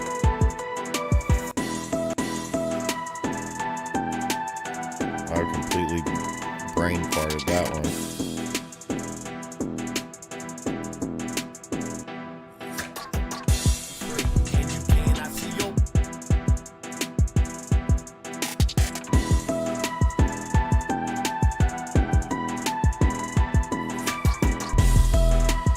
Now, I can't make it stop. That's the problem.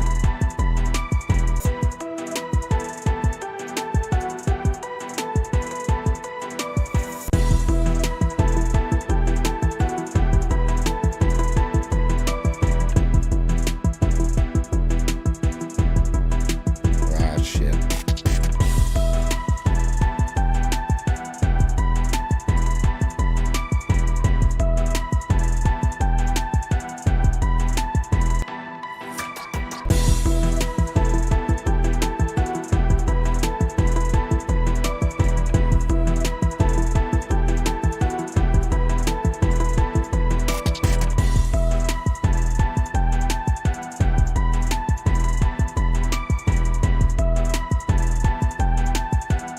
Okay. There. Now I can turn the damn thing off. And that's this track right here now.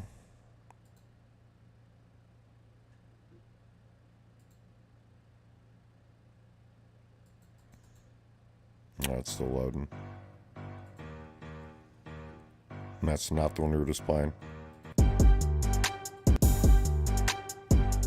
Maybe it's at the bottom. Oh, that's 70.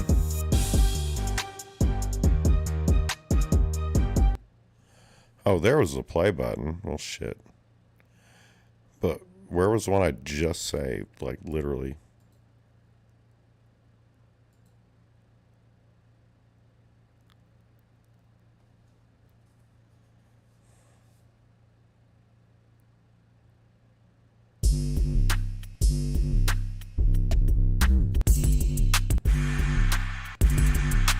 So one thing I should point out is that when I'm listening to these, I'm not listening for a whole song. I'm not going to ever use any of these as a whole piece of music for anything real. I might use it as backgrounds or some shit.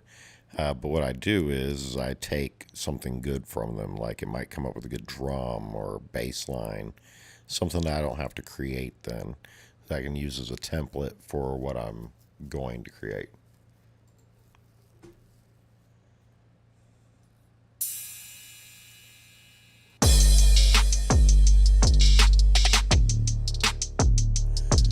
Like this.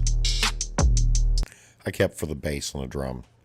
None of the instruments or anything else matter to me, and I bet you I probably silenced them out. Yeah, melody and backing. Yeah, just the effects. So then I would make different tracks of just bass and drum, and then just export them out. And then I put them into a DAW and actually then start making a song from that. So this is just to generate samples with, even though you can make a whole song. So let's go back to that because that's what I was doing. And then it tricked me up.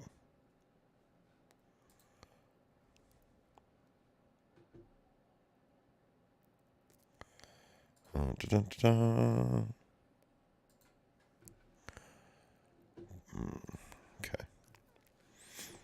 So start generating 3 minutes. Slow. We want slow. We don't want fast. Well, actually, I ended up going fast last time, didn't I? And then trap. Here we go. Now it's going to pre-generate with at least some of the stuff I want in here already. but I can start getting with the mood. I don't know why epic, euphoric, and happy is... Maybe they just don't allow that in trap, because it's not down here. I don't know why it would be locked in. It's not a trap thing. Heavy and mysterious. Angry, heavy, and mysterious. So it'll make like 15 tracks, like a whole album, really, when you think about it.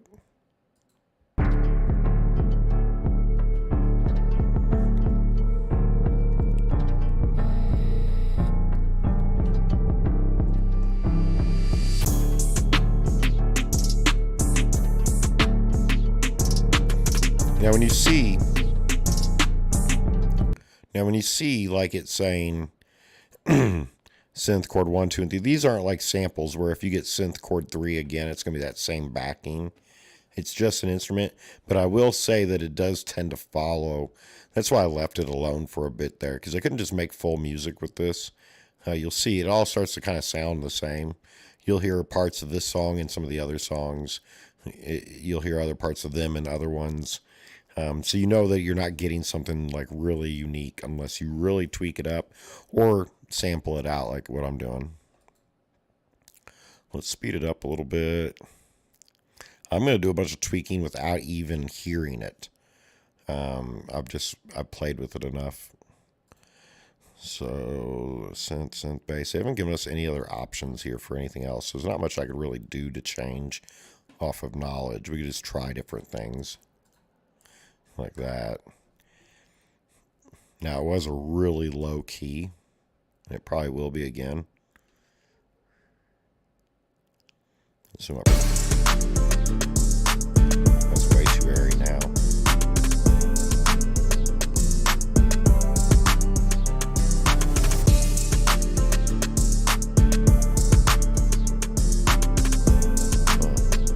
Let's go back to that drum.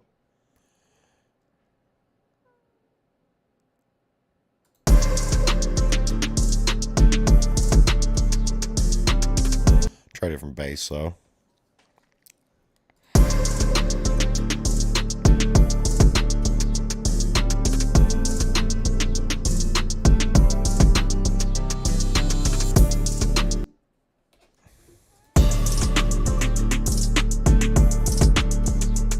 Okay, that's a good pairing.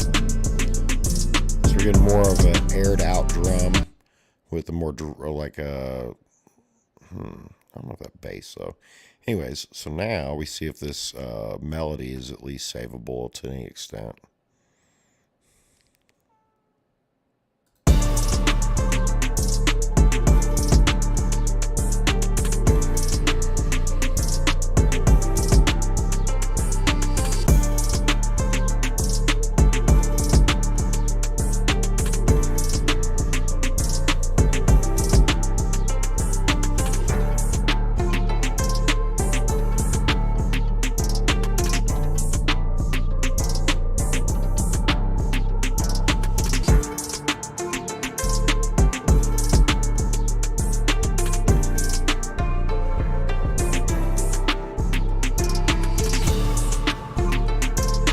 Got very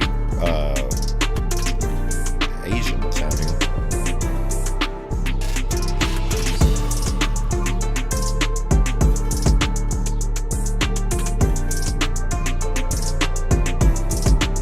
Okay, so let's say from that I'm only going for like the heavy stuff, so I want a transitionary sound.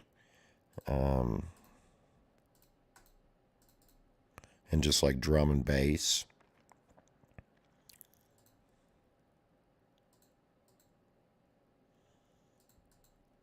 Do something like this.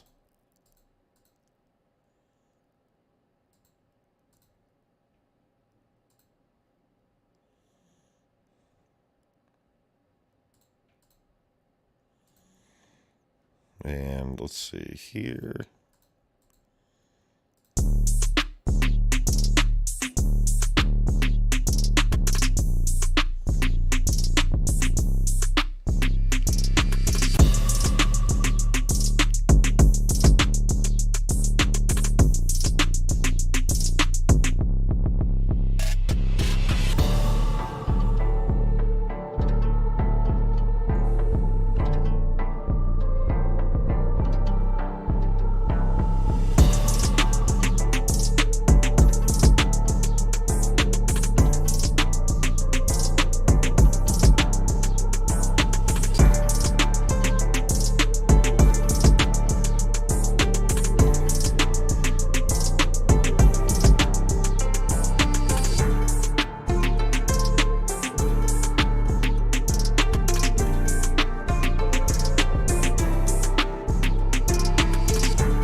Okay, so that's got some shit to it.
So that's pleasant and all. So what we do is we need to extract it bit by bit.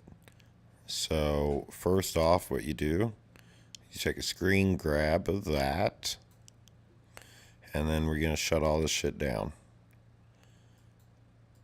And we're only going to have the drum. And then what we're going to do is we're going to shrink the song down to that. So we don't need all that. We just need some drums with some breaks, transitions, and shit. None of the fills or bass will come through.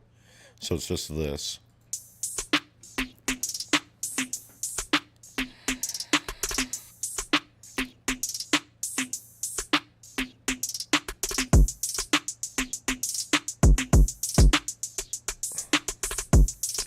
Pretty rudimentary, but that's what we want. Well, what I want. I don't want it to do all the work for me. So we download it.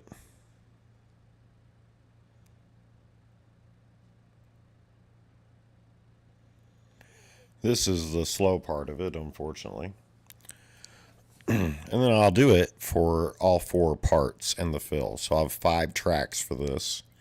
And then I can bring them in as samples and cut the parts I want out. Make a slow drum, a fast drum, because all of them have 2 different instances. And then, you know, use what I like from it and not the rest. Sample from it, add in other instruments, maybe make more breaks and transitions, change the bass line out. Who knows?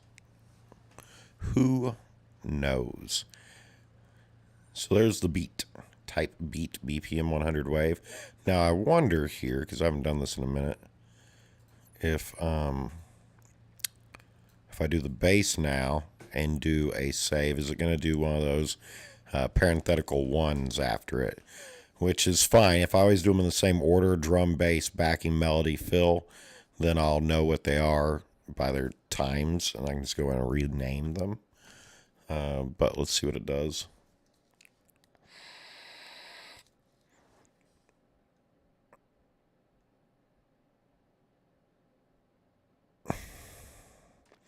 But I realize how tedious this could be, so it might be better for me to make a lot of this shit and have the pieces together and just make music with you guys. But I did want to show off the AI content generation side of this and how to use it without using it completely, I guess was, yep, it is a parenthetical one. So then, yeah, so it'd be drum, bass,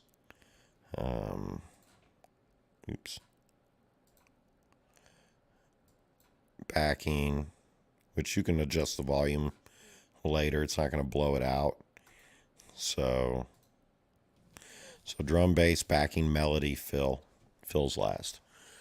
And we just got to make sure we have all the different colored fills in here. So we got the light, white on both ends. So white here, light, dark. And nothing is nothing, so it don't matter. Dark, dark, dark, white, white, white, dark. So we need a medium in there on the front end.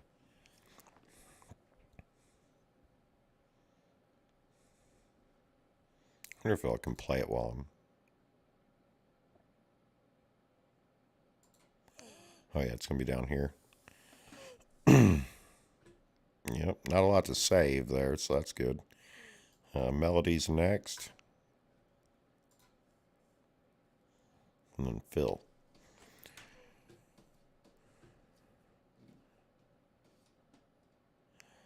It's time for the cat to eat, but let's not tell her just yet. She's napping. She's being good girls. Oh, shit, I'll get her attention.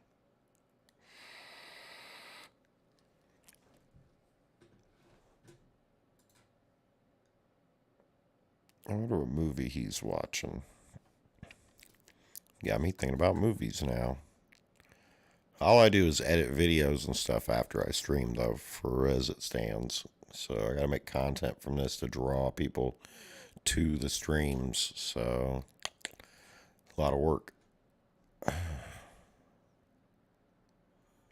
Any good movies? Outbreak, the virus that shook the world. Yuck. Nobody wants to think about that shit right now, my guy. My guy. My dude, my pal. Oh, it's downloaded. And then we got one left. Volume. We're going to do the... Oh, I guess I have two left. But it really doesn't matter because it's both, so I don't need them separated. I'm going to sample them bitches out.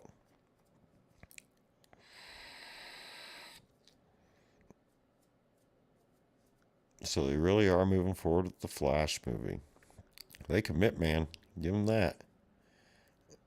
With the whole beard or the mustache thing with Henry Cavill and went forward, even though they could have probably just worked around it a bit. Now we got a floating mouth, AI mouth on his ass in the movie. I think they fixed it, but eventually. Well, that's still working on those. Shit, that hurt. Now, before we jump out and go into the editing suite, let's go over to my, I need to clean this up a bit. And if anybody's here, they can actually, like, help me pick. We're going to listen to these tracks I have on hold because they're taking up all this space, my saving space. And I don't think I want all this shit. So let's see.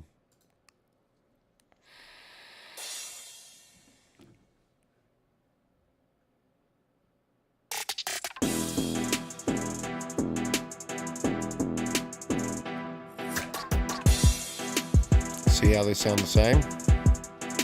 That dueling piano sound?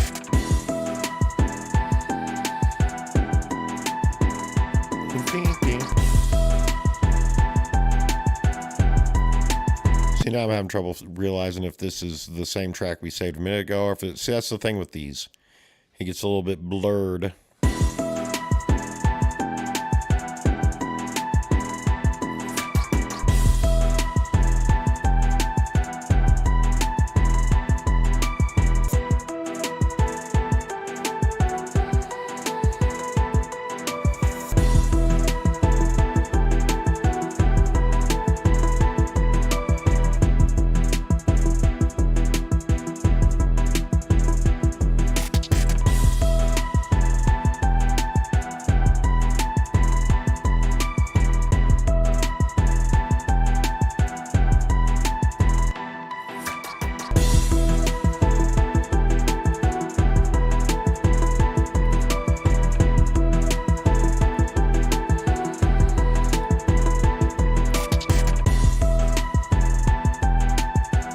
It sounds like more of the same. Unless it was the one, right? I'm also reading about that interview over here, which is hilarious.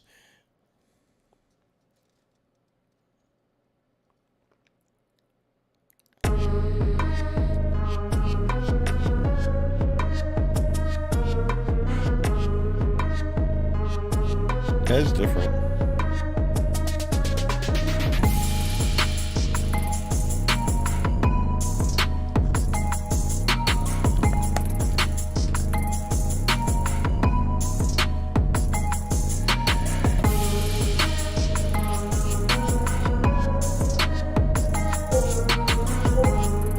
I can fuck with that. It's different, so.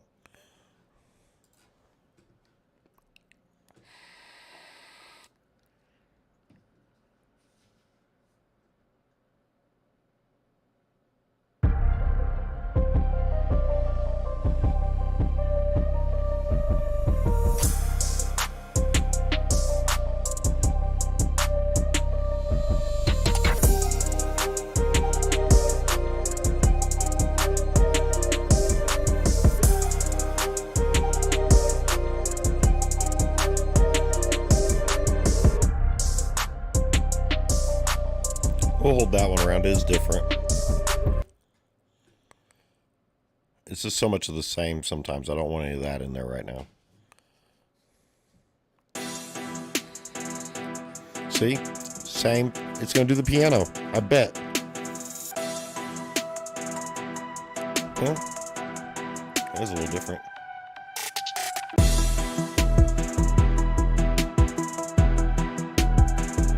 So this one here might be good just for the melody.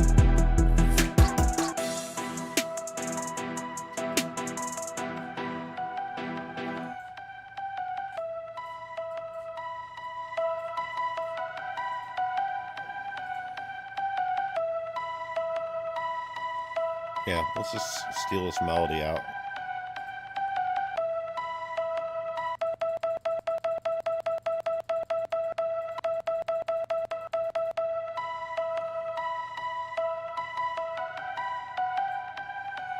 I'm digging the...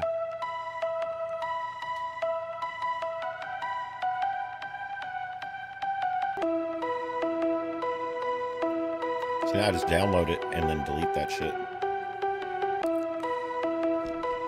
I like this.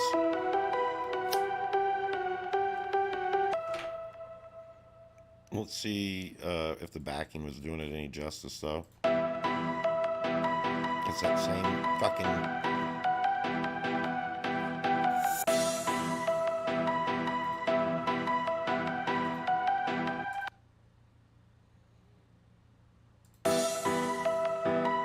Same thing.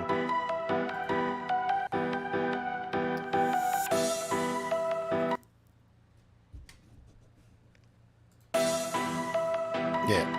Nah. It's only good to have the melody then. How's it still playing? I deleted it.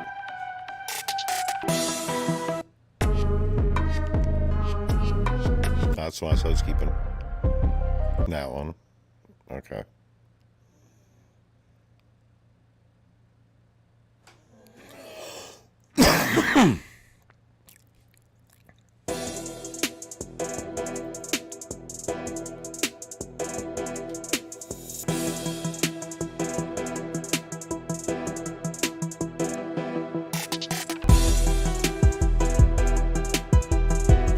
These all sound made by like the same people on the same day. Like that dueling piano riff shit that they're doing in a lot of these. Let's see if this matches it. I think it's this image that I'm seeing that connects them all together. Maybe. Yeah.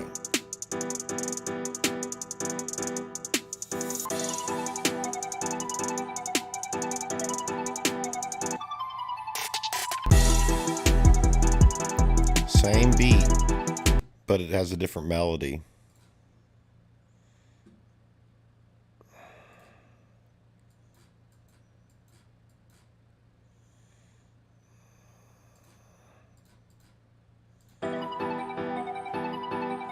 It's that backing that's fucking me up.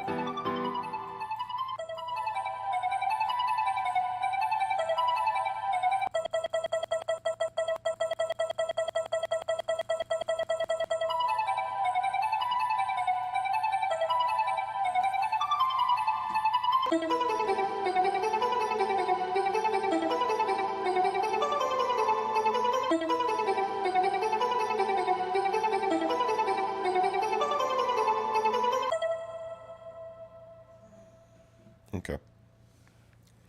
Sweet, download that shit so I can delete it. Biatch.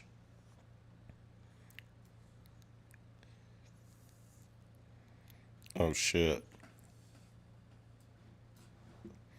Maybe he can detransition to before the interview happened. Oh wow. This was good though. Look. Tonight I did an interview on Far Left H3 podcast because I believe in the importance of educating people about what is going on in regards to the gender affirming care industry, even if they are pro gender affirming care.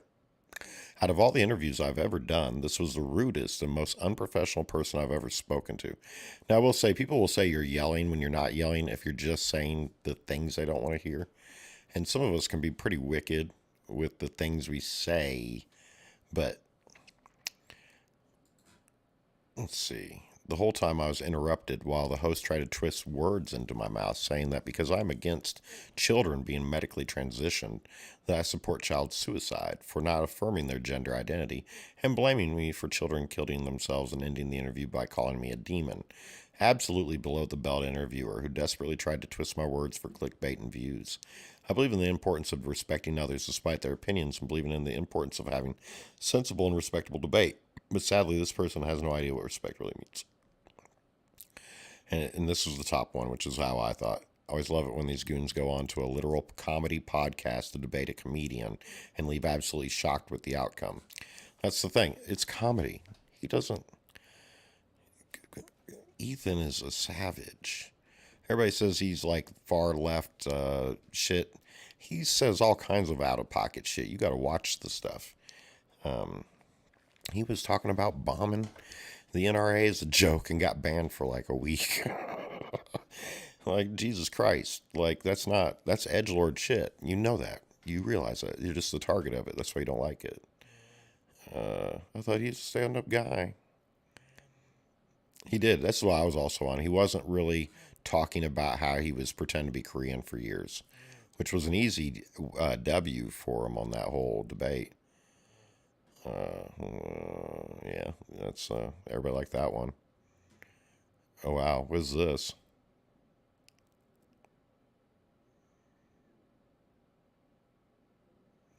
I don't even know. I don't even know what all this is. This is 100 was 100, the rudest. Okay, I don't even know what all that is.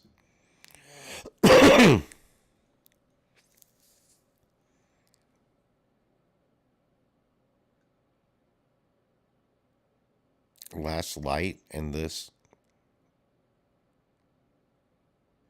I have no idea what they're even saying.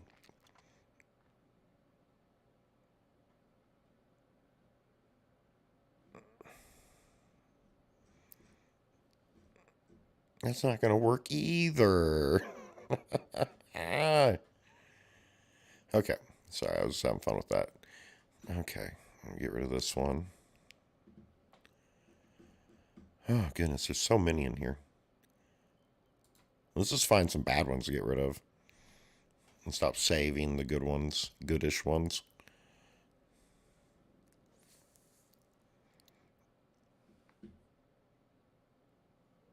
Is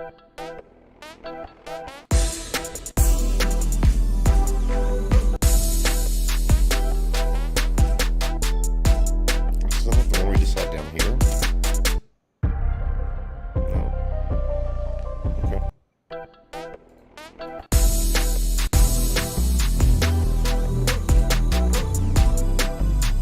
I know I saved this one for.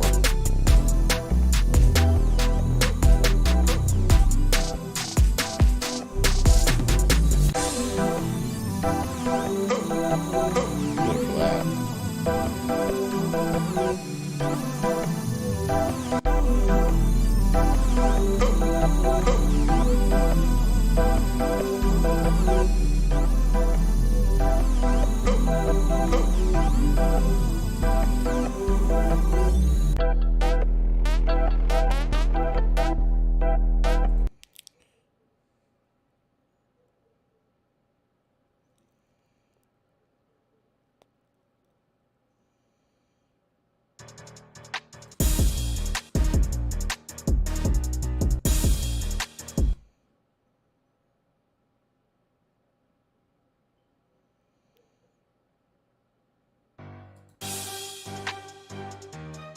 Same melody on these two.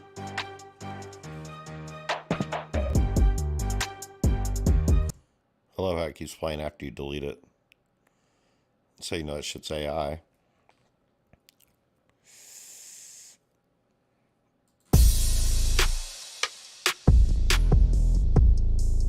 Oh, is this the one I just did? Yeah. Okay, enough of this for right now. We did get some things to play with.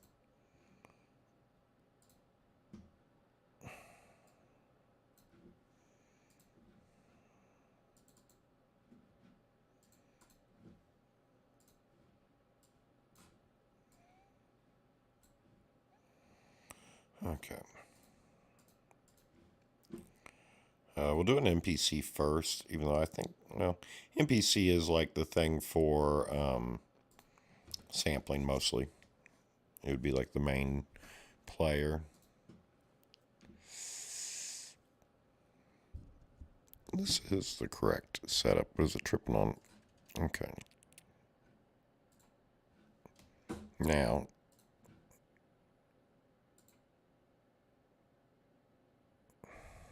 I gotta remember how to do it.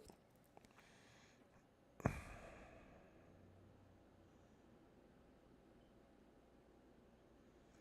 don't use NPC much on this, on the software. I use the board.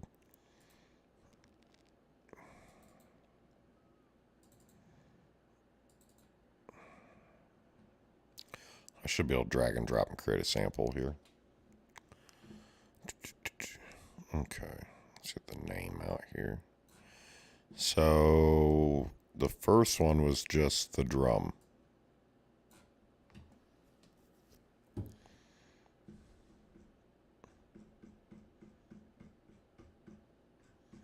Where did it drop it?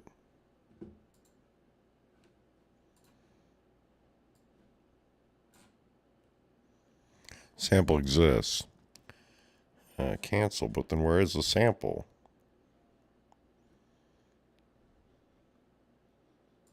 Not seeing the wave, the event list, or anything here. Let's put it on a key. Place it. There. I don't know why that was so difficult.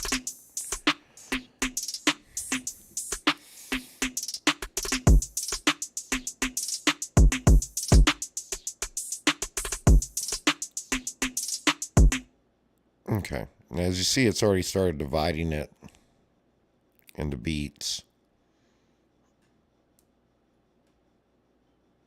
But I don't need that. I'll make my own.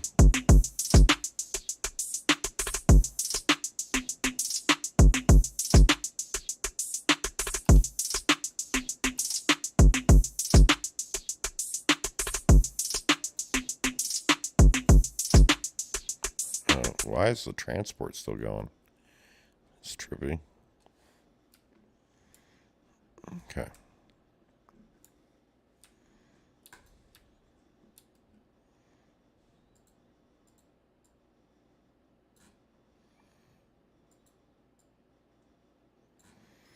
All right.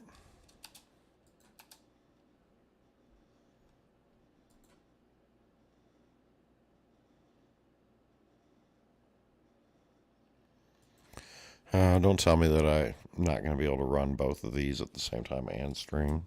I'm pretty sure people do this all the time. You look at my performance. Yeah, I'm not even scratching the surface. What is lagging it out? I'm literally playing it. I hate dealing with these things on stream, but this is about the only time I'm getting to work on it right now. Let's see here. Let's just throw something on the pad here to add to it.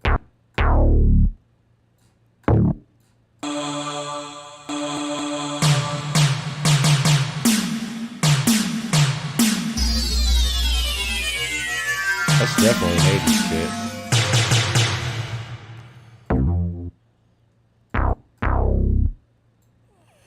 I don't know why it replaced everything.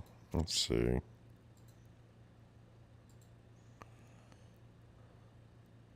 I should just be playing it on my board, honestly.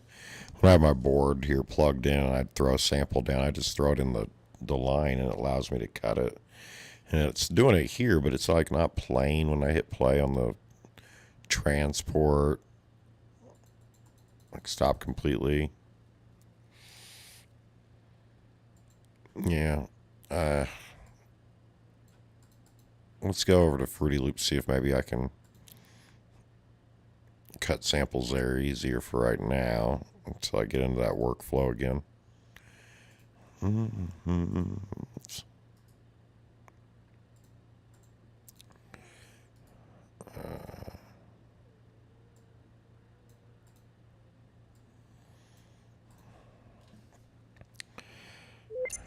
I hadn't set this one up either.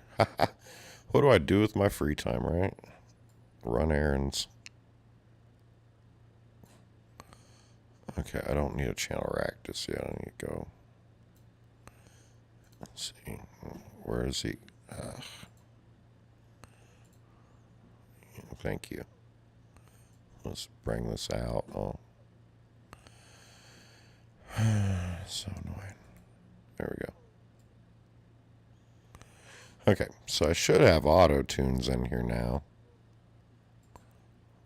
Let's see, where you at? No, it doesn't even have my auto tunes, and I loaded that in. Unless I moved it.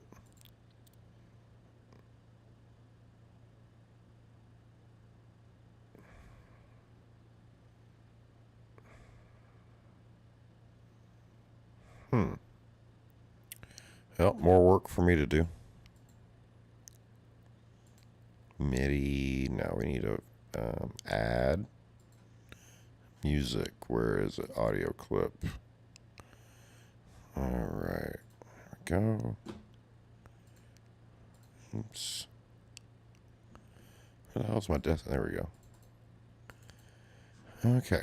So we're going to go back here and grab the beat. Hey, at least it auto-played it. Like, Jesus. The other one didn't even do that.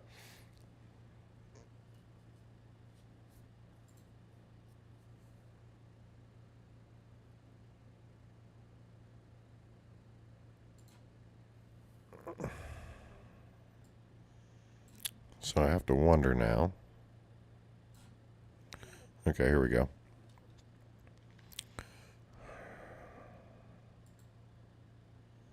And we don't hear anything because we need to be in song.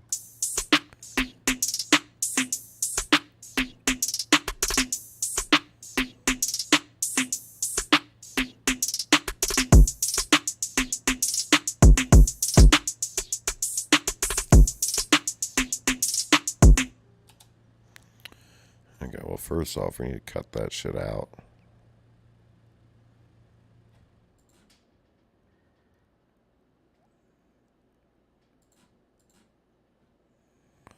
It's like hiding my tools. It's so weird. There we go.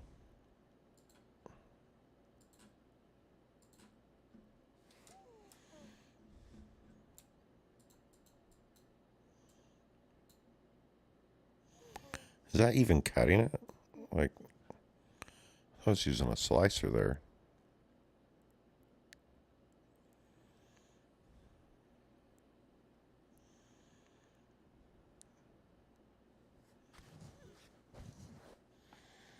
Oh, here we go. Audio editor. Yeah, it's a slicer.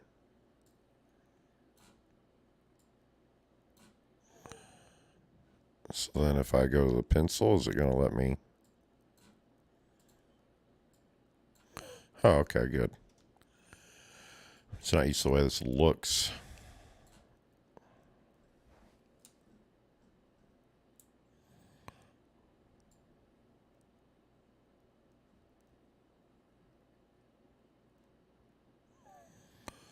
Okay.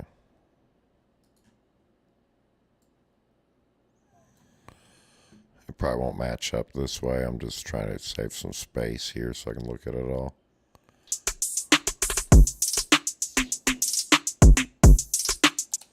Oh, it might actually match if I... Alright, let's...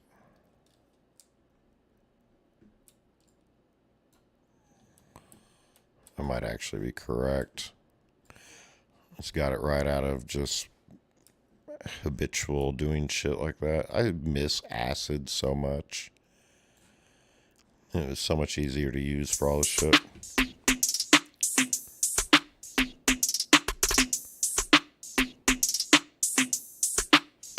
Whoa, what's with the twist?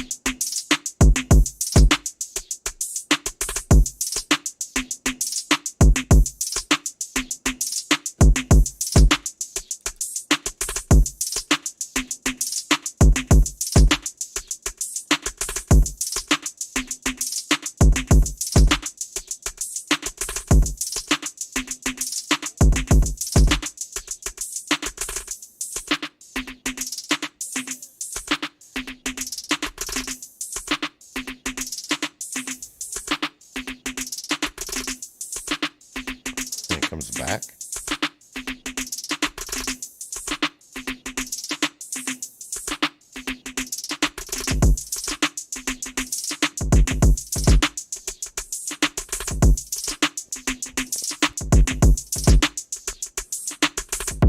I mean, that got kind of cool towards the end, but what the fuck did I do to cause that? It's literally inverting the audio. It goes to a vanishing point and then comes back in reverse. What is that? What in the world did I do? Let's delete clip. Okay, fine. What is this? Okay.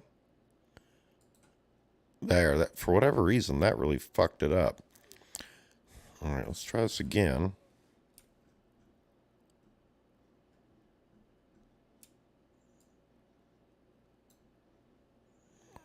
Okay, it's not turning into spirals again, is it? It did. Why? Why is it? That's so weird. Alright, I don't have the patience for this shit today. I just gotta use the board. The beat machine just hammered down. It's right there. Yeah, we're gonna figure this workflow. That's what the whole goal of this was to kind of do, was to work that workflow out, though.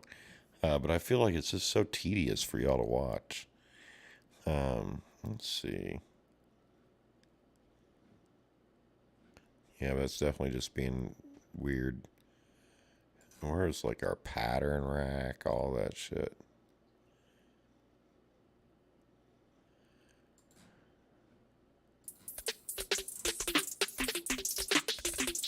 So it sampled it out. Just stop, just stop.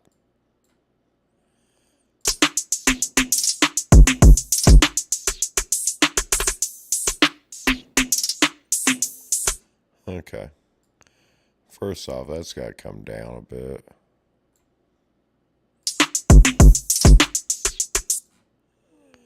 I don't think we matched it up. Let's see. No. No. Why are you being... This thing's being a pain in the ass. So let me type in a... I have to literally do it like this.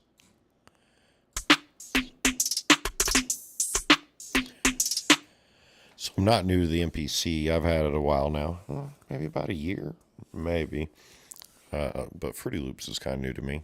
Because I wanted something like Acid, but Acid is so easier to do clips with and like create loops and shit like that. Of course, that's what Acid was just a loop. But this is literally called Fruity Loops. So I'll probably have to go through a crash course on it.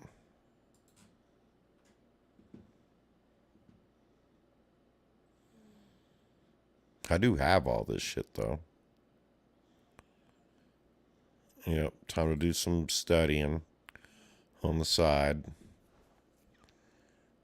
Now, I do have my, oh, these are still plugins, aren't they?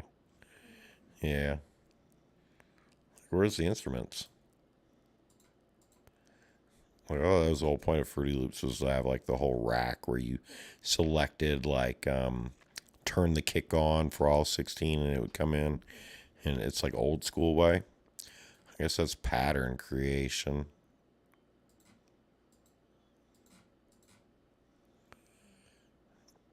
Up here. Yep, well, it's a different workflow from the NPC for sure. At least with that, I don't feel like I'm looking at something blindly. I also have to wonder if Fairlight on DaVinci is worth fucking with for this, maybe. Let's do a project that's already got some shit in it. Oh, of course. Where's my project at then?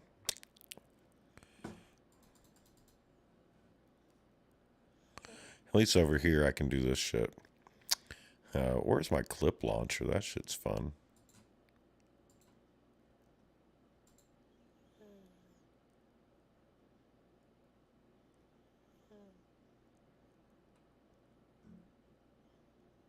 There it is, clip launch. Let's see. Trap clips. Now.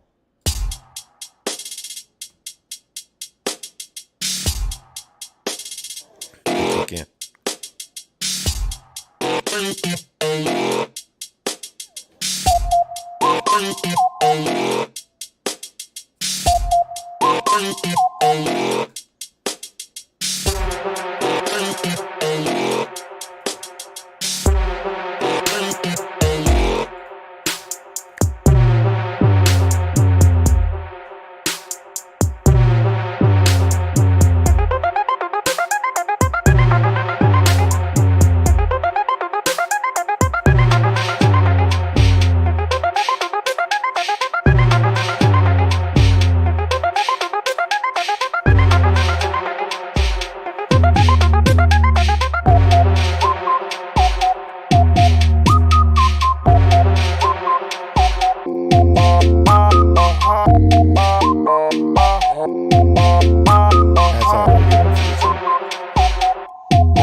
Now I wish I had my keyboard plugged in so I could play with this shit.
come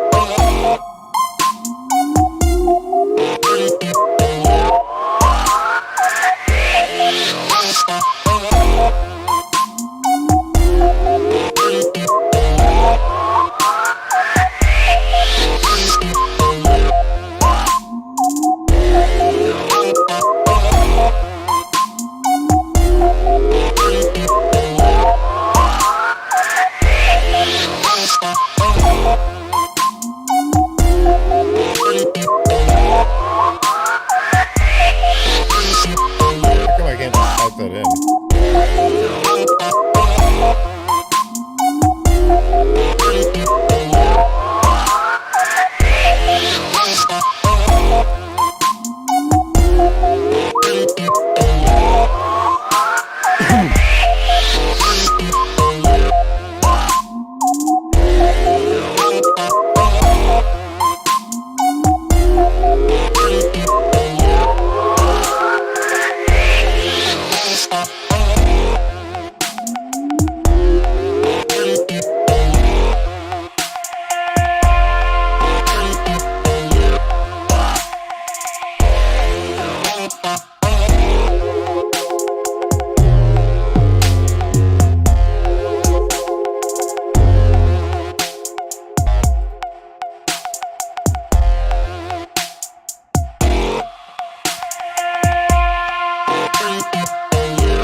Oh, this is kind of hard. I might want to add to this. Of course, I'm way at the end of this now. Should have been recording it.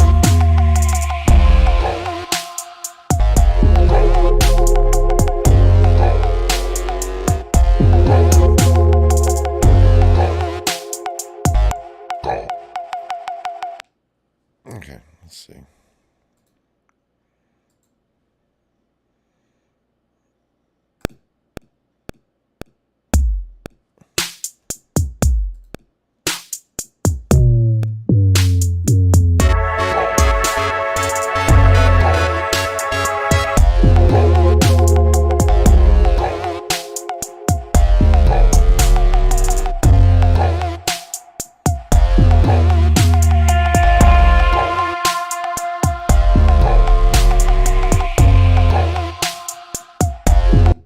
All right, did it record it though?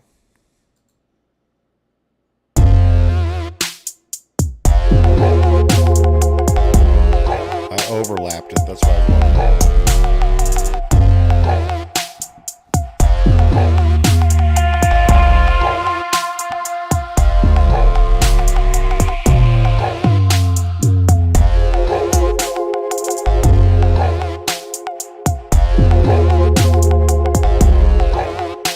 Oh, here we go.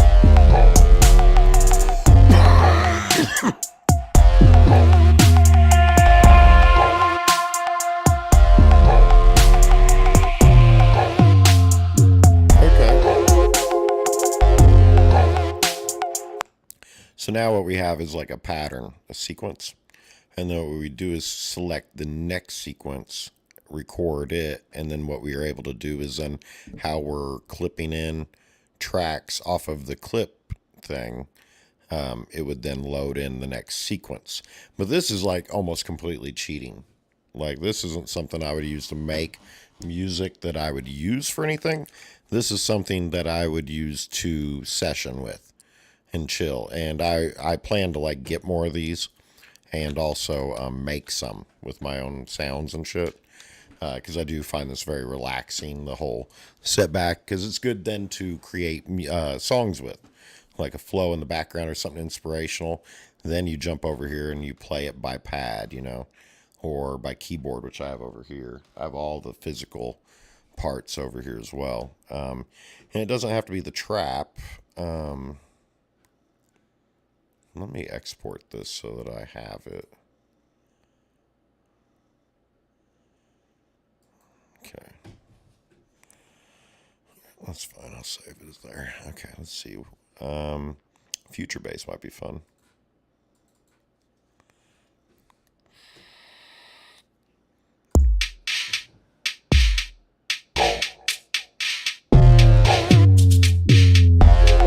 I'm still playing my shadow. That's funny. Because it's trying to make a whole song out of it. So we'd have to go to new. File new. Yeah, save it. Trap clips. Okay. Empty. We're still doing clips though.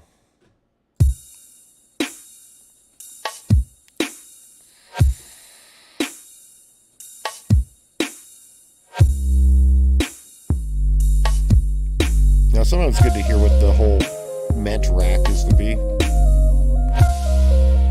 Like, this would be like a whole set of samples put together. Oh, shit. Jesus Christ.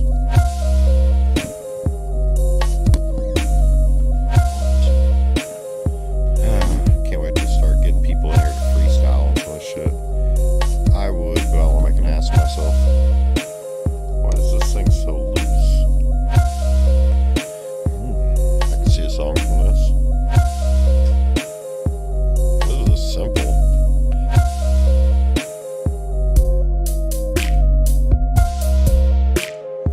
And then what you do is you transition each part one at a time.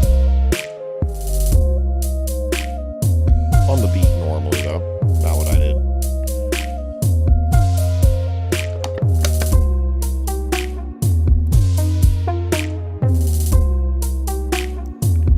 All kind of go together, whereas the trap really mixed up.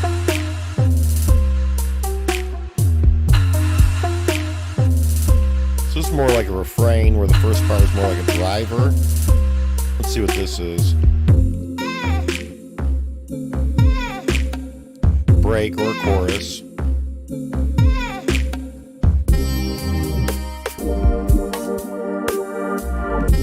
Right, this is more chorus. So,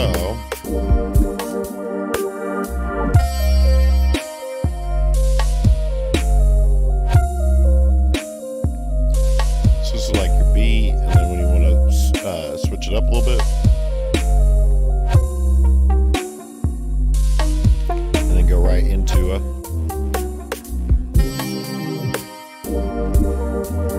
chorus, which that didn't really sound like a good transition.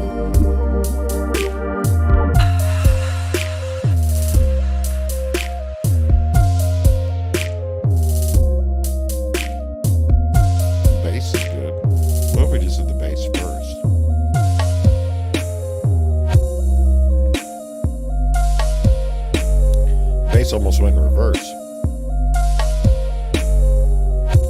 Problem with this one is the melody's a little annoying there.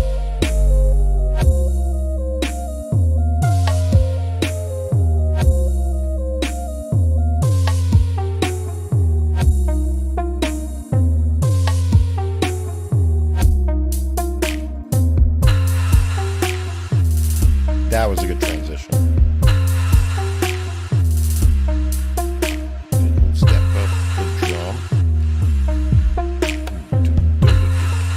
Should be faster, actually. Wonder if I can fix that. There we go.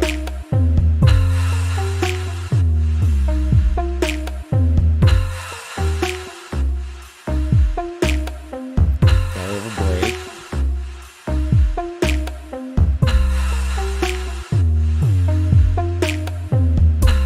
Those should have came in together, but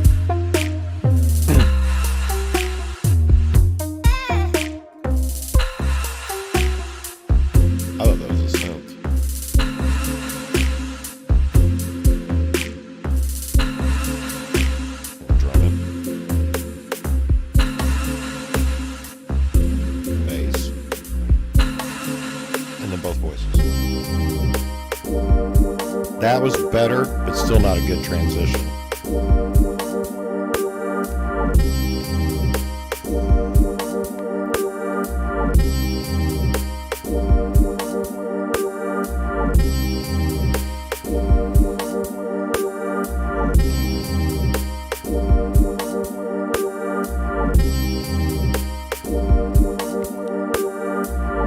So,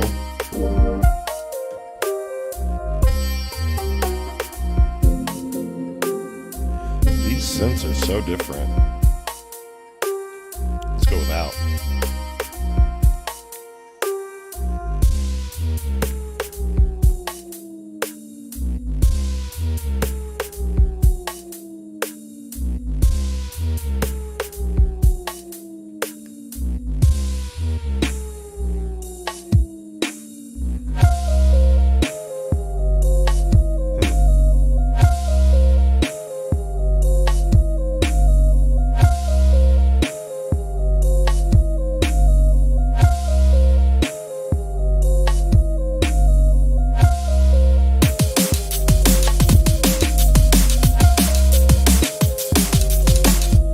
Stop, please.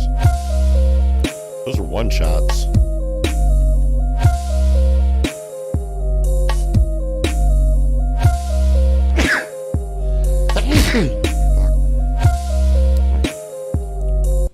Whoa. Ooh. These are all just samples, though.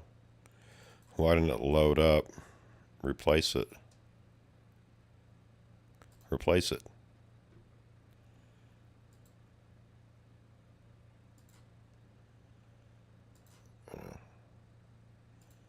There we go.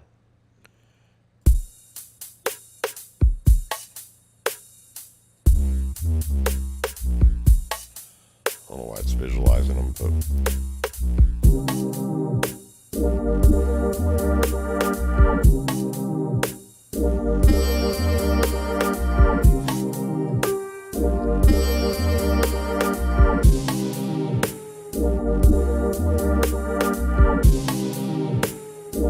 yuck. But yeah, that's clip launch. And then you can just make stuff, you know? Like I have full kits here.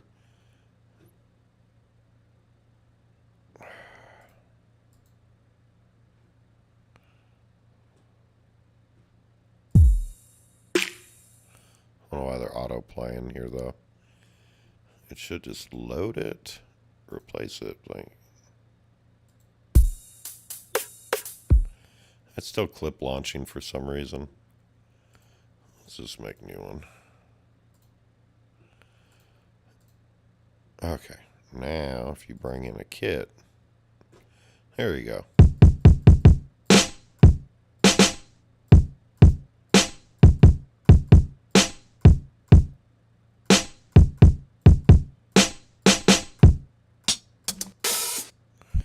This would be where you'd actually make it to a metronome, you know.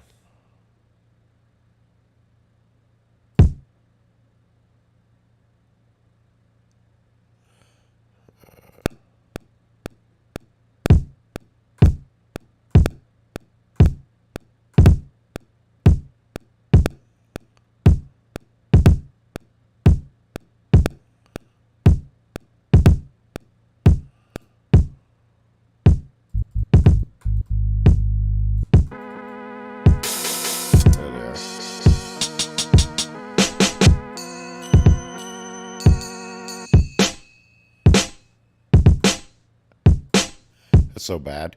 But anyways, I was just making sure it was working right. Like, where are the hi-hats? Like, no, these are good. So you would record like this drum and then go to another kit and pull over another one and make what you want to hear. And then if I wanted to fix these drums here, I kind of wanted it to go to dun. If I could move that if I wanted, you know.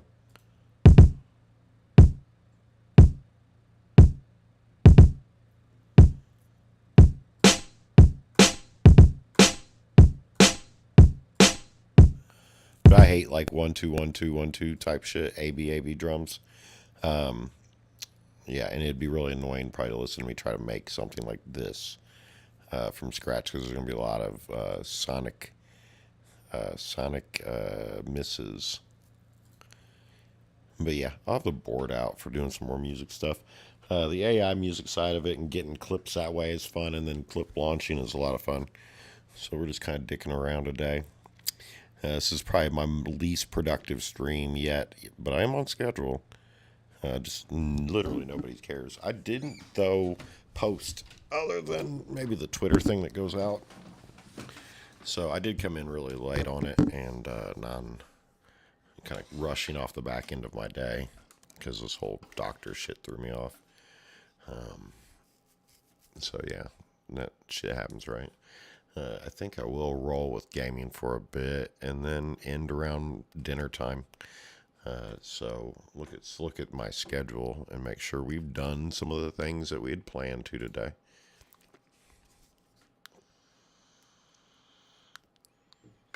See, I just need 500 viewers. I could do this for the rest of my life. Atrioc watching Community. Like, what? I could just sit and watch TV. There's 3,000 people chilling with him watching TV. That's the kind of shit I should be doing. Let's see. There I am looking at Twitch on my Twitch. All right. 4 to 7, AI content. I was just going to grind out those pictures. I still might. 7 to 9, manga voiceover session, which I did do an hour of manga voiceovers. It's starting to fuck my voice. Music creation, we did about an hour or so with that. And then, what time is it? It's 9:30. Competitive gaming, I can do it on the side while we listen to some YouTube. It says tomorrow we're going to do some Jedi Survivor to start. And then I'll have Panzer Madel dating simulator. I was doing voices of that 6 years ago, and people still crack up on that video. So that'll be fun to do the next day. Current viewers, 2 in America, huh? It'd be awesome if that was true. And then reacting to drama, that'll be fun. And then weed culture at the end of the day. Vegas and weed. We'll probably talk about, because Thursday tonight I should have been at the Magic meeting. I haven't been there in years, but I was probably going to start going back just to kind of give us content. Friday, we'll start with puzzle talk. That seems to be when people actually show up. People want to see me talk about puzzles and shit, and Magic too, probably. So when we get to that, things will pick up a bit, and I'm going to unleash my other page and let about 10,000 people know that I'm streaming. The coloring book creation, that'll be more fun than the flower shit, I think, because, you know, waifu stuff, that's just fun. People, if they're actually in there and chatting, they might, like, you know, give her bigger tits. You laugh, you lose challenge with online content, and hopefully I don't have to just pull my own up. People can send me some clips, because if you send me a clip and I laugh, I will pay you. I'm not Ms. Kiff. It'll be like, you know, $20. Then tier list. We're going to do some kind of tier list based on what's popping lately. Something fresh. Some people aren't doing just yet. And then Saturday, I'm going to go for a 4-hour puzzle chat. And by then I should have my ring case. We'll do a solve of something. I'll probably go through Burnova, since it's not like a lot of people are going to end up with that one. Let's see, 8 to 10, then reacting to police stuff. Police and car chases, shit, criminal stuff. I have some insight on. Back to competitive gaming, which if you look here, there's like no gaming in that one. Just at the beginning of tomorrow. Tonight, Saturday, we'll end it on some gaming. Then Sunday, talking. I'm going to just tell stories and story time. If people aren't really in here, that's when I'll be working on my end of the world thing. And the iceberg that I'm going to make under the iceberg, which will just roll into 10. So that'll just be a work day for me then. And then viewer choice. People pick what we do, which if there's no viewers, then we do what I do. So that makes Sunday kind of like my free day. Well, the rest of this shit's good. I can't seem to get this up here, which would balance this out nicely. Because that will just move something else, I think. That's the link tree there. And I think if I swap that, it just swaps them, right? Yeah.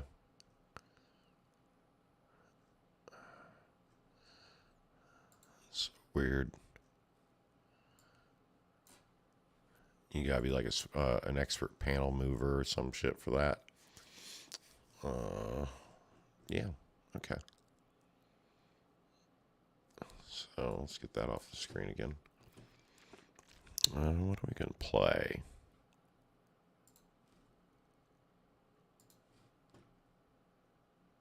First off, let's get a video here.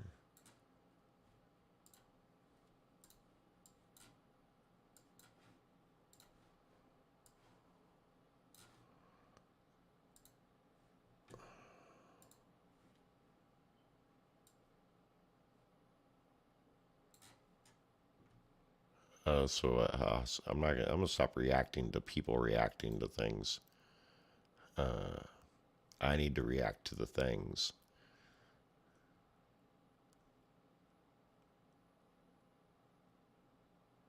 Oh, they're gonna be bitching about her.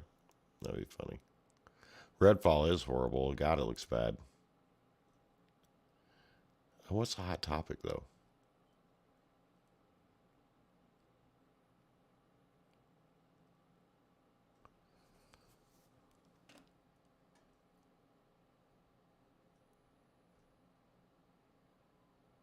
Alright, we'll watch some cop shit.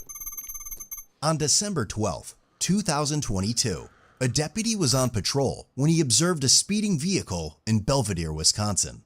He activated his radar unit, which clocked the vehicle traveling 66 miles per hour in a 55-mile-an-hour zone. When a traffic stop was initiated, it appeared the vehicle accelerated to get away from the deputy with speeds exceeding 120 miles per hour. Oh, yeah. I think that's a safe assumption. The 24-year-old male driver, later identified as Jordan, continued to flee at high speeds while driving recklessly. It's a big open road at least. Oh shit. Where did they turn? Herman. It's a pretty hard turn for a Kia.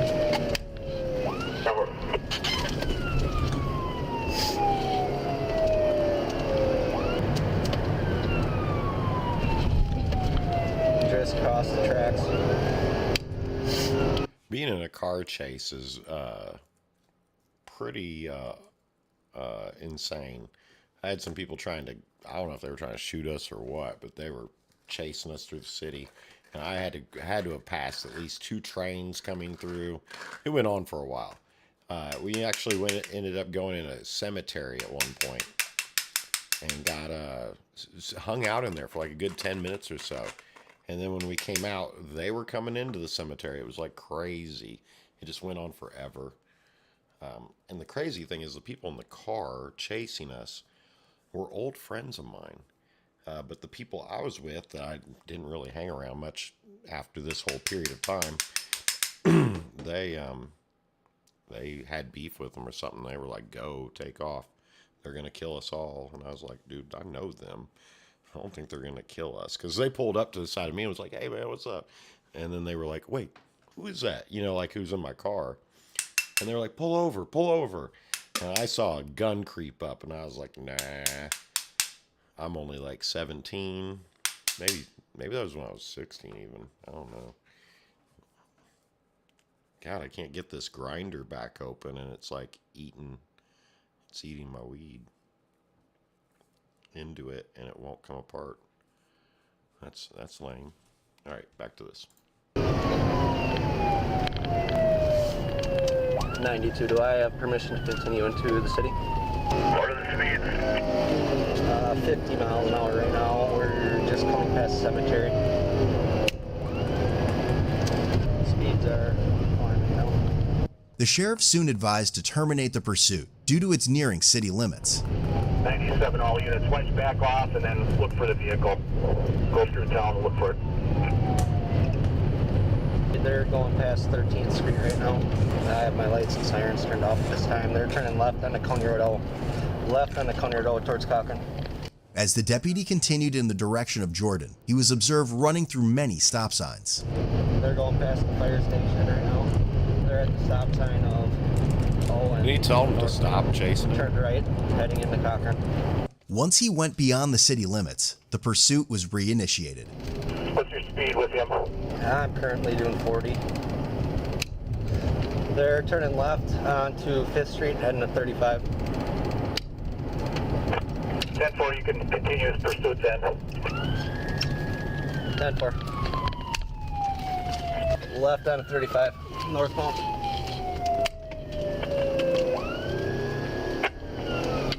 They're still north. It's like that shit when you're playing in the game where you gotta like tail someone but not spook them. So you gotta keep them in your outline of sight, but not like let them see you. So you try to stay to where they're right. You see them as they're turning and shit. But as soon as they make a turn out of your sight, the game's like, hurry up, catch up with them. I always hated that shit. They're coming up on Seaford Hill. I'm at Seaford Hill now. That's them right there by you. I'm gonna take them here. They're turning on Seaford Hill. 92 is at Seaford Hill.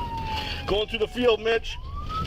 When his vehicle was stopped, he quickly backed into one of the squad cars and proceeded to flee again. At the same time, the deputy noticed another occupant inside the car.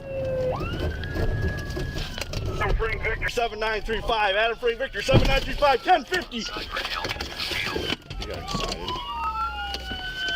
Elmon disabled. There's 2 males in the car. 2 males in the car. They're southbound now. Disabled. Oh, Correction, I'm back at it, going southbound. If you get his log that they struck 92 squad. He was adrenaline dumping. 10-4, copy. No one to the south. You want me to get Trump and on ahead of this way? Absolutely, back slammed right into me. Yes, please. They struck 92 squad. Southbound past 5th Street now. 92 or 94. Do you want me to get one on or Trumbull County headed this way? 10-4, get them heading this way. 95 Alma traffic is light at this time. Light traffic at this time. You can go around him, Mitch. Try to slow him down. I'll box him in again. That's where I'll try that here. Run that plate again, get it. Alma, it's Wisconsin. Adam Frank Victor 7935. Adam Frank Victor 7935. I'm right behind him now. 10-4-95. Southbound 35 Prairie Moon, past the vehicles on the left.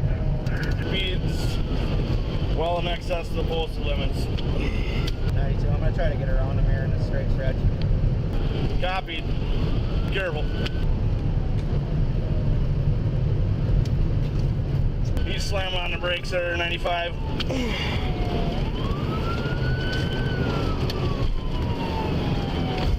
Watch out, they might turn there. Yeah. Taking Prairie Moon, Prairie Moon. He's gonna roll over. That's super right, man. No, I'm not tricky copy. They turned into Prairie Moon.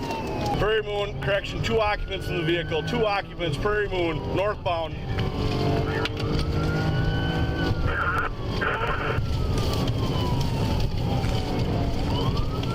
As speeds decreased, a deputy was able to perform a pit maneuver on Jordan's vehicle. Southbound Kamrowski. Elma, I took him out. Hands up! Get your hands up now! Damn. Show me your hand! Don't move! Sight. Don't move!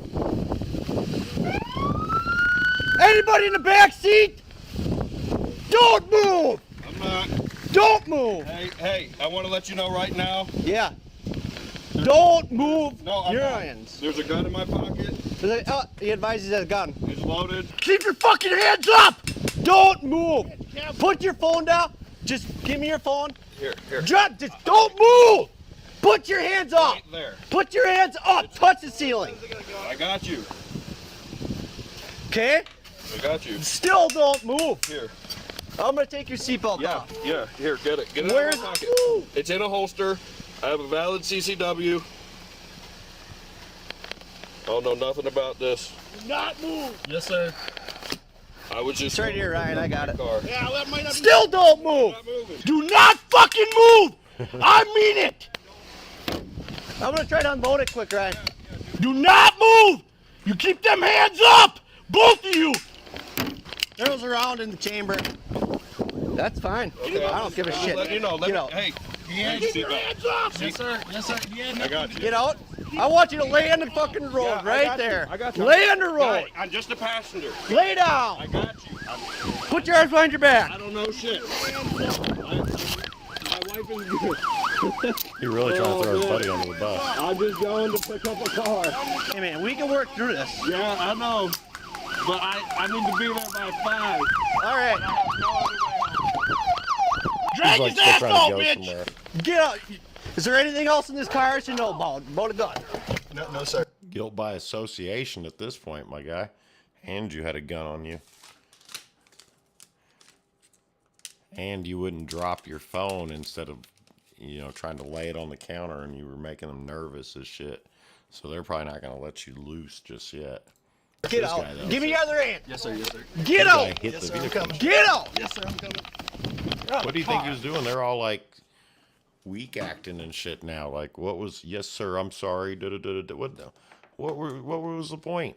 They're just joyriding, being dumb. That's ridiculous. Their method, but this is not his fault. I don't care, man. This is my fault. Like that. Okay? They keep trying to get this I know, sir. together. And that's how we can work through this, but No, that guy said I'll get a bullet. I don't need a bullet. I said if you move, you'll get a bullet. Was I not clear enough with you? It's not. It's just rude. I didn't do that. Rude? He's talking You about just drove all over the place. No, sir, that was the me, sir. passenger. That was me, sir. Think of the circumstances here before you speak. Thank you. Please double up. I did not search him, obviously, but There's a wallet in my back right pocket. okay, we're gonna help you up on your knees here, okay? Yes, sir. Do you need EMS at all? No, sir. You're okay? Yes, sir. Okay. Do you have any weapons? No, sir. I believe there's a lighter in my pocket. This guy knows how to deal with cops. He's been around a bit, but he was the one driving, remember? He's also trying to get his buddy out of trouble.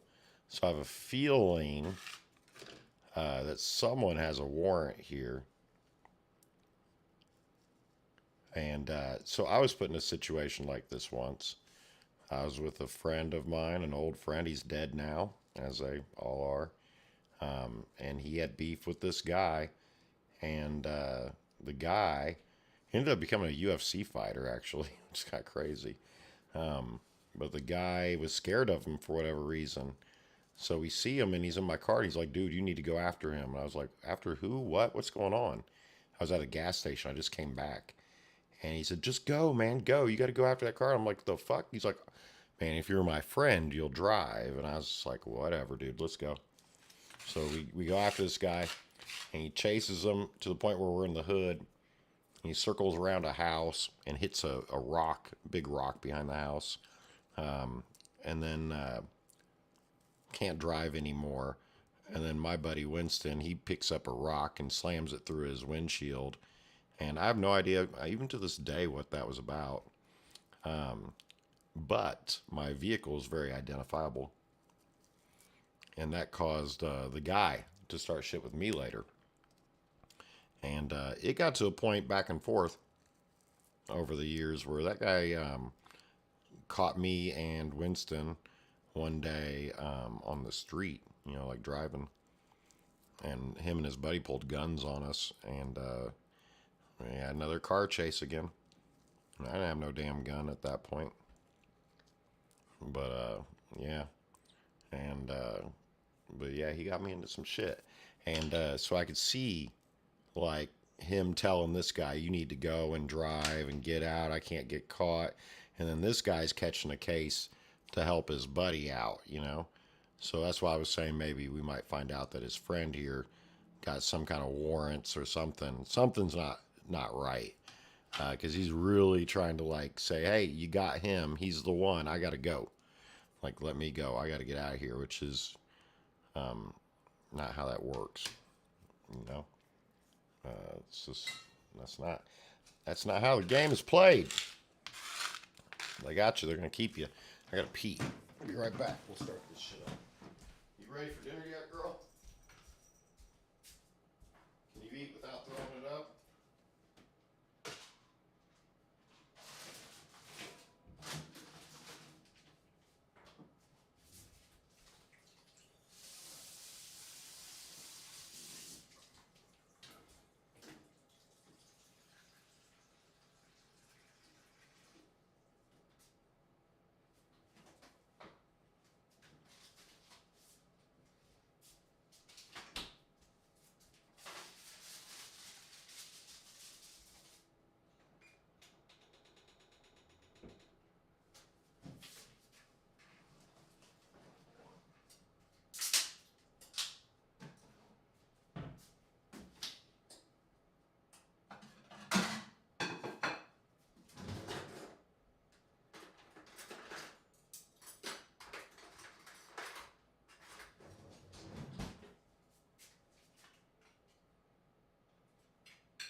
Food out, girl. All right, let's see what comes of this. Because it's still got, it's not even halfway. And they done pulled them, I need my drink. Pulled them over.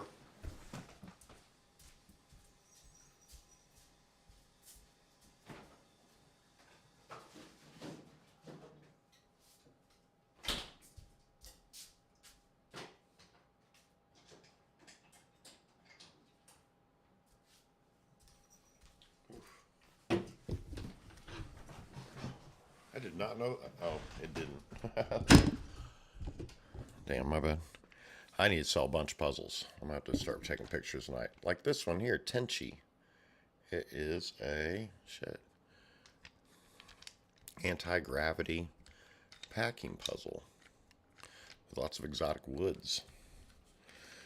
Made by the late Eric Fuller, which doesn't seem to have done much for his values. Not his values, but like the value of his puzzles. That'd be about it. Any other guns in the car? No, Any sir. other people in the back of the car? No, sir. There was no. Oh, look, I've got the title down here. This was not his decision. This was me, sir. See? Okay. So now Gaming. Respect that. I'll have you step up. Okay. I am on bond monitoring as well. You're on bond? Yes, sir. For what? You don't have to answer that. That's fine. And what? While the deputy was standing by the open door, he detected a strong odor of marijuana emitting from inside. This guy. Hang on. Get him out of the way, Mike. His car is clearly still in fucking gear. No, sir. It's in park. You got it in the park? Yes, sir. It is in park. Okay. Come back here, bud. I didn't search him at all, Mike. He had a gun in his pocket. Just stay right here. Yes, sir. He's the one that had the gun in his pocket. Is it shirts? Oh, that was just weird. Okay, I'm just gonna make sure you don't have anything in your waistline. Anything in your shorts? No, sir. They're just plain basketball shorts. Oh, it's wet from the snow. Man, I should probably just stream TFT watching videos. That's about I could really go long hard on those.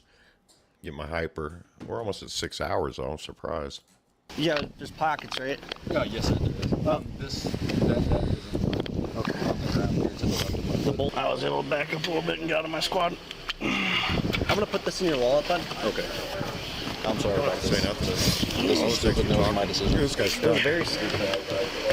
Very stupid. Put ourselves and other people at risk for their lives, man. Come on.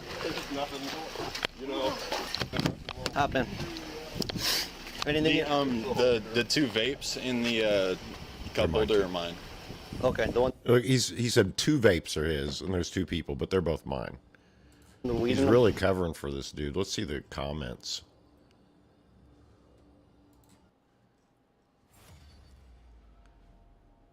Simple ticket into a felony.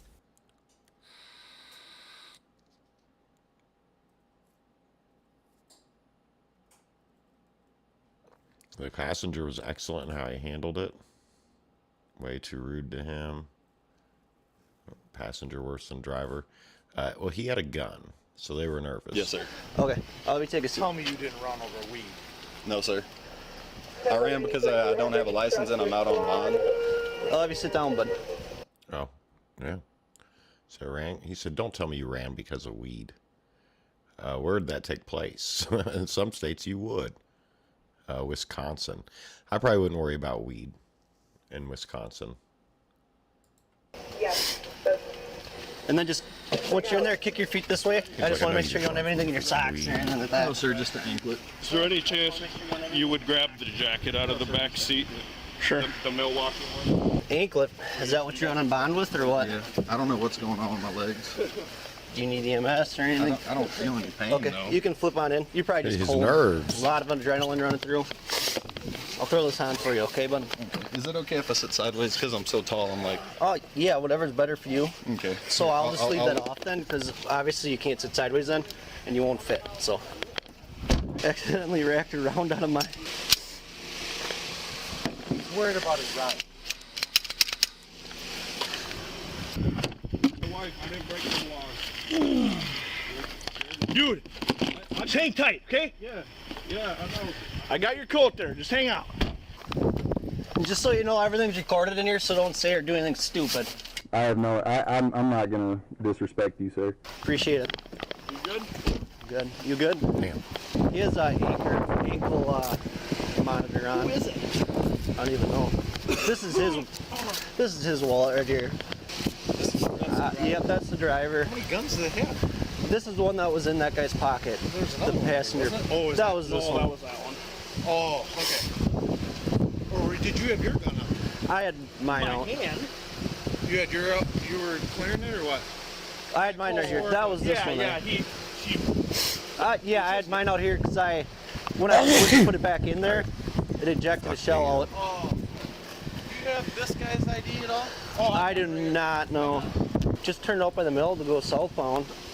They're coming northbound at 66, so I locked it in, and I turned around, turned my lights on, and they just put her to the floor. Then they started catching some traffic by hand, so that's why they turned off. Otherwise, they would have kept coming right to you. They were going the other side here. Just getting pulled over. Then they were in the field and hit you. Yeah, I pulled up behind him. He backed it into me. Yeah. Then my car actually like quit, and then I was able to get it going again. Yeah, I saw you sitting there. I was like, oh, crap. I was like, this ain't good. Is this a vape noise? Yeah, it smells like weed in here. You said that the vapes are both his and they have weed in it. The driver? Yeah. After a search of the vehicle, several vaping items were discovered, one of which tested positive for marijuana. I wonder if they ditched anything. For a little Also bit there, they got a little bit ahead of me. dryer vape. I'm gonna I back hate your it. squat up a tad bit. I need to sell all that You be able to shit. fit in there? Yeah, I think so.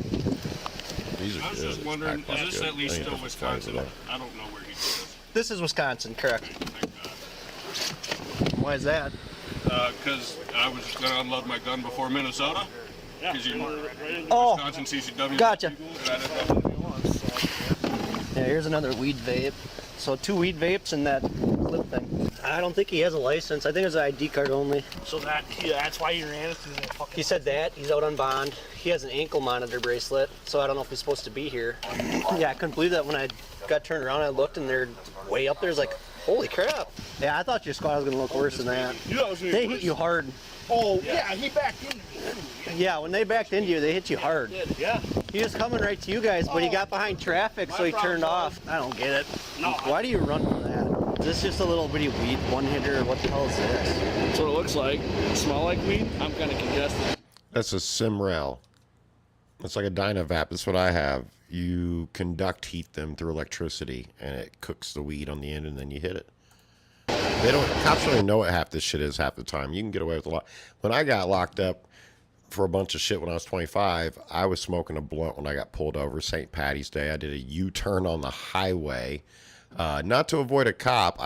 We were going the wrong direction. I was fucking tired of going the wrong way, and the next exit was like miles. And so I pulled in one of those cop turnaround deals, and they got me. And they said, "Oh, we smell it." That's the first thing they said to me. And I said, "Oh, here." And I handed them blunt. But I'd be rolling blunts good, you know? So I handed him blunt, and he looks at it, and he goes, "Not this."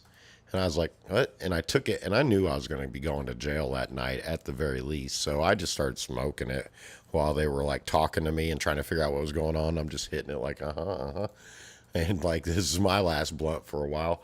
And I didn't do... I think I was in there for 3 days. But then I had to do a month because I violated probation. Yeah, By living with a cop.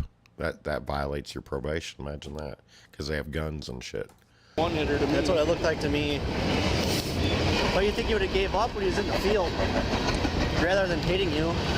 Right. So, I mean, this is literally it.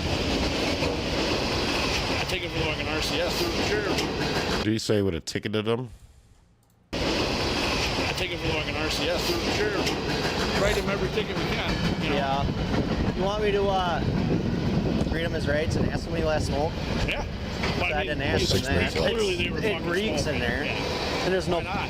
Ask him why you're at. Yeah, they're so unimpressed. Like, these are the cops that won't stand behind a pipe on the table like, yeah, we got him. We got this off the streets.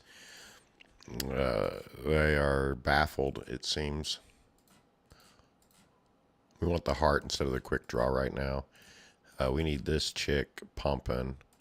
I don't know why I think it's a chick. I think it's a dude. It's just the outfit. And then we got to give Pantheon some shit because that gives his boy, his clone, some items. What? The car belongs to a. Okay. Okay. We have to get it towed out of here, though, because we Look at all that mess in his vehicle. Jesus. obviously can't leave it here, so. Yes, sir. No. And it's smashed up, so. Yeah, appreciate it. Definitely no longer girlfriend. Definitely an ex after this one. Possibly. No possible. Most definitely. Yeah, I do definitely break apologize up for with my it. girlfriend. Is that one guy arguing with them still? Like, they're already being kind of like letting you out of the situation. I would just be quiet and wait to see what happens.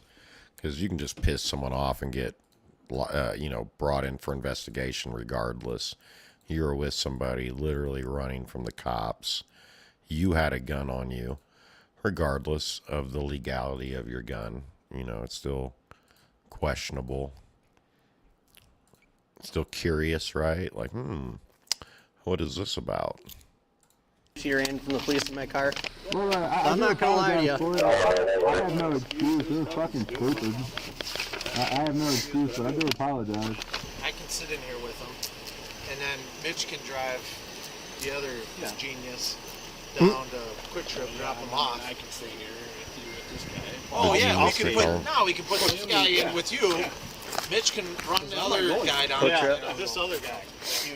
Perfect. Hey, Chris isn't going to get in trouble, is he? No, we're trying to get him right out of here. Okay, so he's good though, right? Yeah, we're good. Yeah, they're going to find out something about this Chris guy.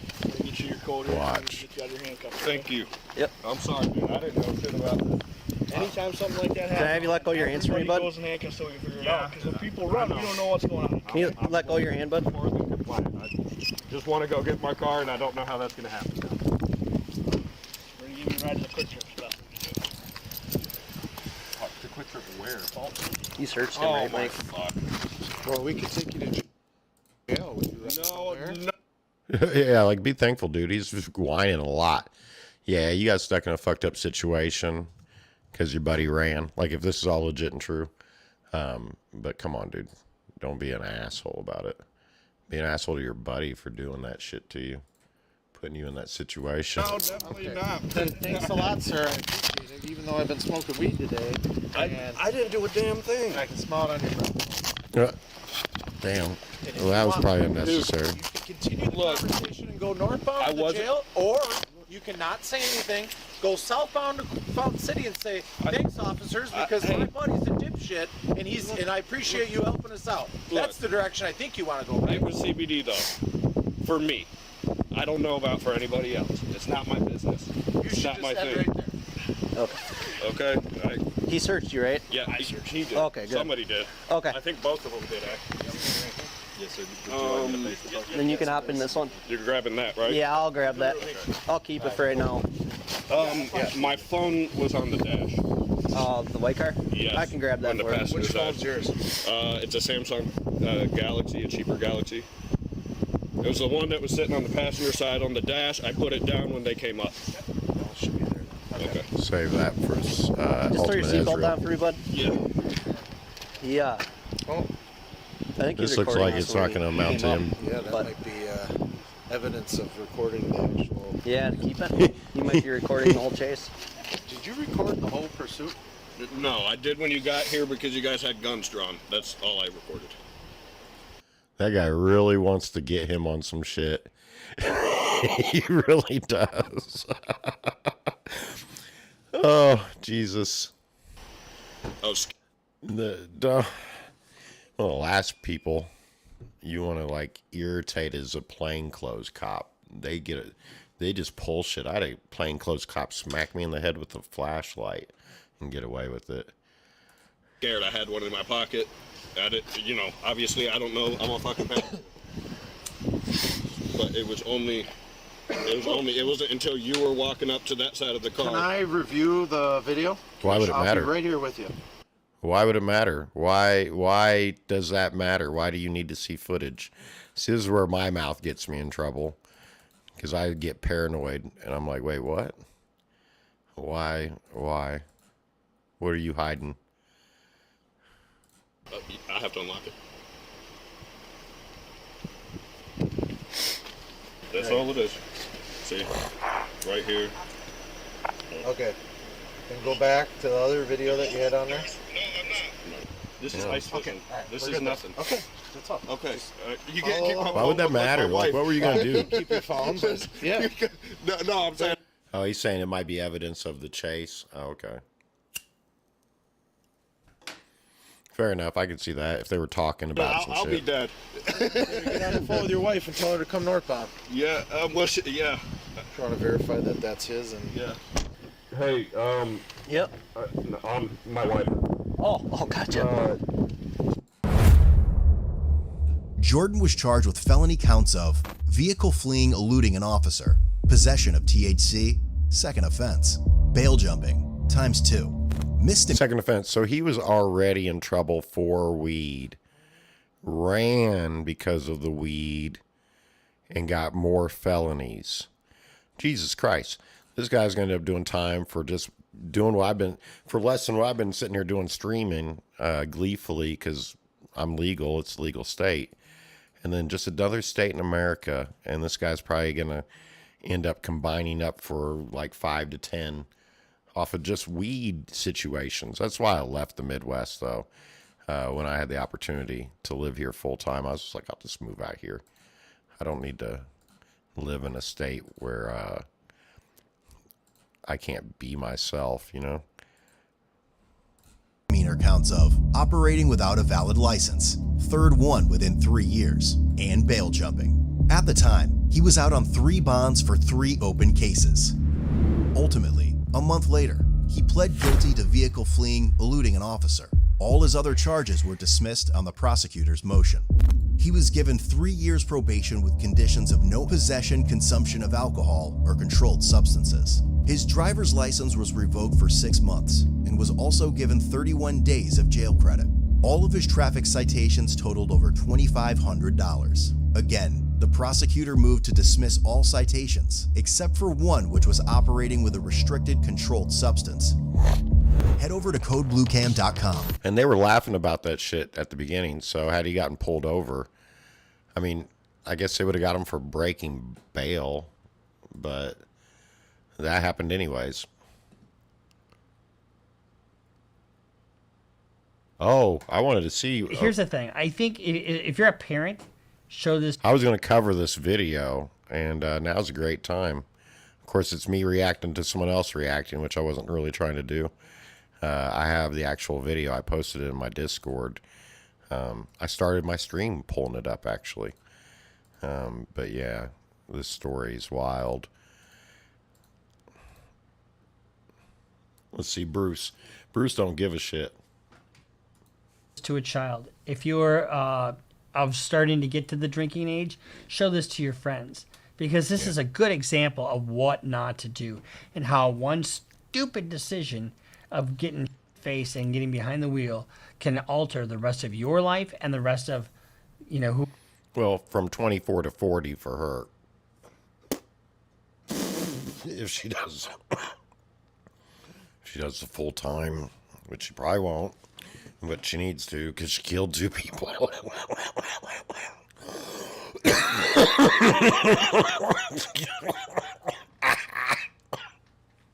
I need a mute button for that. I don't really care. But yeah, it's Bruce. So let me try to predict his take on it. Bruce's take. She's dumb. She was extremely rude.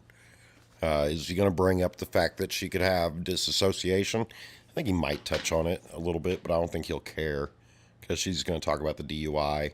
He's going to spend 36 minutes on this too. So he is on a pedestal right now, moral pedestal, talking about, you know, just don't do the things, which is fine. That's based. I mean, shit, don't drive drunk. That's dumb. There we go. We got a perfect ultimate Ezreal setup, or Samira, whichever one I managed to get in here.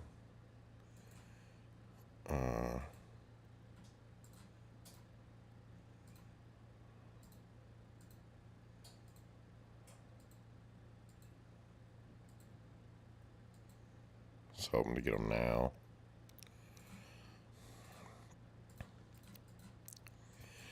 Yeah. What else will you have to say? I'm drawing blank on this one, really. Whoever's Bruce Rivers, he's the criminal lawyer. Who is It's just so... Bruce Rivers, he's the criminal lawyer. And who is he? Bruce Rivers, he's the criminal lawyer. And what he do? And it's gonna react to all the self-snitching. Oh. It's just such a fuckery case, you know? Hi, this is Bruce Rivers. Welcome to another episode of Criminal Lawyer Reacts. I'm Bruce Rivers, board-certified criminal defense lawyer.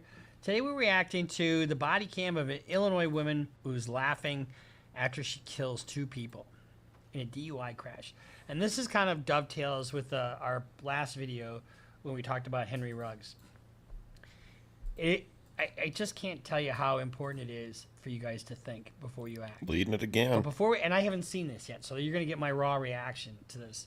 And you'll see some outrage probably from me and maybe a couple jokes. I don't know. But before we get to this, this is brought to you by eSign.com. eSign.com, a very effective way to remotely do business. Let's say you're a huge rapper and you get involved in some kind of scuffle and for whatever reason you can't go out of your house. And so you tell your buddy who's downstairs in his mother's basement to hire a lawyer for him. So what do? You go this is to mom's eSign.com. basement shit.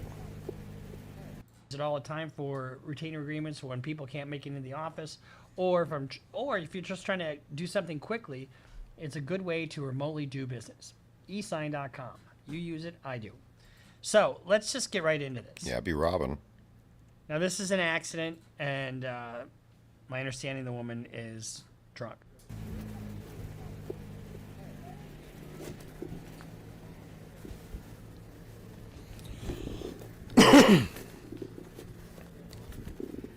I'm not going to lie. I have dreams all the time that I'm on the side of the road or whatever and the cops are near. And I just, I've never had a DUI and I've never been in that situation, but it's just, it's going to ruin the rest of your day. Come over here with me, man, okay? There it is. All right. I understand. I go to Bradley. Like, why would this happen to me? Okay, so here's what I'm going to have you do. If you can maybe help Pyro do CPR on that one right now. You tell me. I'm right here. Okay, just hang tight right here. Has anybody gotten all your information? No. No one. Someone, your friend took my license. Do you have a driver's license? Your friend took my license. Okay. I'm just going to write it down here. Okay. Just let you know I got body cameras. Okay. What is your phone? Did that fast? Look at all now, this good shit. She doesn't technically have to give him any information, but she is, and it's very difficult in that scene to know exactly what to do.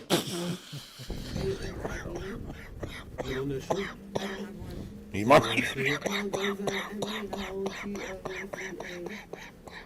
phone number. Okay. Yes. Can you, need my mute button. Were you coming this time Okay. You know, I had just gotten my night started. So. Were you going this direction yes. or this direction? I was coming this direction. Okay, here's what I'm going to have you do.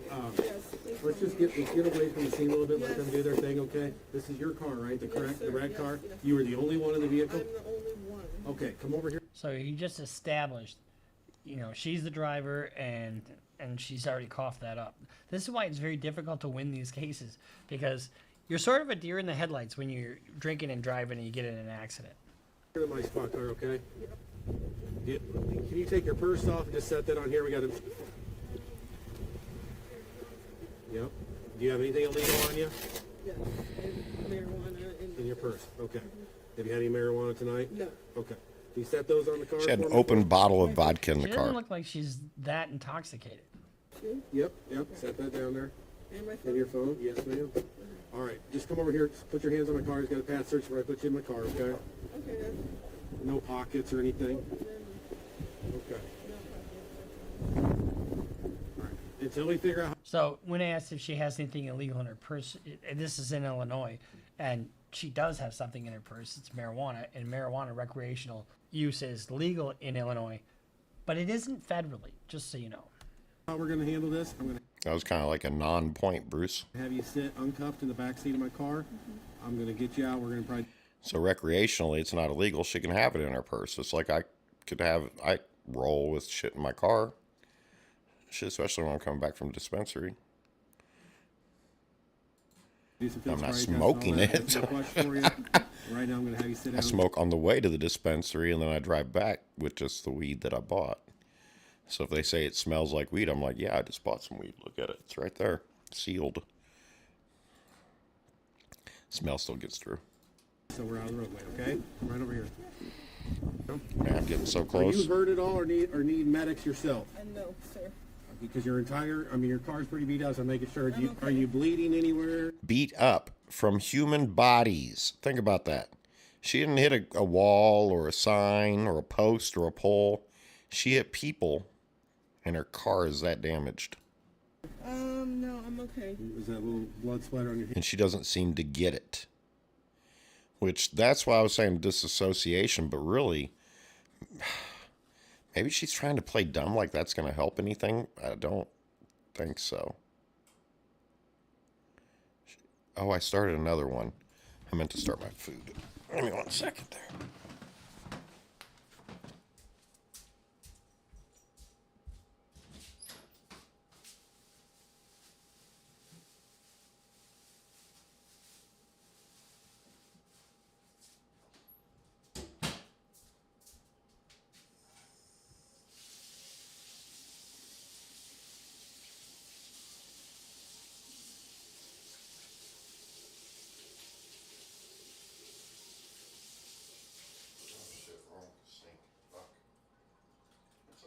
Water's going down. Maybe pour some bleach down there, it'll be good.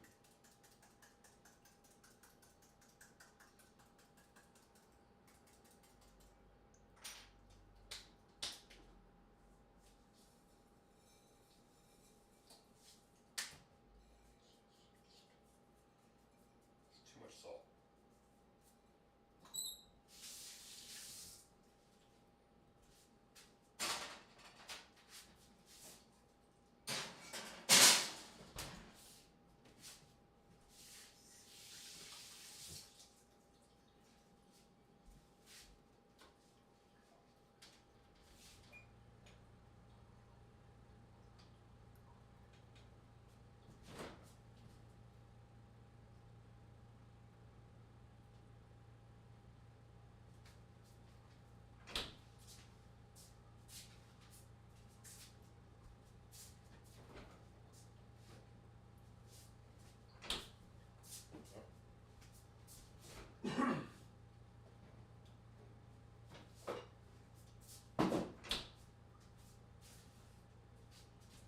I bought some paper towels.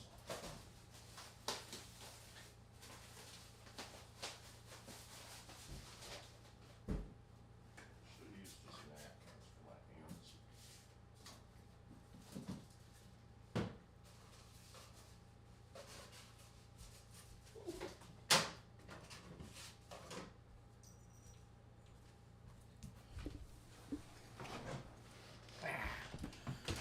All right.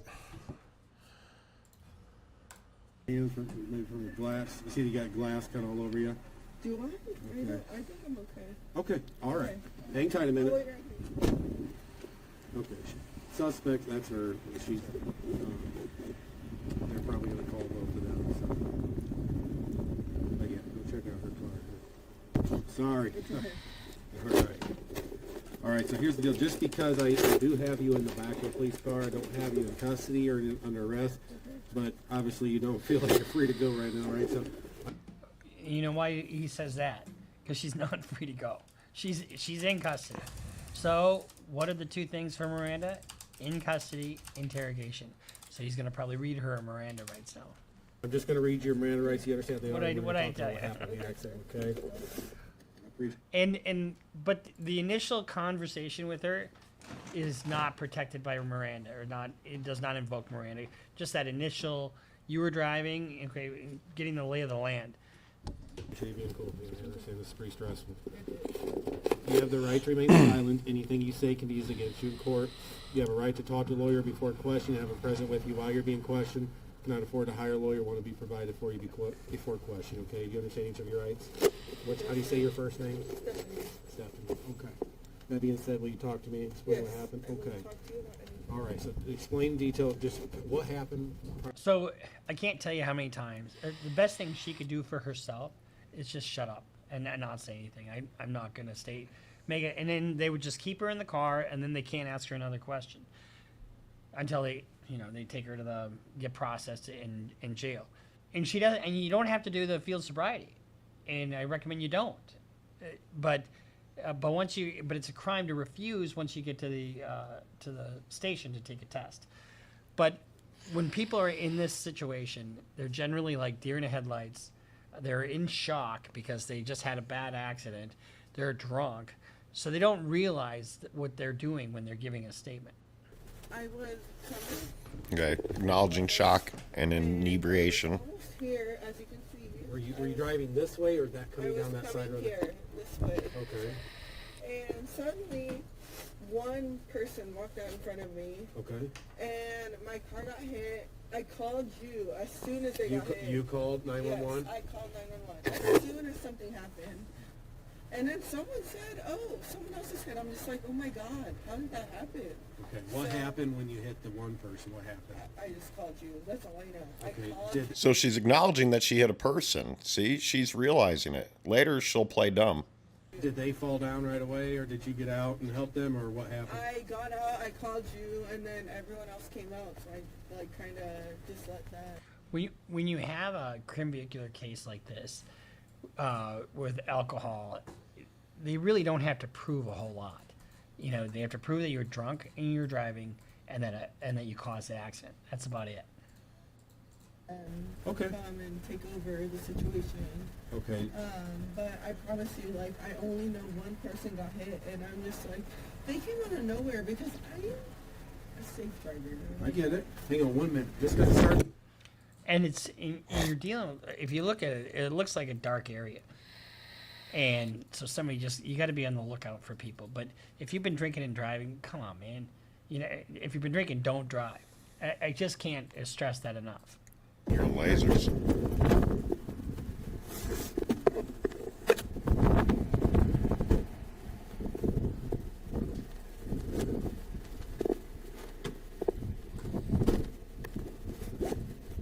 Edward, units on North Main Center. Okay. Just so, if you had to ask me, how fast were you going when you hit the person? I would say I was going So he said, when you hit the person, and she reacts to that. at least I mean, she was found guilty 14 years, so I don't have to prove anything, but... at least 40.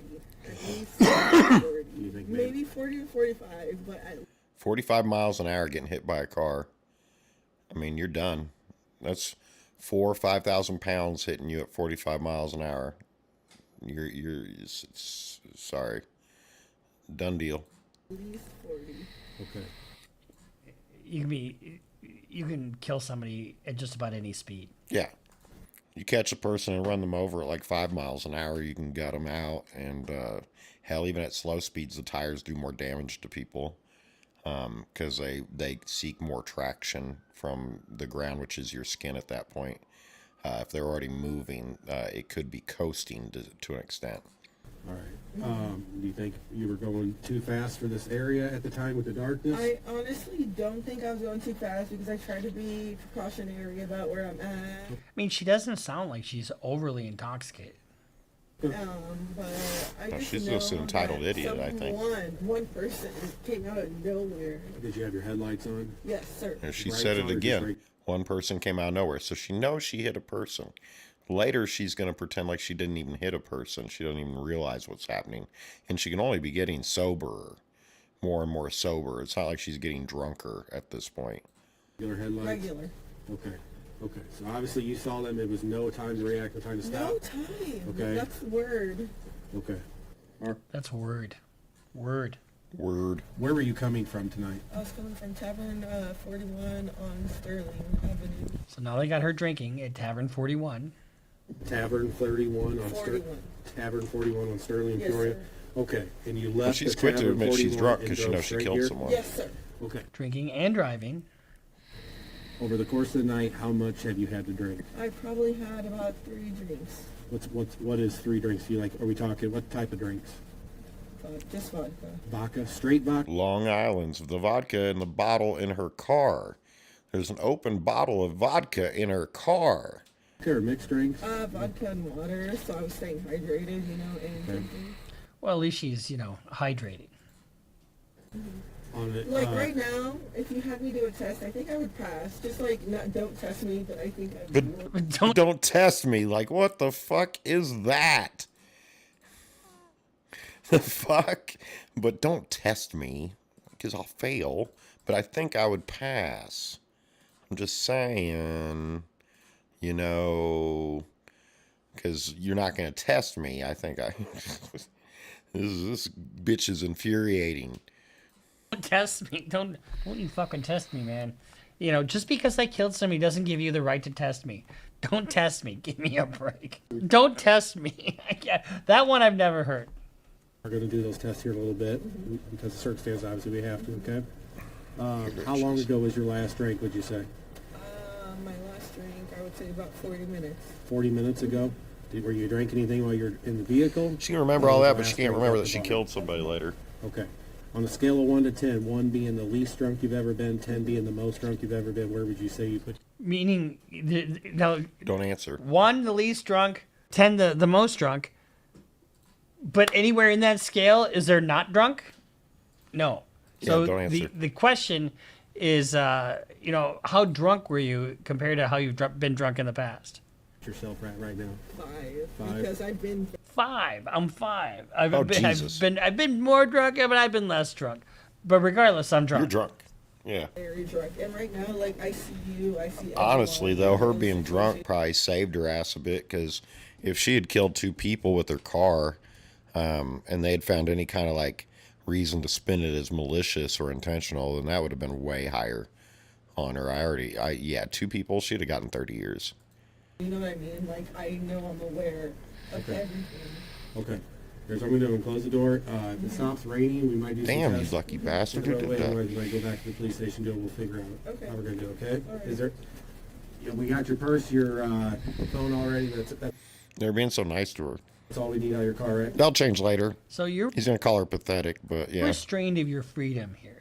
And all the statements that you're giving to the cop are giving him... Now he's got plenty of cause to test her.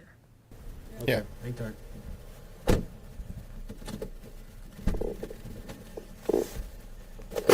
All right, I'm going to just run your information. You got a valid license and all that, correct? All right. I need a Warwick. All right, go ahead and step on out here for me. We're going to do these quick tests. It started to rain a little bit, but it pretty much let up, as long as you're okay with that. Gimme. All right, come right over here. You can just stand here in front of my squad car and face me. All right, just confirming. You said you had approximately how many drinks in the car? So the first thing he's going to do is a horizontal gaze nystagmus test. That is, you put a pen or something in front of somebody's eyes and you look for a lack of smooth pursuit. In other words, jerky movement. It's a nystagmus. And then and there's a maximum deviation at 45 degrees. Watch, this is what he's going to do. I haven't seen this yet, but I guarantee that's what he's going to do. Great. Okay. All right, last one was pretty okay. All right. Do you have any medical problems, injuries, or problems with Now, it asks if you have any medical problems. You can have a naturally occurring nystagmus, like if you have a head injury, that kind of thing. Yeah, they could have allowed for this to be yeah. They're giving her a lot of opportunities to get out of this shit. But this bitch is dumb. She's too dumb to take a lifeline.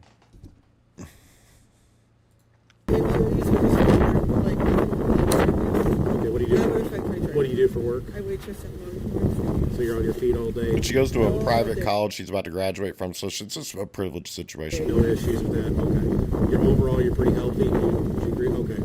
All right. See my pen right here? I see your What I want you to do is follow the tip of my pen. I'm going to move my pen back and forth several times. Once you follow the tip of my pen. You want me to walk or just my eyes? No, we're just doing your eyes right now. I want you to follow the tip of my pen with your eyes only, but keep your head still. I want you to continue that test when I tell you to stop, okay? Okay, sir. You I'm ready understand? right now. Yes. All right, touch it. So if you look at her demeanor, She doesn't look like somebody that just hit two people. No. And killed two people. And that could be the alcohol, that could be the fear, or that could just be a nervous reaction. Tip of my pen just so I know where you're going. There you go. All right. He's giving her a See, look pass. at that smile. Isn't that a pretty smile? What the fuck are you doing smiling after you kill two people? There you go. That's the reaction I needed for my mental health, Bruce. Thank you. So what the fuck you smiling like that for? Oh, shit. When you're right, my guy. And she is smiling big. Like, what the fuck, man? Like, what are you on, bitch? Are you that fucked up? And I looked into it. There's no more story to it. I mean, like, she's your head just... still for me. Oh, my head. Okay. Yes, ma'am. Just your eyes. Dispassionate. Try that again. It's hard. All right. Apathy. She's got no clue. She has no clue what kind of trouble she's in. No. Okay. Now she looks like she's intoxicated. Yeah, she had to hold her head Your straight. head still for me.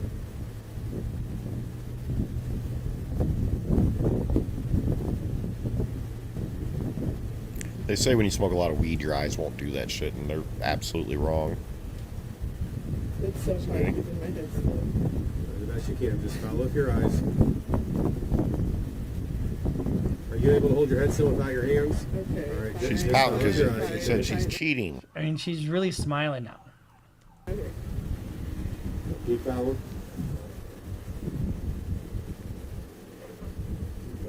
Keep looking at the side. There you go. I see you. I see you. I see you. I see you. And you get a DUI. And you get a DUI. And you get a crime vehicular homicide. Give me a break. Duel. Keep looking at it to the side. All that time in college spent, wasted.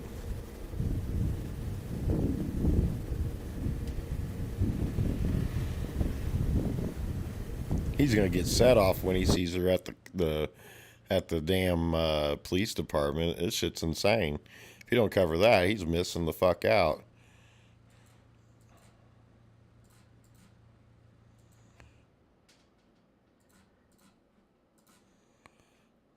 Okay, fuck me, man. It's not giving me the shit. Still tanking in there, though. Jesus. Can I blink? Yep. Okay, let me blink. All right.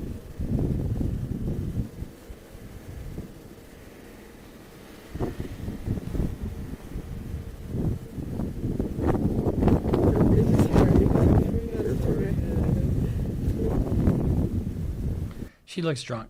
Keep your head straight. Okay. I was trying to give her the benefit of the doubt, but once you got going with the Okay, go up. body Keep your head movements. straight. Just look up with your eyes. Keep your head tilted down. Oh, sorry. We're gonna try that again. Okay. Just look up like you're looking up at the sky, but keep your head down. All right. See, they hold it in a specific spot, and then if your eyes are jerking, that's what he's looking for. One more time on that, okay? Right. Okay. Come right over here for the Why next not one, put him okay? in? Now we're going to do the walk and turn test, or the one leg stand test. What I'm going to have you do is stand about right here, face my car. We don't have a line. We're going to pretend there's an invisible line straight from you to my license plate, okay? Can you see my license plate fine? All right. Now here's the thing with the walk and turn test. If you are standing there and you don't touch, they don't tell you this, but if you don't touch heel to toe, if you don't step exactly the way you're supposed to, if you deviate from it at all, they consider that evidence of impairment. That's the area we're going to shoot for. We're going to walk towards that, okay? What I want you to do is put your left foot down first. And here's the thing, you don't have to do these. And if you don't do them, it gives them less to argue that you're impaired. Okay. Now put your right foot in front of your left foot with your right heel touching your left toe, just as I'm demonstrating. Go ahead and get in that position for me. Can I show an example? Yeah, I want you to. Oh, okay. Go ahead and tie your shoe for me, okay? Sorry. every little movement that you do on the side of the road like this is scrutinized. So when you read these reports, it's like, oh my God, you know, you're swaying to maintain balance.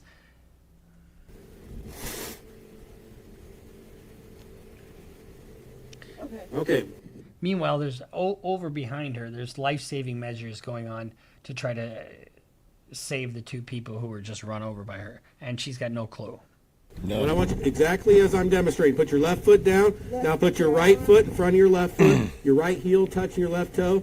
Stay in that position. That's why the cop's being so cool about it so far, I think, because he's got the easy job. He's not, you know, taking bodies up off the ground and all that shit that the other people are dealing with right now. While But I he explain loses the his patience. instructions. Do not begin until I tell you to, okay? Hands straight down your side. When I say you're going to take 9 heel-to-toe steps down the line, you're going to turn around and take 9 heel-to-toe steps back, okay? Heel to toe. When I say you're going to take 9 heel-to-toe steps down this line, you're going to turn around and take 9 heel-to-toe steps back. On your turn, I want you to keep your front foot on the line. Then you're going to use your other foot to turn yourself around with several small steps, okay? This is what it's going to look.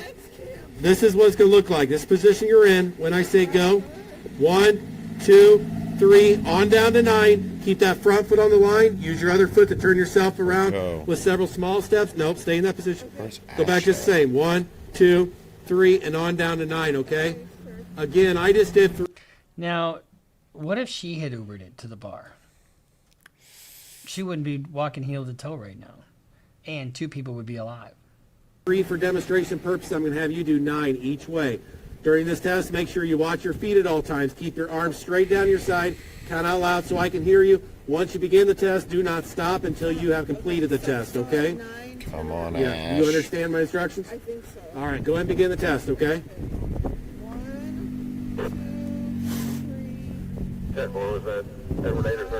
So she didn't touch heel to toe there. If you look at her arms are way out. He told her to keep them at your side. But she probably thinks she's doing great. Yeah, she's on another planet, bro. And I don't think the drugs have a lot to do with it. She stumbles there a little bit.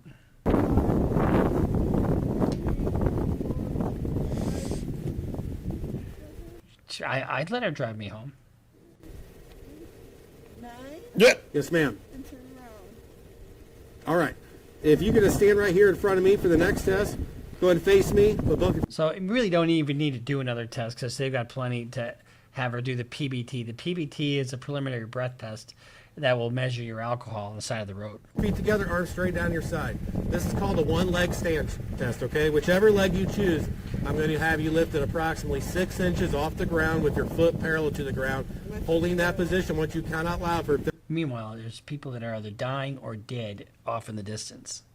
30 seconds in the following manner. 1001. I couldn't do this whether I've had a drink or not. 1002, 1003, and so on until you get 30 seconds That's why I or practice until I saying tell the you to alphabet stop, numbers. okay? During this test, make sure you watch your raised foot at all times. Keep your arms straight down your side. Count out loud so I can hear you. This is what it's going to look like. Position you're in. When I say go, you're just going to lift your foot up. 1001, 1002, 1003, 1004, 1005, and so on. Until you get 30 seconds or until I tell Run! you to stop. You understand? Like this? No, ma'am. Just as I demonstrated, okay? Like just up? Just as I demonstrated. Did you see my demonstration? Just like this. Your foot parallel to the ground. Okay, I got it. You understand? Yes, sir. All right, go ahead and begin the test, okay? 1000, is that what it You is? drop your foot, lift it right back up, keep going where you left off. 1000, 1000. So she can't keep her foot up. She's not having her hands down by her side. She's swaying back and forth. 1000, 1000, 6, 7,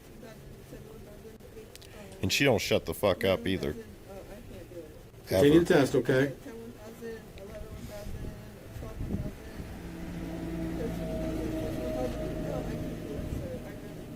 Okay. All right, we'll stop the test right there. Go ahead and stand right here by my front bumper. One last test for you, okay? Just stay right here for He's me. like, this bitch is out of her mind. Which in most jurisdictions is not admissible in court. Here we go. This is called a PBT test. You ever blown one of these before? No. Okay. You know what the legal limit is to drive in Illinois? I do not, sir. Okay, 0.08, okay? What I have you do is take a deep breath, a long, hard, steady blow into the straw, just like you're blowing up. Now, how many drinks did she say she had? 3. 3 drinks. 3 drinks, and the last drink was 40 minutes ago, and she's drinking vodka, water, so she stays hydrated.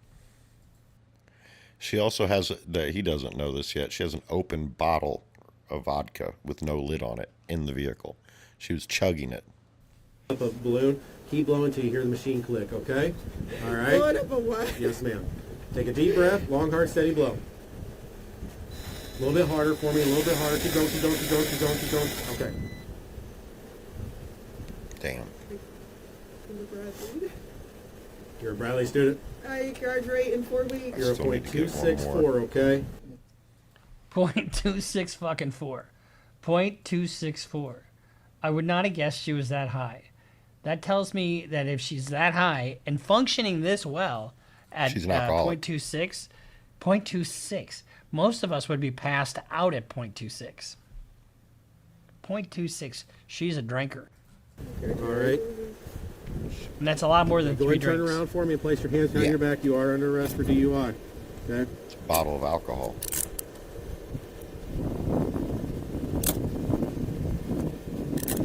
So she's more than 3 times the legal limit. And oftentimes they have elevated sentences for people who are, either double or triple the legal limit. And just like they do for multiple DUIs. However, her biggest problem isn't her alcohol level. Her biggest Murder. problem is that there's 2 dead people on the scene. Okay. Third, You're doing great. So this explains why she has an emotional detachment to what's going on. She's drunk. All right. She's over here. blasted. Get back in my car, okay? She tells the cop, "You're doing great." I mean, you're doing great. She's fucked up. I mean, she's really drunk at 0.26.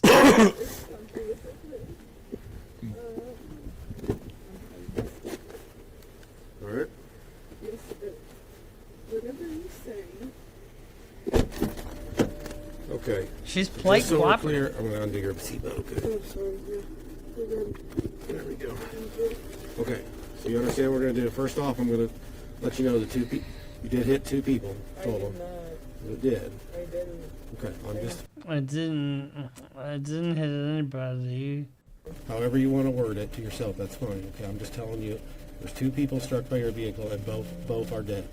I did not hit. Okay. Well, I can tell you right now. Okay, well, She's already admitted to hitting him. I'm just telling you the 2 people that hit Why your would I car. call Ma'am, listen. 911 if I... Why would you, if you didn't hit anybody, why would you call 911? And why would your car be all fucked up? 2 people struck your vehicle, so I'm telling you, and they're both deceased. And why the cop is even telling her this or arguing with her is beyond me. I'm just telling you that information, okay? We're gonna go in here, we're gonna do the thing. I appreciate you being cooperative so far. I gotta tell you what's going on.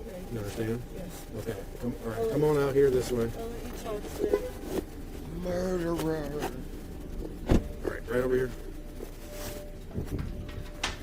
Here's the thing. I think if you're a parent, show this to a child. If you're of starting to get to the drinking age, show this to your friends. Because this is a good example of what not to do and how one stupid decision of getting shit-faced and getting behind the wheel can alter the rest of your life and the rest of, whoever's in your path.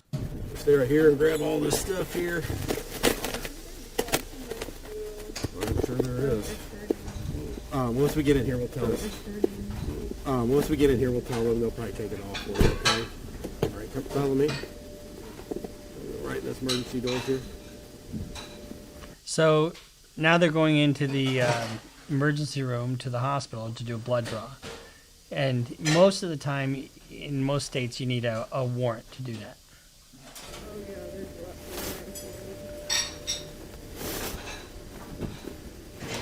Well, your whole front windshield was shattered out, so that's understandable. Meanwhile, everything she says is fair game, no matter what she says. What I know I didn't hit it. Okay. And it was not two.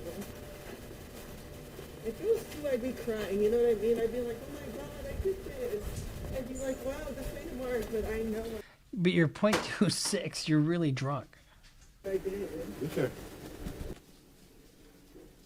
And I want to go to Vegas. I'm going to take me to Vegas. It's going to be so fun.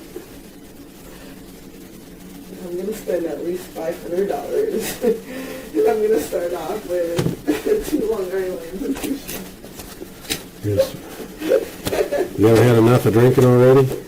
We're talking about Vegas. There's no limit at Vegas, right? She doesn't have a flipping clue. She's sitting there looking at spending time in prison, but she thinks she's going to Vegas. Wait, have you been there? I swear to God, if you're Snapchatting right now and I'm not, I'm going to be mad.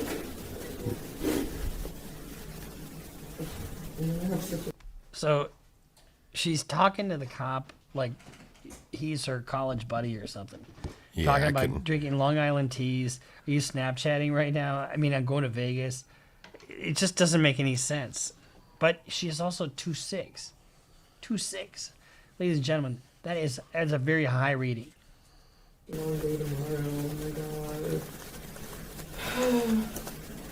I'm not going to answer anyone's Snapchat. I'm not going to answer any questions. You're going to be like, bruh, I went home.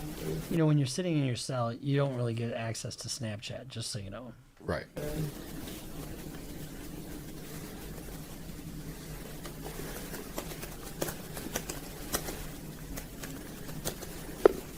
Okay, well, you're being too quiet, so I'm going to start singing because I hate quiet. So, All right, she says, okay, you're too quiet. I'm going to start singing now. Really? You gotta figure out all your paperwork. that's fine. I just I'm going to start singing. Entitled Out of Her Mind Drunk. Ooh, eating and by the bees. dumb. She's out of her mind.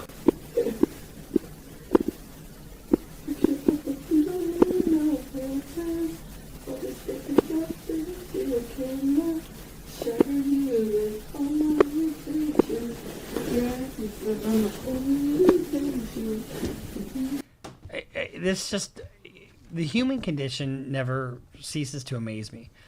You know, in my job, we see all kinds of stuff. She just killed 2 people, and now she's singing. I mean, you can't make this up. It's kind of difficult to come up with a story that compelling. Make sure that you don't mention shut up to your love, that's making you.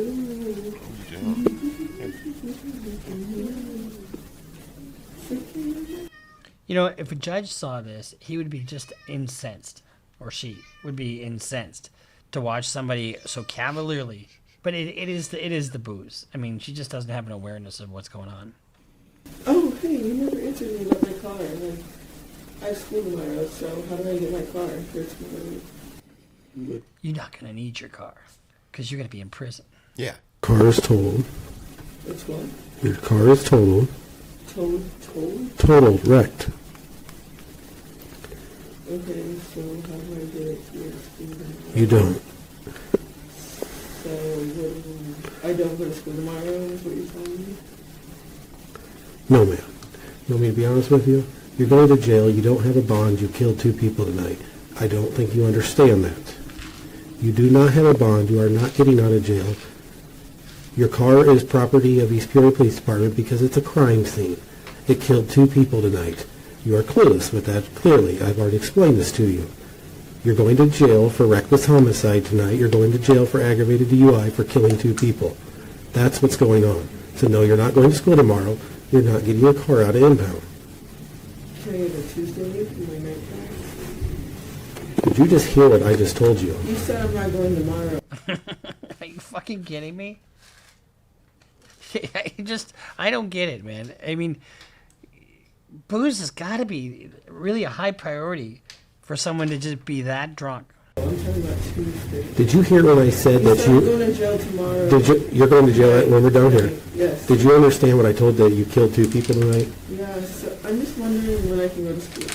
Okay, we're done.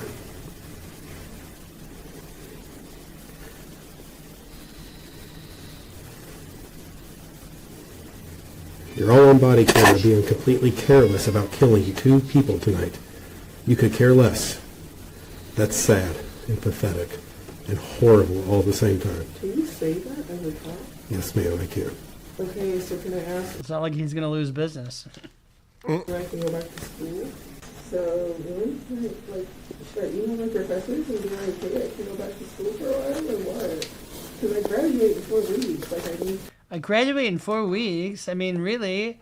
I mean, gosh. I think hit anybody. I mean, she's just plastered.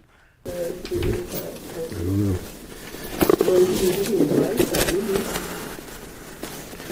Well, to be quite frankly, I'm a little more concerned about the 2 people that are dead right now. To be fair.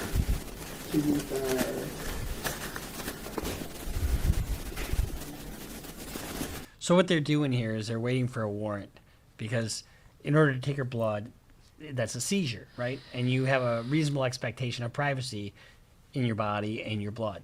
So they have to get a warrant to get the blood. And usually they just get an electronic warrant from a judge at night because there's an on-call judge. And then the nurse will come in and draw her blood. Hello. Hi. Yeah. Oh my god, all of them have them. We're gonna be like... So when she wakes up, you know, with clanging door therapy in the morning, she's going to be singing a different tune. So probably not. I'm going to reiterate what I said before. If you're a parent, take your child through this. You know, especially if they're in their teens or early 20s. You know, if they're college age, for sure. This is an example of before and after. You know, it's all fun. I like to drink too. I love a good bottle of wine with dinner. I love a scotch on occasion. I love to watch the game and have a beer. But what I don't love is smashing my car into people and killing them. And this is an excellent warning for anybody out there who is, you know, starting off drinking and, you know, we don't have training on drinking, right? We just kind of are left to our own devices. One call for an Uber, so you're not driving, saves 2 lives. The last video destroyed lives. This video, 3 people were dead because of 2 stupid decisions. You know, to just get out there and drink and drive. 3. So 3 aren't dead. 2 people are dead and 1 girl's in prison for 14 years. I'm being a little preachy here, but you want, there's no defense to this. There's no, the most talented defense lawyer in the world cannot take away the facts of the case. Well, he sees the... So this happened April of last year, 2022. She was just sentenced. Oh, he knows. You know what she got? 14 years in prison. 14 years in prison. So she's having a great time, and then she kills 2 people, and a year later she goes to prison for 14 years. Probably 7 years apiece. Think before you drink. She should have got more is what I think. Make the good decisions beforehand so you don't have to be forced to you know, oh, I can 20. do it, no big deal. 10 a person. So I'm Bruce Rivers. This is a criminal defense lawyer's... Oh, time to fix this. Oh, next step.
Another mass shooting, huh?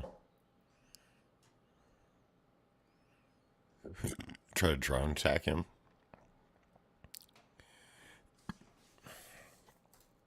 No, actually, I want to see something here. Who? Hello, my See the friends chapters. and haters. I know there's some watching, but Off the rails. Talking mostly to friends. Ollie. I like the family members. We like to address them. Thank you guys for being here on this wonderful Wednesday. We're off the rails, as usual, as is required of us on Wednesdays. Today's episode. Oh. No, that doesn't work either. Doesn't work either. Today's episode is sponsored by PayPal Honey. Grand drama dude 22 pandemic boy but 23 grandmother gay. I'm gonna do it. I love that sound.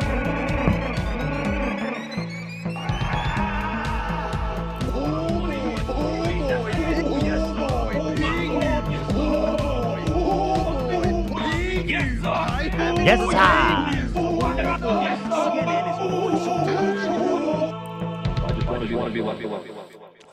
I just want to be left alone, man.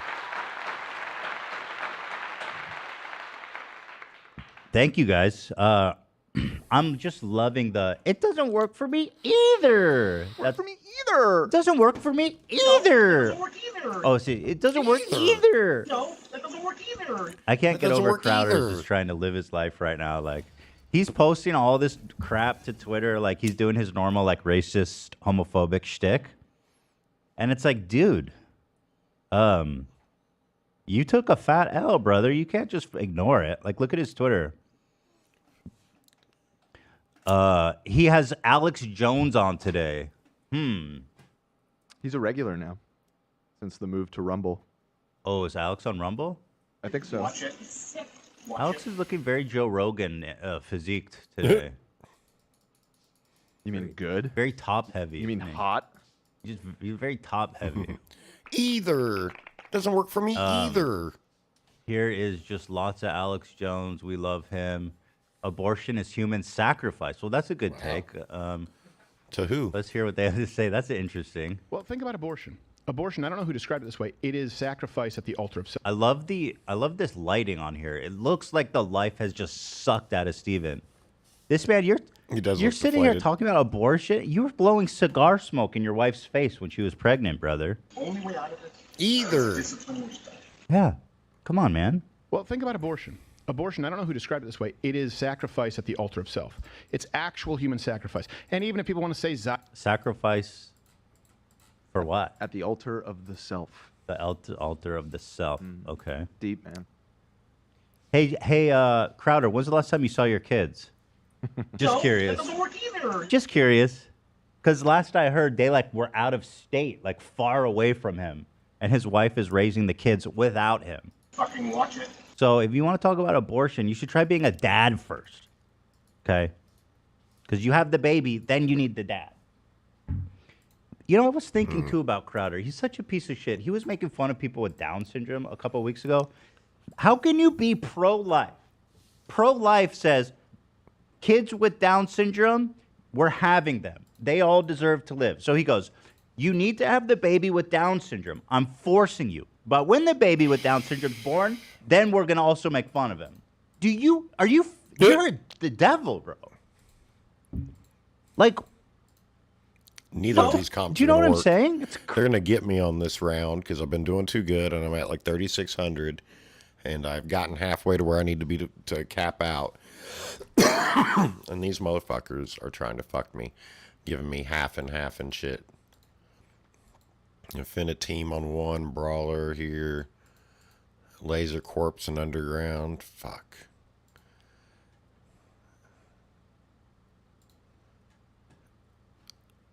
Crazy. Didn't even really think about that until the other night when I wasn't on the air. Levels. It's like some pro-life, dude. You don't even have to think about embryo. But at the point where you look at the abortion policies in California, in Colorado, in Virginia, no one denies that you are ending a life. And the only What? Oh yeah, lots of people deny that. Dummy, stupid ass, dumbass. Yes, many people debate that. Actually, I would say there's probably consensus somewhere.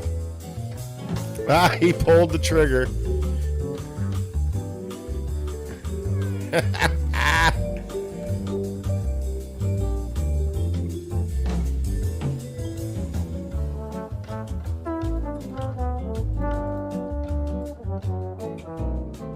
Now it's gone to Put these. it another way, you're a bunch of pussies. You hit the button? Yeah.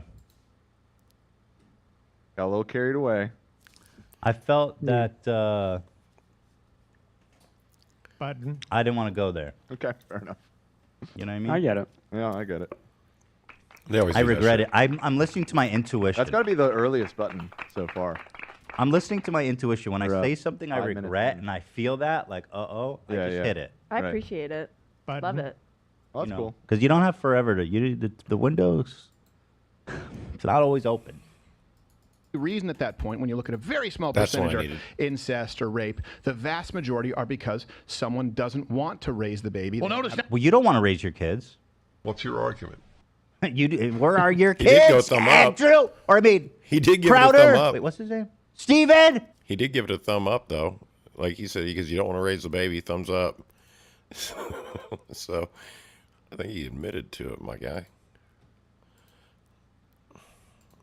Let's see, okay, so we got this working already. There we go.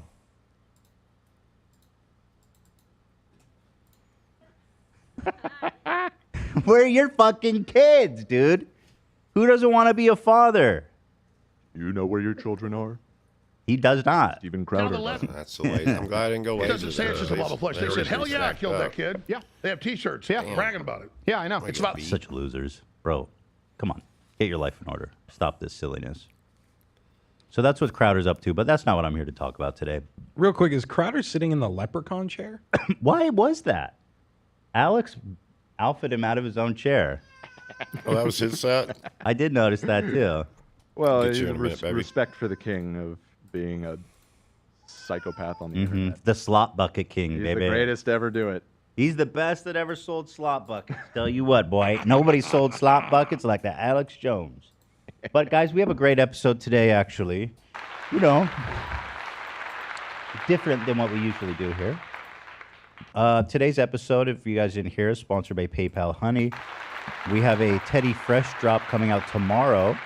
Just to quickly show you guys this, my Fawnway, this wonderful tie-dye artist. It's going to be, I want to wear them, but they're all green, and I'm in front of a green screen. And I don't have the black and white one, and I wore this one on Monday. You know what I'm saying? Yeah. Friday. So- Friday. Friday, baby. That's my one day to wear green. So that's coming out. And then also the live show tickets are going on sale tomorrow at, right? Tomorrow at 12 for members. Here's how it's going to work. There's a special code that will make it buyable. So on Discord and in a members only community post, we will share that code at 12. Right. You guys will have 24 hours exclusive access to buy the tickets.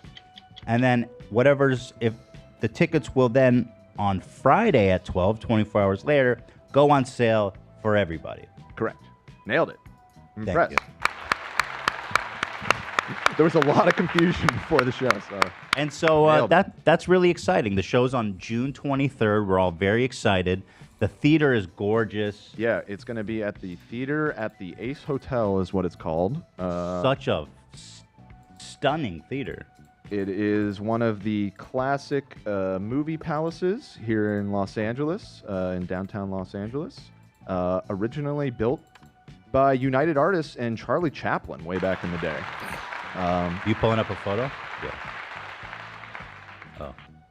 Oh, there it is. There's a better photo than There's that. here. And also built by the Ace family. They have their own hotel. The Ace family Oh, wow. are actually part so owner. Is that thing structurally sound? Austin McBroom built that place? So here it is. It's got Stunning, you guys. It's really, really cool. Look at that. building. We're going to be on that stage? Golly. Golly. Golly. It's like a the lot more ceiling. tickets. It's 1,600 tickets. There, I'm a little bit nervous that. I don't know. Sometimes I worry that people don't buy them. They always sell out immediately. Brother, that's gonna sell out in a minute. I don't know. Yeah.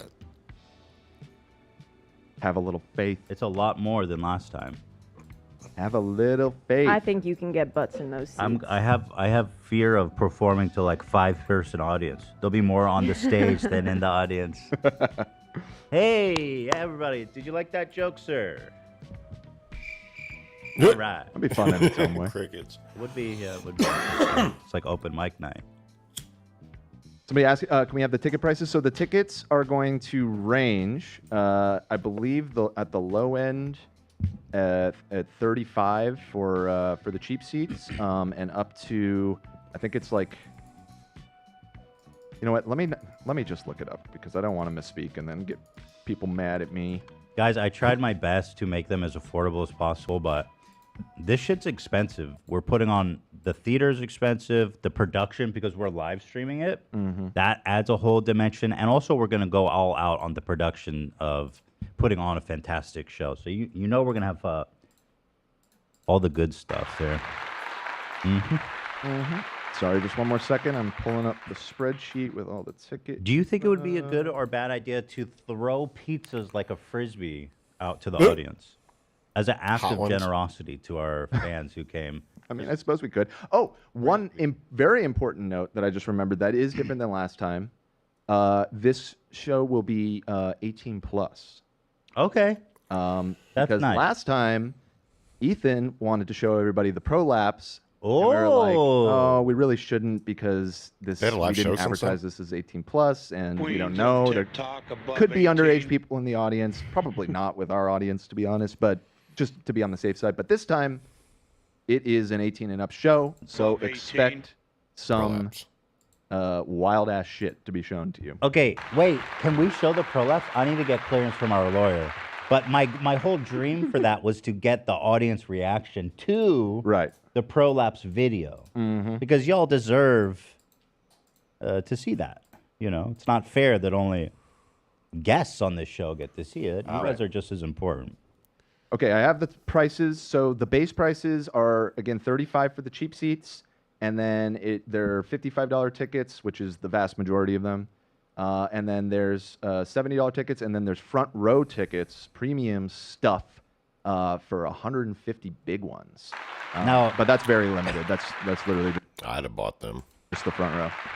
The vast majority is 55. To me, that seemed a little expensive, but honestly, it was so. Vegas shows, man. We did $45 shows just for unnamed magicians and shit. It's hard to lower it more, and then the decade processing ago. fee. I don't know. I hate doing this shit. I want to make it as cheap as possible. Ethan was pushing to lower the price, but really, I remember you did one of your Tuesday member only streams. Yes. And you kind of posed the prices to everybody. And the feedback was, no, that seems pretty reasonable. And we did some research comparing it to other similar sized Seems podcasts. cheaper than most. This actually was cheaper than what a lot of other. And I know they're not doing better shows than us. Hell no.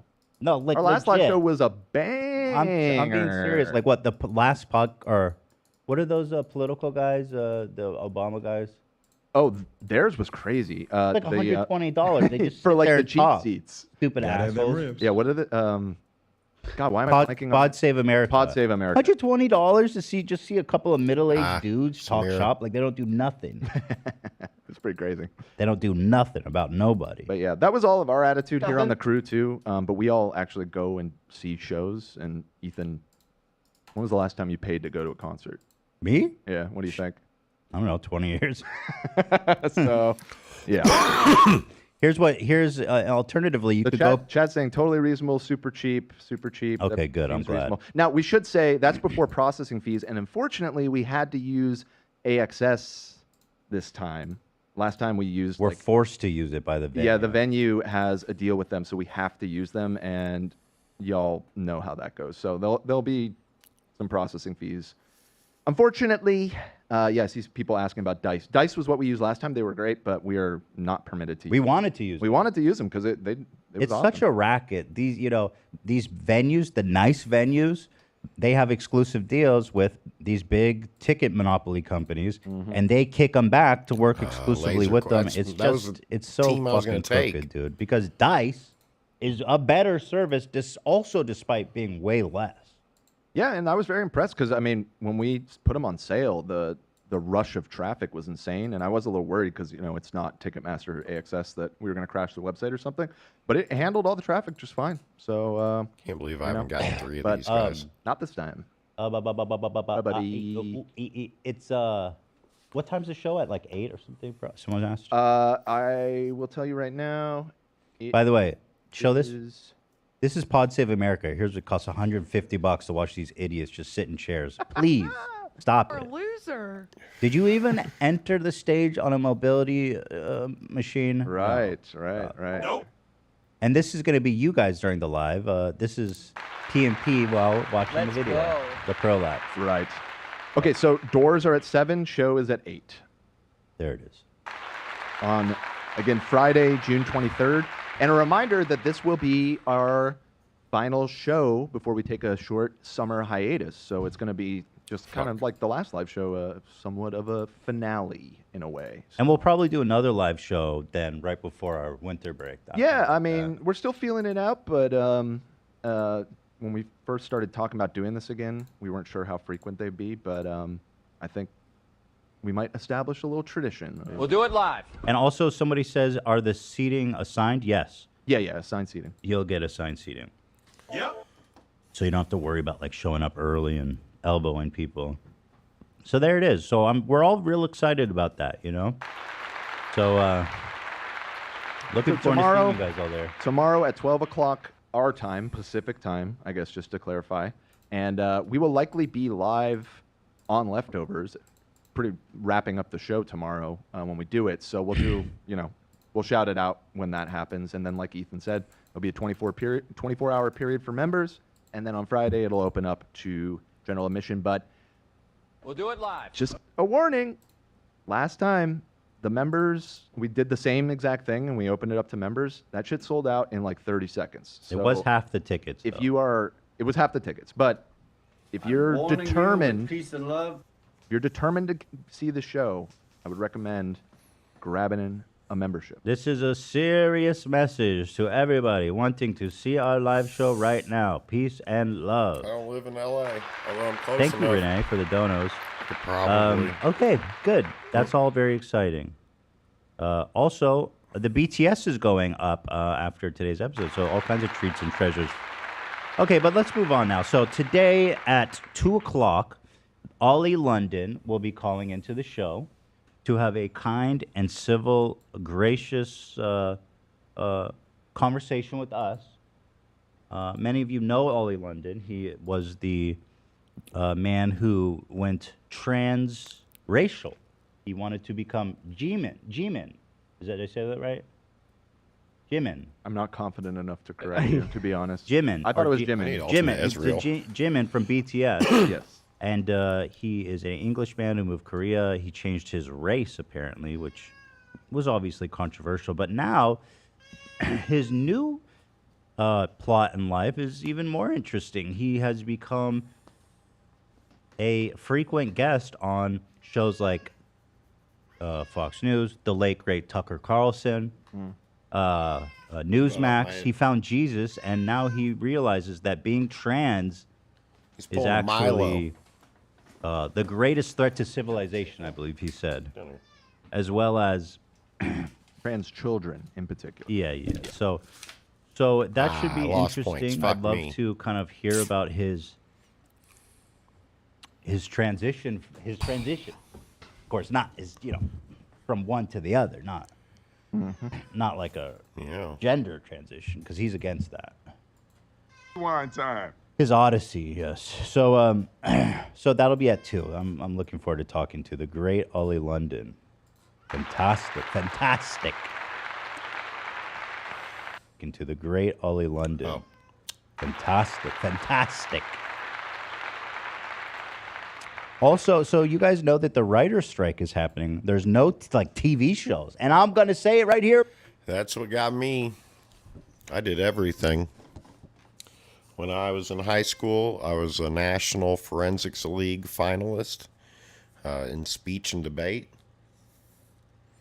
And I had a comedy duo with Reno Daniels, who went on to comedy, doing a TV show or some shit. And I got to the national finalist level, which is what Oprah Winfrey did to get like noticed for this kind of shit.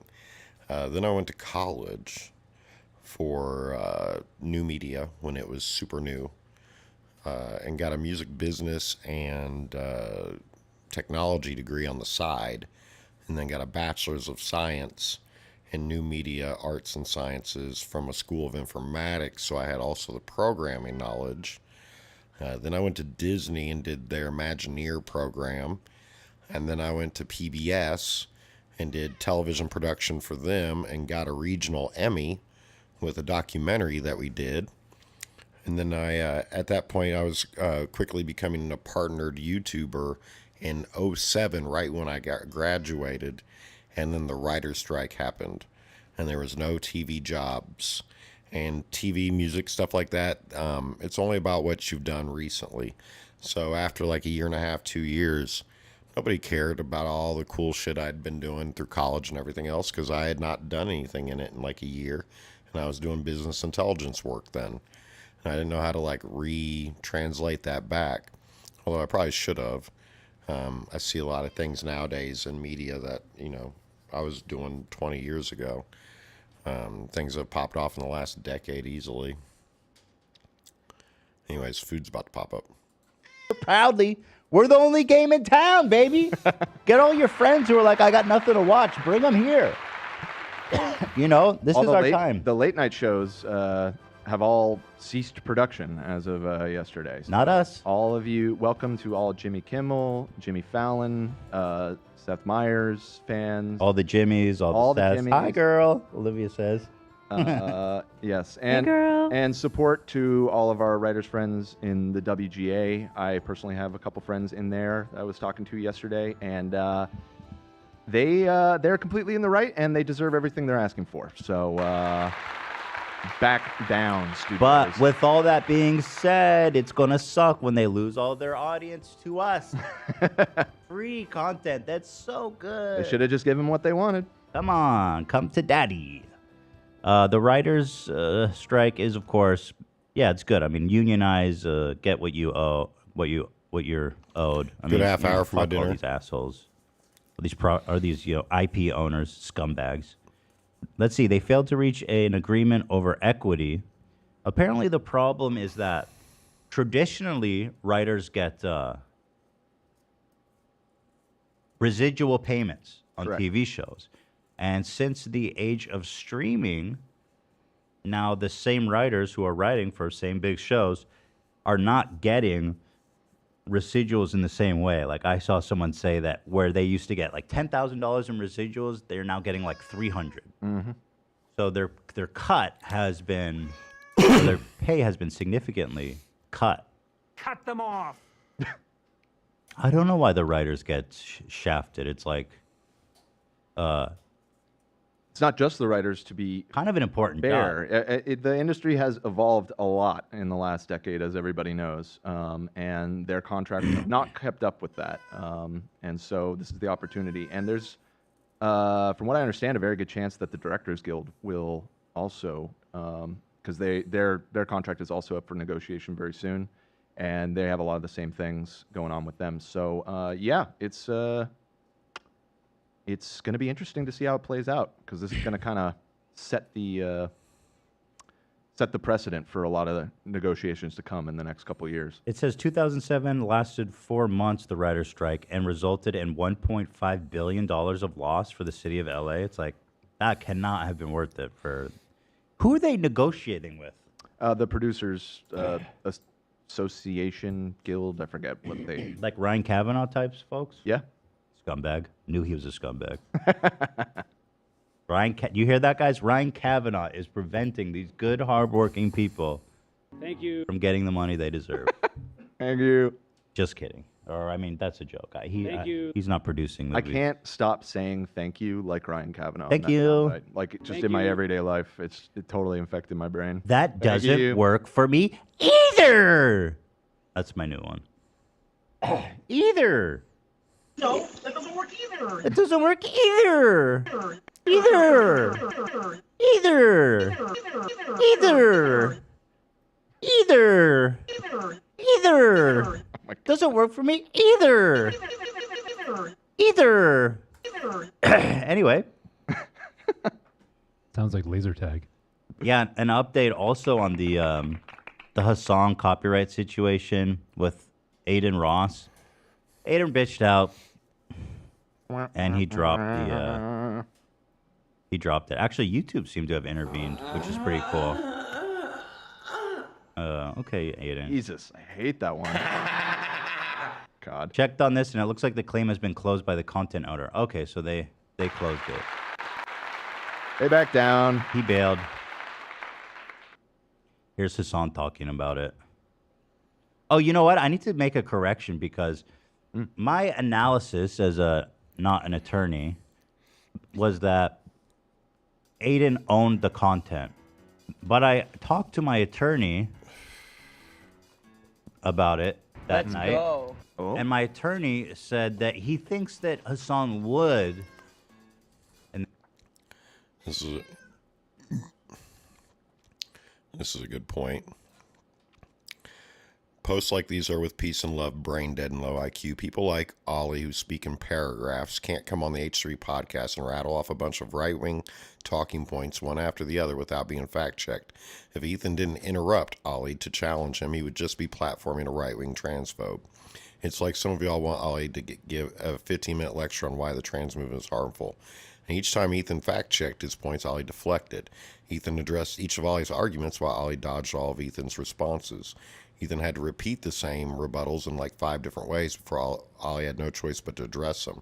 It's like Ethan said, he's slippery, greasy little fuckers, should change his name to Oil. As Ethan would say, his job is first and foremost to be entertaining. Listen to Ollie for hours would not be entertaining. It's clear he doesn't have a full-fledged debate with these people because clowning on them is funnier, and that's what he does.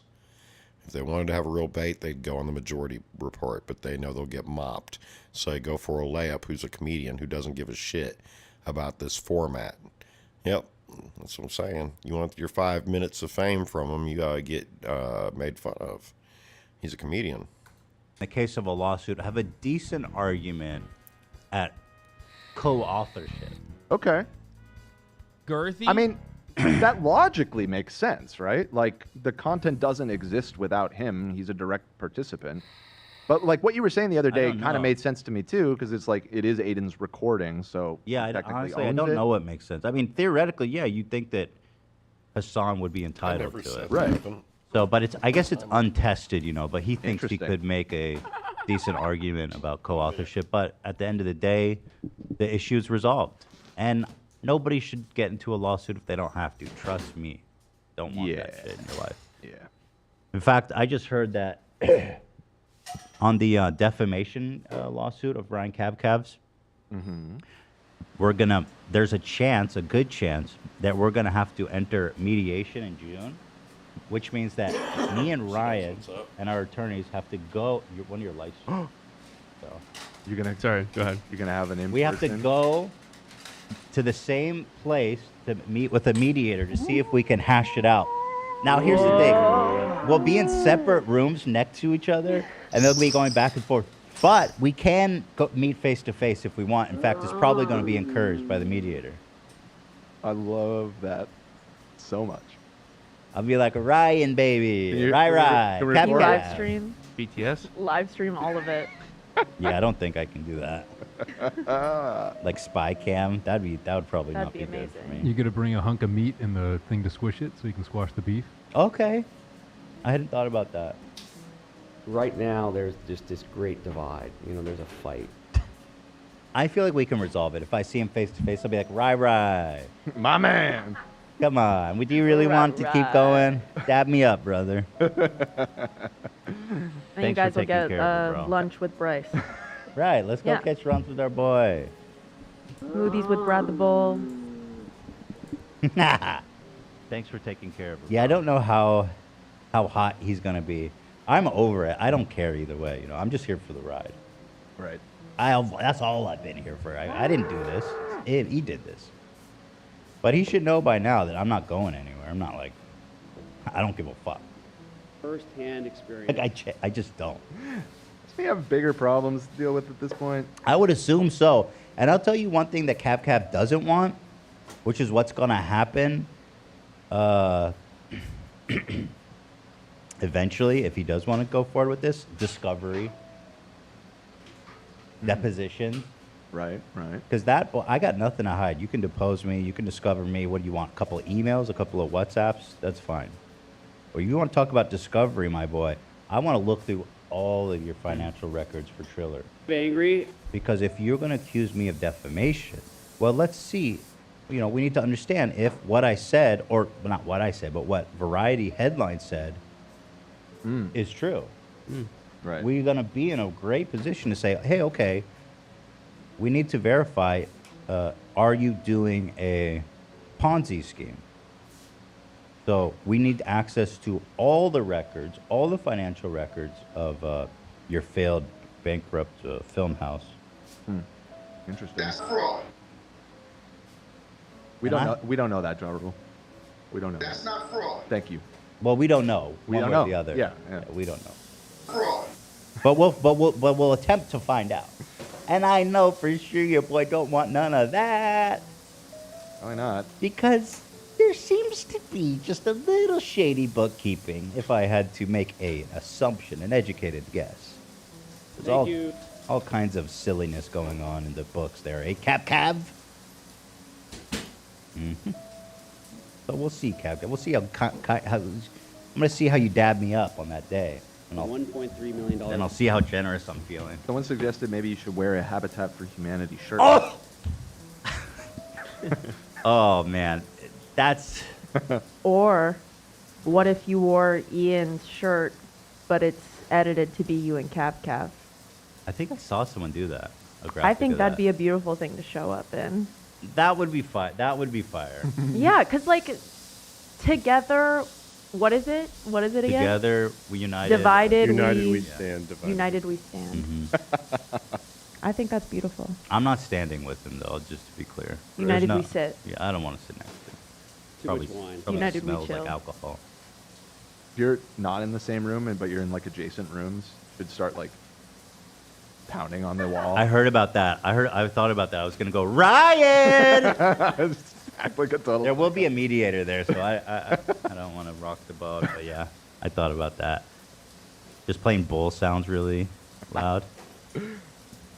But that'll be interesting, Lawsuits are so stupid. I'd be happy for it to just go away. But of course. If he wants to tango, I don't care. I'm here for it, Rai. Rai, my Cav. So, it's on you, Rai. You want to dance? Or you want to retire? Because I'm here for both. Woo! You want to bark like a dog? Woo, woo! Or you want to just chill like a puppy? Yep. I can be your devil, or I can be your angel.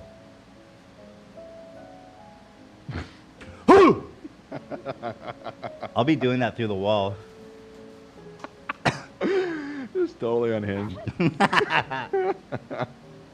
I mean, they can't charge me for being unhinged. I mean, I'm crazy. You knew that going in. Your Honor, I'm crazy.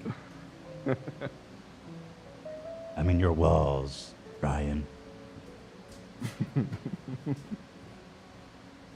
So, we'll see. It should be interesting, It'll be very, very interesting. It'll be a good story either way on the podcast. Yeah, can't wait. Cannot wait. So we'll see. June is shaping up to be interesting. It was in June this year. Mm-hmm.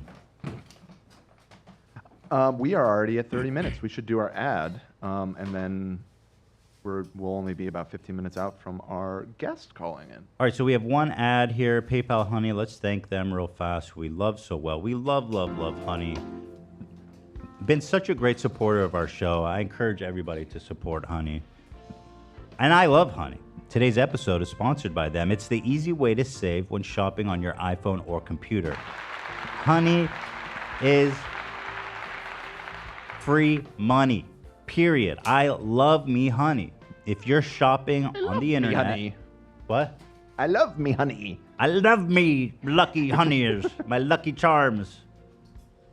Honey, I'm telling you, man, if you're browsing, if you're shopping without it,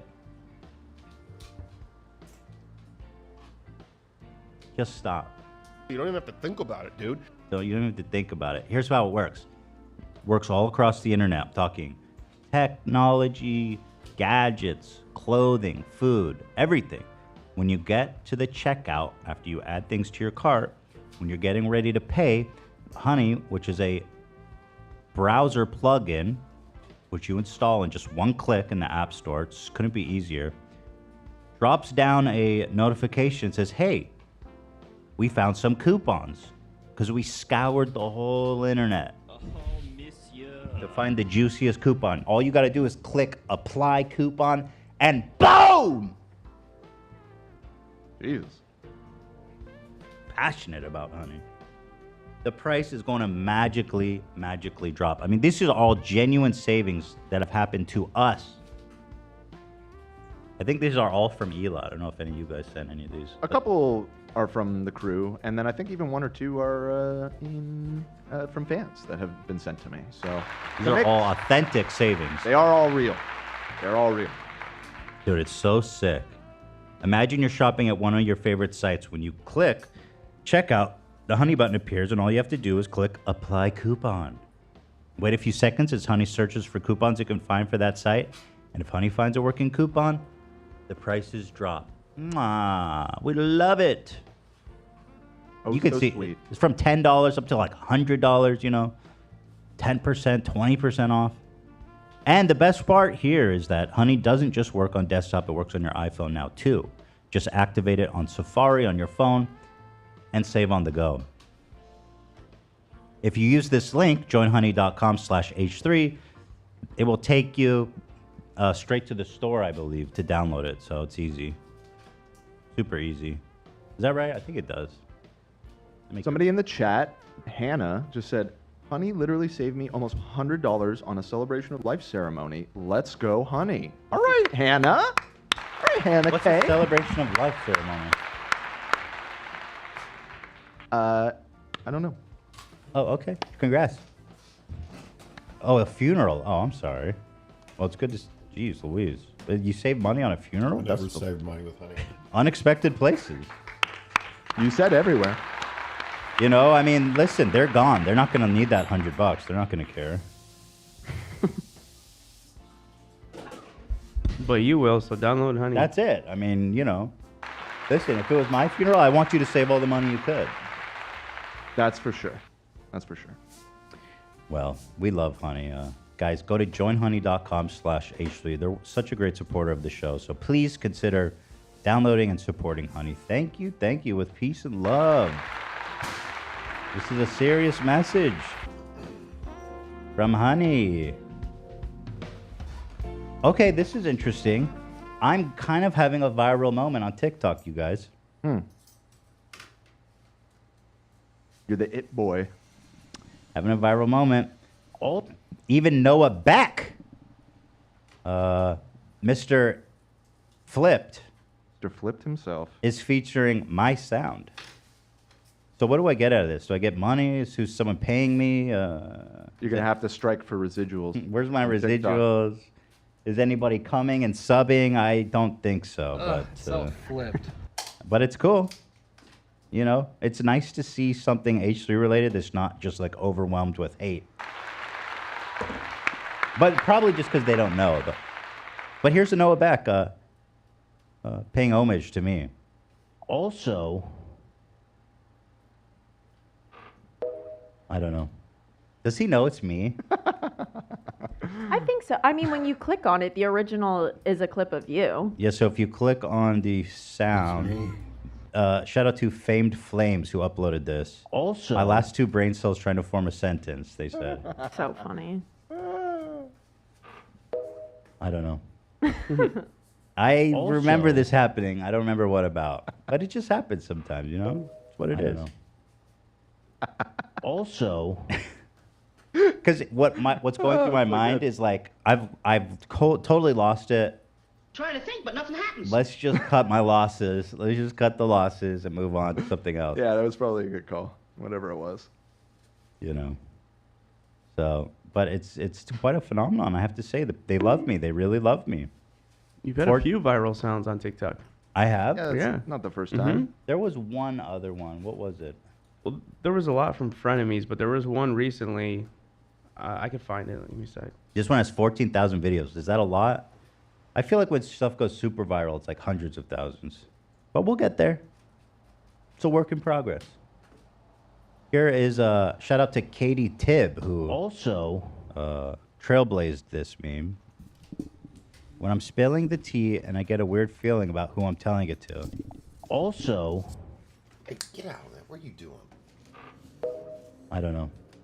Also, so people are liking it. That is so true also. So true, Queen. Trying to think, but nothing happens. Here's another one. Also, when I'm ranting to my friend, then realize it's sounding a little too much like gossip. I don't know. When did that stop me from talking? It's all the girlies, too, by the way. Shout out to the girlies. Shout out to the girlies. When me and my bestie have been dissecting the same tea for 4 hours, I don't know, and have nothing more to add. Also, I feel that. I sent the other one. Almost has 2,000 posts. 2,000? Yeah, almost. So then this one already has more. This one has 14,000. Oh. It's going viral, baby. You're a star. You're a star. I'm having a viral moment. I'm 14 pages. I'm having a viral moment, you guys. You are the Also, when I'm talking about something, but I've gone through a cart a week every week for 3 years. What does that mean? Like memory. A cart? A cart a week, that's like weed, right? I thought it was cigarettes. Sounds like I've never heard. No, I think it's like a pod. I think it is reference to it. So is she smoking tobacco or weed? It could be both. I think weed. I think weed. Based I think off of she's the- referencing her memory. Why does it matter, Ethan? You and your weed hate. Yeah, It's like she can't remember.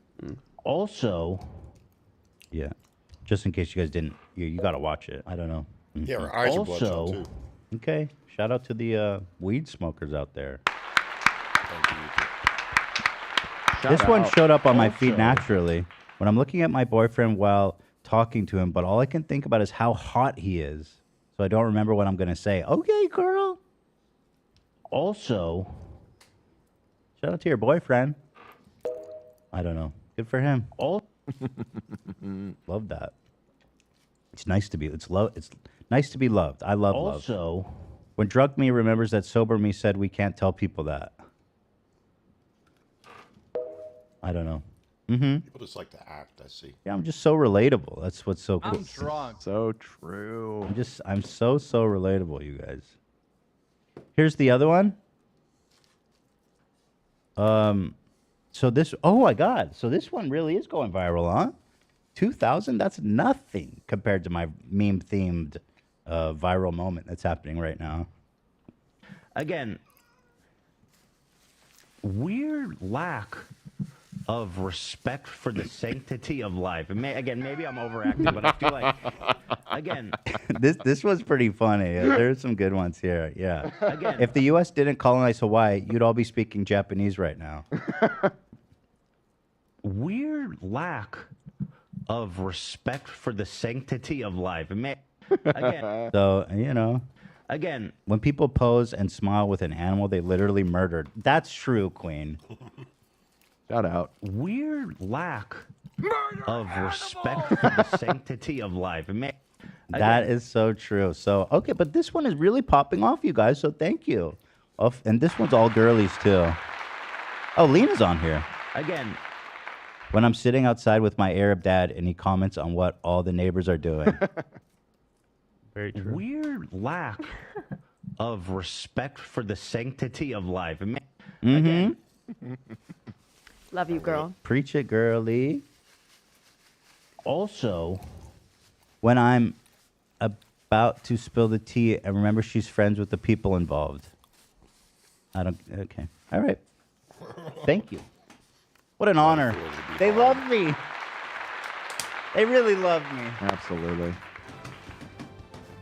You know, it's both a blessing and a curse to be as relatable as I. So true.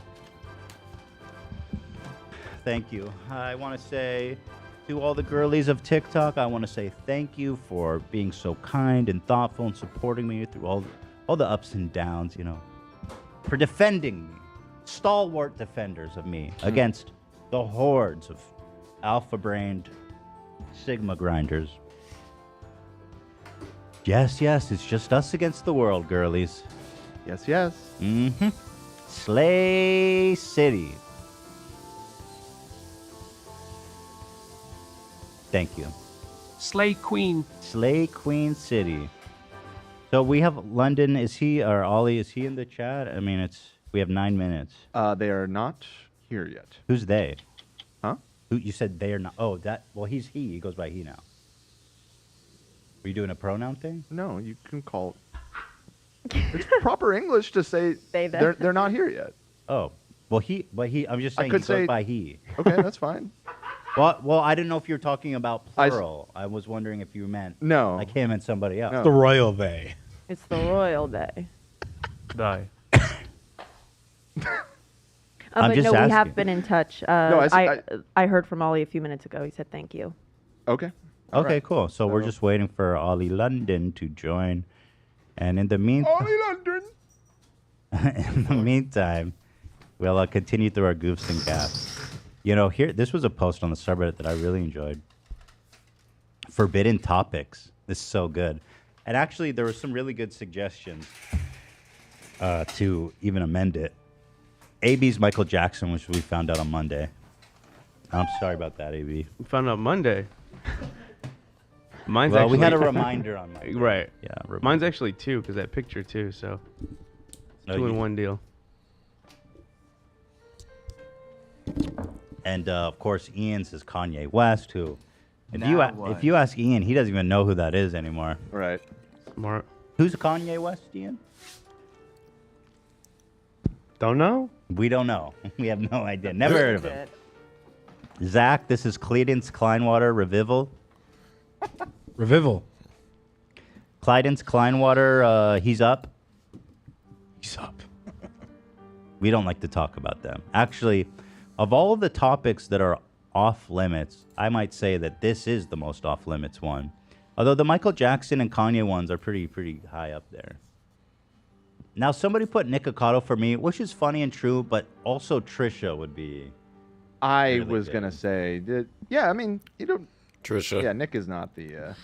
But just because I always put the foot in my mouth when I talk about Nick. Right. Yeah. But that's the thing. It's like for everybody else, it's the topics that they don't want to talk about. For you, it's the one that all of us don't want you to talk about. Well, someone else. Yeah, it'd probably be better to have Trisha there. So He does not say anything. True. Ela suggested adding Ela and then putting Trisha for her because that's also very apt. That one makes sense. Yeah. Yeah. Dan is Jimmy Lee. Jimmy Lee. You could also drag an arrow from me to Jimmy as well. Zach has a few off topic. That'd be appropriate. Olivia has what's her face? L loser Baldwin idiot. Haley. Laylee. Sam Sonic is fantastic. I love that. Yep. Stop laughing at Sonic! I thought it was so good though. I love that. We all have our sensitive issues, huh? Hassan being 9/11 was also really good. Yeah, that was suggested as well. That would be a great last one. Just the Twin Towers on fire. You know, it's always a good addition to any list. So, thank you to that. That was really gave me a kick. That was a real hoot. It was a hoot. Yeah. We don't use that word enough. It was a hoot. I'll give it that. I say it all the time. Oh, that was a hoot? Oh. Wait, can you find the video of this, AB? It's just an image. Yep. People were having a laugh. I did the member stream on Tuesday and I had a moment where I couldn't remember my age. Oh, is this it? And I'll just show this if he's in, then I'll move on. And I swear I couldn't remember if I was goddamn 36 or 37, and I am sad to have learned that I am in fact 37 after Googling. Oh, we got find out my age. Correct that. So am I 37 or 36? Someone needs to contact Mr. Google. Let them know that that's not. Yeah. That's not. You know what? Your I think age. Google actually has a. It's 40. They're gonna say 42. Function to say this information is inaccurate. It would be great Mhm. if everybody could go correct that and Yeah. change The it. what? I could change that easily. Oh, could you change that? Yeah, let's The get what? that up to your proper age, 42. As we all know. How is that my proper age? I was born in 42 85. now. I was born in 85. Can you do math? Your guys' age gaslighting has genuinely confused me, though. Because I was absolutely confused in this moment. Oh, I'm 30. I'm not 37. What did I be say 38 that? this I year, I typed think. Ethan Klein age, and everybody. I am 37. Laughed at me. Oh my god. I'm gonna be 38. How old is this guy again? Like 35, 40? No, 37. But I'm almost 38. That's crazy. That's fucking crazy. But Bobby Lee's 51, it said here, so I was like, could be worse. His old ass. Put that away, AB. I don't want to see that. Put that away. Okay, how does 42 make sense? I was born in 85. Do the math. You're just... I just did. You're telling me I was 42. born in the 70s? No, I'm telling you 42. Or That's 80. just what I'm telling you. 1981. It doesn't make any sense, though. You guys It understand? It does if you are lying and in denial about your birth year. Mhm. Let's just move on. That makes sense. Let's fight This is about getting it. pathetic. Does that make sister sense? It does not make sister sense. Did you say you see Ollie in there?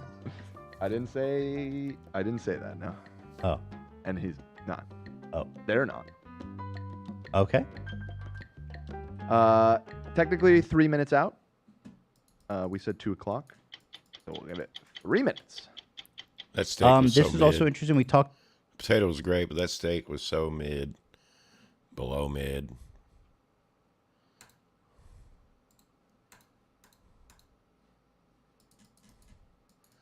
God, looks like I'm gonna have to go this shit again.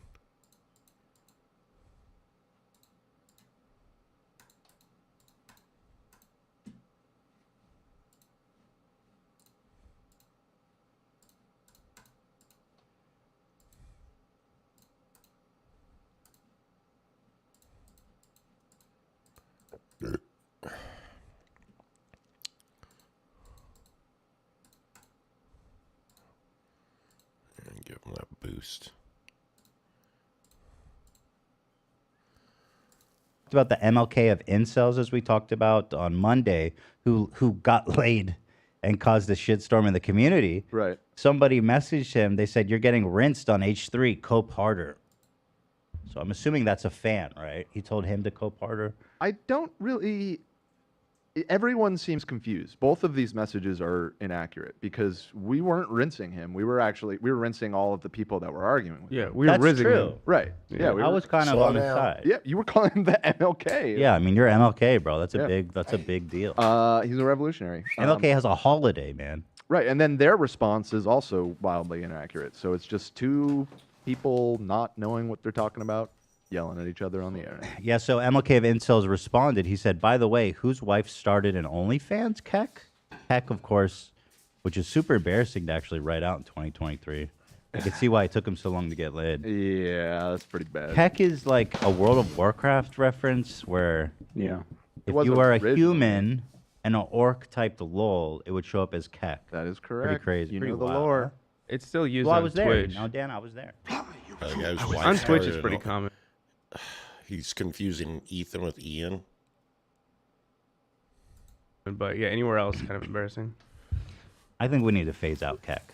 Yeah.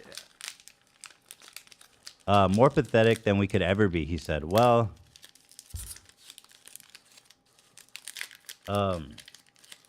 she doesn't have an OnlyFans. I don't know why you're saying that. But he's not getting the facts straight. He's saying more pathetic than we could ever be, yet we were looking at tweets of him from Monday saying nobody wants to be an incel. Right. So, would you take an OnlyFans model who's rich as shit? By the way, take care of your broke dumbass and get laid, or you want to be single and talk about stinky holes? He's being demoted. He's no longer the MLK. He's more like the Rodney Dangerfield. There were a lot of directions you could go with that, and Rodney Dangerfield was not one that I was anticipating. He gets no respect. He gets no respect. Oh, because he gets no respect. I thought you were just going to say like a lesser, like civil rights icon. I didn't want to. I thought about that, but then I was like, I don't want to insult. Sure. Do you not like Rodney Dangerfield? Is that the point you're trying to make? Well, no, I like Rodney, but he's more like the Jim Brewer right now. He's not MLK. the Jim Brewer Yeah. of race relations. All right, well, Ollie's in the chat. People say he thinks that I'm iDubbbz, which is, I guess, an hour. Not that similar. Confusing. Hour and 45-minute interview. I'm just saying. No It's way. not... Good luck. Okay, you're a demon. Well, they're all quacks. Anyone that Oh. experiments on kids in the first place is a quack. All right, Ollie. We're gonna anyway. Thank you for spending your time. I do appreciate you coming on. No, it's good to talk. It was something, but I do think that since God created, No, Ethan, I get God created what trans you're saying. people. You know what I mean? And when kingdom come, you're gonna have to answer for what you're doing. This is not kindness. Look, Jesus I does get not some hate trans kids. He's throwing his own religion at him because Ethan ain't religious. Jesus doesn't hate anyone, but what I've been saying throughout the interview, and we've spoke about this already, is that I'm simply speaking up about we shouldn't do this to kids. I know you're trying to make the argument that this can lead to. It's not kids happening to taking their kids, lives. Ollie. It's 250 a that's- year. It's not 250. Yes, it there are is. thousands. You're just making kids. that up. That's bullshit. No, you can look on Google. I've people can looked up research it. every single thing you've Thousands said. of I kids. fact checked every single thing you said. It's all propaganda. It's all lies. But look at I've Dr. Gallagher in systematically Miami. dismantled every single point you have. But you can look at Dr. Gallagher in Miami and see how many operations she does on kids. That's just one clinic. There are 60 clinics plus that are doing this. So imagine every single clinic added up. They're profiting from this. It's $70,000 they make from a girl All right, to Ollie a boy. London, who is in favor of kids killing themselves. Thank you for calling. But It's not even funny to joke about things like that. Oh, It's I'm not even joking, nice. my friend. Ethan, I've been talking about mental health support. That's the real issue here. We need to help people with their struggles and not be putting them on medication. Ollie London, wrong, who's in but anyway. favor of kids killing themselves. Ethan, not cool. Right. Anyway, thank you for your time Well, today. it is not cool. And- Actually, that's putting it mildly. It's actually No, demonic. it's not cool that you're trying to say that I'm pro for But that. that's You're just literally putting what words in you're my mouth doing. for It's what clickbait. you've said, my friend. No, it's not. It's about, I've been saying about we need to give mental health support instead of putting all of these kids on Gender hormones. But affirmation anyway, is mental health support. we'll agree to disagree, and good luck. Okay, you're a demon. Have a good night. Wow. Well done. Well done. I don't know. I don't know if we got anywhere with him because We didn't get anywhere with him, but he's pretty slippery, you know. He's smarter or more prepared, I would say. He's like media trained, unlike Sebastian or Have a good night. Or have a good night, guy. the Nexium dude. Have a good night, guy. Yeah. Because he's got this media training that they're slippery, but the man is selling a fucking lunchbox with a trans person on it. The way he's was sidestepping that. You can bring the chat back. but Absolutely no. crazy. Okay, I'm gonna turn the chat back on. Y'all are free. 1 second. I don't know. Save. I tried, but You tried, but he's too invested. I mean, he like you said, he's in that world now. He's on that circuit. He's going on OAN and Newsmax and all this shit. Tucker Carlson. He's telling a book. He's in way too deep. But I will tell you, I don't know if it would ever get to them, but there were quite a few sound bites in there that his new friends would not appreciate. that's So, what I'm saying. Like, do your new friends know all this stuff about you, Ollie? I mean, Tucker Carlson would be really interested to know that you're selling lunchboxes with a trans. Even just something as simple as, the Bible, it's okay, it's old and it's okay to reinterpret it for modern times. I mean, the evangelicals, we're talking about fundamentalists here. They believe They're in not the pro-gay. infallibility of the No. Bible. That's Yeah, we not don't mess something with that. they That's agree God's word. And Newsmax. That's God's word, y'all. Yeah. I think you hit the nail on the head with it. He will do anything and say anything to be famous. Yeah, pretty much. That is what it comes down to. He's spewing this hatred, this dog shit, this bullshit, just in the name of fame. You know? For a drip of clout. I hope that my hope in this was that we can at least damage his reputation with his new friends. I Because kind he of feel like should it not might go be- the other way. You might have just alley-ooped him a little bit with his friends, I feel like. I understand what you're saying, but They at the all same hate time, you he has so the much, same dude. points that he repeats time after time. I feel like now he has some other shit to talk about. Yeah, maybe. You got It just depends on how it's selectively edited. You know? Right. Hassan's chat was loving you. They were very I impressed. mean, like, dude, you're. Son actually chimed in. He sent a message in the middle of that, asking us to pull up the bad Bible stories. But you had already asked us to do it, and he had the same thought. I'm like, hit him. It's just hit him not with it's the just crazy not- ass Bible quotes. It's just not safe for kids. The New Testament, really not. It's grooming as shit. Yeah. Oh, here. Oh, I wish I saw this before, but here's a clip of him. Who's Ollie London? It's called Ollie. That one. This man has a compilation of people saying his name that he uploaded himself on his fucking YouTube channel. Including you. The only Ollie London. Ollie London, an influencer and pop superstar. Yo, I'm stuck. I know it's not. I know it's not. there, bruv. I know it's not related, but this is the strangest looking man I've ever seen in my life. I thought it was edited. It's Mark Meats. He's just British. Ollie London joins He's us tonight. just- Ollie London. Ollie London. British Ollie Neil London. Patrick Ollie Harris. London. Ollie London. talking about groomers and putting James Charles in your compilation. London would. Ollie London. Ollie London. Ollie London. Ollie London. Ollie London. Ollie London. Ollie London. Ollie London. Ollie London. Ollie London. Ollie London. Session for London. Ollie London. It's Korean. Ollie London. Ollie London. Ollie. That's Ollie. I love his music. 18 surgeries. It's true. This man is just only cares about people saying his name. Ollie London. Clearly. We'll give him a few Ollie more. London. Ollie London. Ollie London. I'm glad he got me in the MAGA cap. At least I get to represent the good old boys out here in America. With Ollie London. Ollie London's Ollie London. Ollie. Ollie Oh, I London. passed this scenario. Ollie Oxenfree. Ollie London. Ollie London. Ollie London. The man is just, he's such a, in preparation for this, again, like we all know about Ollie, but watching what he's doing on these conservative talk shows makes me really loathe him. It's just despicable what he's doing and the Yeah, I mean, things he's saying. We've known about him for years, obviously, with all this viral Korean stuff, and he was a lol cow. But now it's It's this really this turn demonic. is gross. There was a lot of stuff I wanted to show him that maybe is worth watching now, and it's a little bit of a retrospective about the stuff he's been doing. We ended up all over the place, but there's here. Let me see. You like that he went from trans to activist in 1 month? Whiplash. This man has wrote a damn book already. And it's been 7 months, so when did you start writing the book? 2 months after you detransitioned? You're writing a book? Yeah, that's pretty quick. Impressive. I mean, if he really did. I mean, here's the That's stuff a good he's... rate.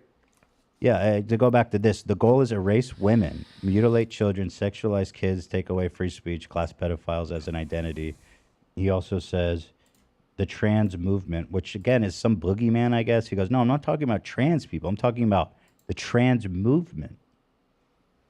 Children be castrated. They're demanding children be castrated, sterilized, mutilated. Schools indoctrinating preschoolers to learn gender ideology. Women having no rights. Again, I don't know what the fuck that is. Using violence to achieve their goals. Men invading women's space. Holding insurrections at state capitals. Damn, That was that's a the long thing discussion. that brought up about the Texas bill, Um, I'm pretty sure. Right. We got the gist. Let's go look at something else for a minute. Let's see what they have Now, to this say story about upsets what's her me. name. You know what upsets me? Why's that? Because we don't play by the same metrics no more. We don't. And we let our biases run rampant and we never acknowledge them. And it's a shame, bruh. Because we done seen many niggas get accused of shit, turns out be in this exact same position Amber Heard is in, and turns out they're lying, and they lose every opportunity. She caused Johnny Depp millions of dollars. She lied on this nigga's name. Fuck the money. I'm sure he doesn't give a fuck about money. Nigga's wealthy. But it's about his reputation. It's about like the shit she done dragged him in. The niggas that probably cut him off because they believed the shit that she was Amber saying. Heard. That's her name. I damn forgot her name. I used to think she was about one of the finest ones out We there. all witnessed the trial. It was a very public affair. That shit seems kind of gross.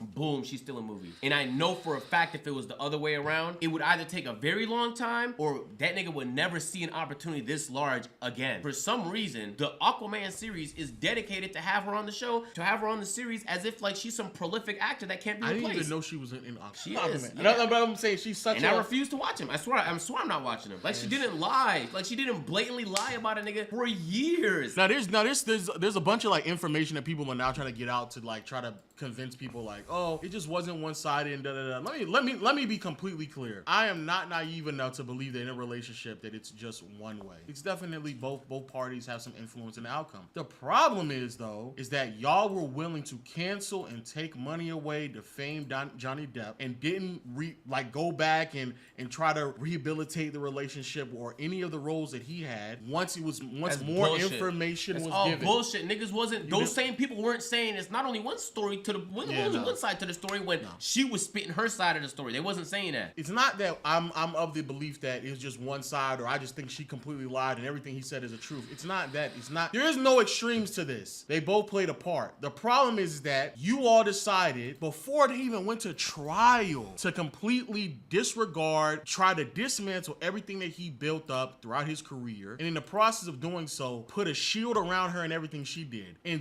it took a little bit of ounce of some questioning for them to put a pause on things, but here we are now, like not even a year removed from everything that happened, and she's already getting roles. And look, I don't even think she shouldn't get the role. I just think I'm not gonna support that. But here's the issue for me. She didn't apologize. She didn't admit. She fought it in court. She argued her point. She didn't back down. All time. The only thing it's just time passed. Yeah. It's not like she apologized. There was some redemption there. There was nothing. She just, I know the other way around is not moving like that, bro. Yes. I know it's not. And it's that double standard, bro. That should be driving me crazy. And it's that bias. So when people sit there and pretend like there's a patriarchy and women are just entirely disadvantaged by the current system in America, I'm like, bro, you can't think of examples like this where if you flip the roles and he was lying about her and didn't back down and there was a whole public trial and a back and forth and she lost millions of dollars and plenty of opportunities and her reputation was defamed for years, you think if he didn't apologize, he didn't redeem himself in any way whatsoever, a year later he would still have roles on AAA films, on feature films? It's impossible. And let's replay some of the things that she blatantly lied about. Not us jumping to conclusions, not us siding one way or another. Things that factually actually happened. I fucking was hitting you. I don't know what the motion of my actual hand was, but you're fine. I did not hurt you. I did not punch you. I was hitting you. You are such a baby. Grow the fuck up, Johnny. Physical fights? I did start a physical fight. You did. I was in fact taking a shower, and she came banging on the door, banging on the door, banging on the door. I couldn't. She'd also look very like older. I remember her in Drive Angry, which that was prophetic, I guess. Deal with any more of that sarcastic, demeaning, aggressive, violent, toxic view. She kept banging. Then I got out of the shower and I opened the bathroom door about that much so I could have a good hold on the door in case she tried to burst in. I was right, she did. I was pushing her, all her weight on the door, trying to get in. I didn't want to let her in because she was not in the best of moods. So when I'm pushing the bathroom door, trying to close it, suddenly kind of yelped. She screamed out, "Ow, my toes or my foot or something." Possibly her foot had gotten caught under the door. I knelt down to have a look, and when I knelt down on my hands and knees to look at her foot to see the injury, she kicked the bathroom door into my head. I was completely taken aback by such a corrosive, horrific move. At this point, the door was open. I stood up and I said, what the fuck was that? The next move was just a bang. It just clocked me in the jaw. And all of these things are like, not only is she on tape recording about physically bopping this man, but I mean, like literally they would have altercations where he's walking out and you can actively see this man being bodily harmed. Like there's no question behind it. Yeah, you can go back and look at the trial if you need all the evidence. Everything was laid out. A lot of it is proven factually. Some of it is he say, she say. But regardless, I just know if he was the one hurting her and then he lied about it. And then caught on voice recording admitting that he actually did physically harm her, then in the same instance tried to downplay it, like, oh, it wasn't that big of a deal. You're such a baby. I was just hitting you. Hurt you. Oh, It didn't even hurt you. Like, 20 she's points. admitting it, but she's 20 points. downplaying it, and then like she's openly acknowledging it. Come on, bro. It's not even the same realm of rules that we abide by, bro. So if your true North Star is empathy and you want good in the world, then you would keep it equal. If someone did something fucked up, you would treat them the same way someone else did something fucked up. But the reality Is he of this taking planet is civers? people That's why I pick and couldn't get choose it. when to apply their standards, depending on whether or not they like the person, whether or not they're relatable to the person. Like, there's plenty of examples in your life where you probably did the same thing. But when it's done by the legal system or by the people that have the ability to give brilliant opportunities, it's not like there's a lack of very star-studded, talented female stars. There's no lack of that at all. So she's not the only one that could complete this role. And she's not even a great actor. So she could 100% be replaced. Yes. I don't know, that shit is just mind-blowing to me, bro. Especially when it comes to the whole idea of like having a back and forth with men and women in terms of like physical altercations and like how we're supposed to take that serious. This is another example of how it's never going to be taken serious on the side of women doing this to men. When every single time it occurs, not only did the actual person who was committing the crime is sitting there telling the man, it's not that big of a deal, it's fine, you didn't really get hurt, I didn't punch you, I was just hitting you. Like actively admitting that she did it, but downplaying the impact of it, because regardless if he got hurt or not, like the lack of respect that you have with somebody by just repeatedly just assaulting someone is crazy. Like, right? So like it doesn't even matter if it hurts or not. That is just a crime in and of itself. That is a crime. And so the fact that that crime can be committed and then she knows in her mind that it don't really matter because I'm a woman and you're a man, and matter of fact, it matters so little that I'm going to openly admit this to you and then continue to downplay it, and then that gets literally displayed to the entire world, and then y'all still say she can have her rollback. She can have her rollback. You can please tell people that it was a fair fight and see what the jury and judge think. Tell the world, Johnny. Tell them, Johnny Depp.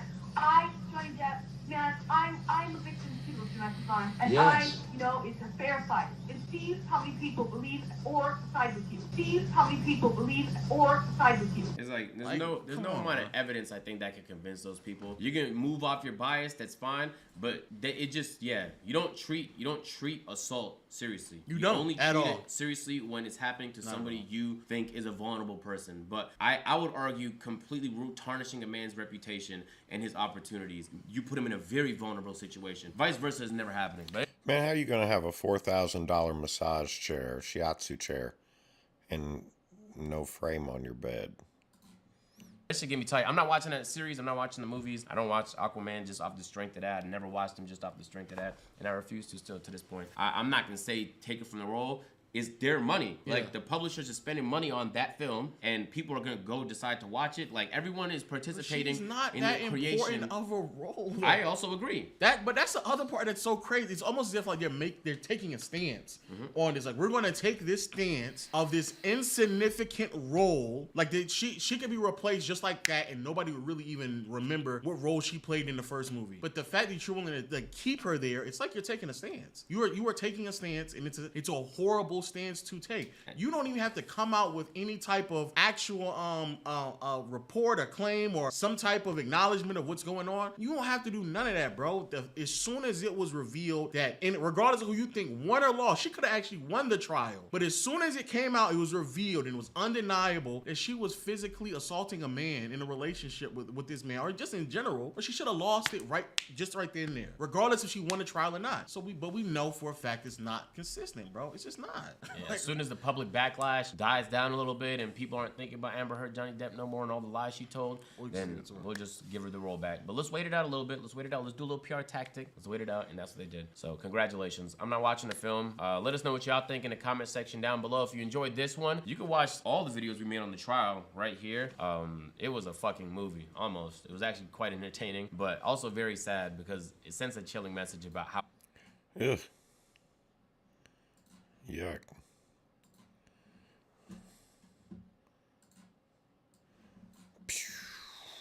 Into the infinite abyss. All right. What's on the schedule tomorrow? I done said it once. I'll do it again. Let's see here. I have a doctor's appointment and a call I have to take.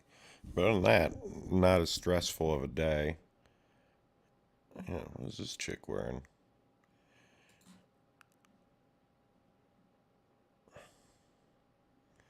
Oh, she's got a weird face. Such a weird way to sit as well. Anyways, I'm just thrown off. Let's see, what do I got for tomorrow?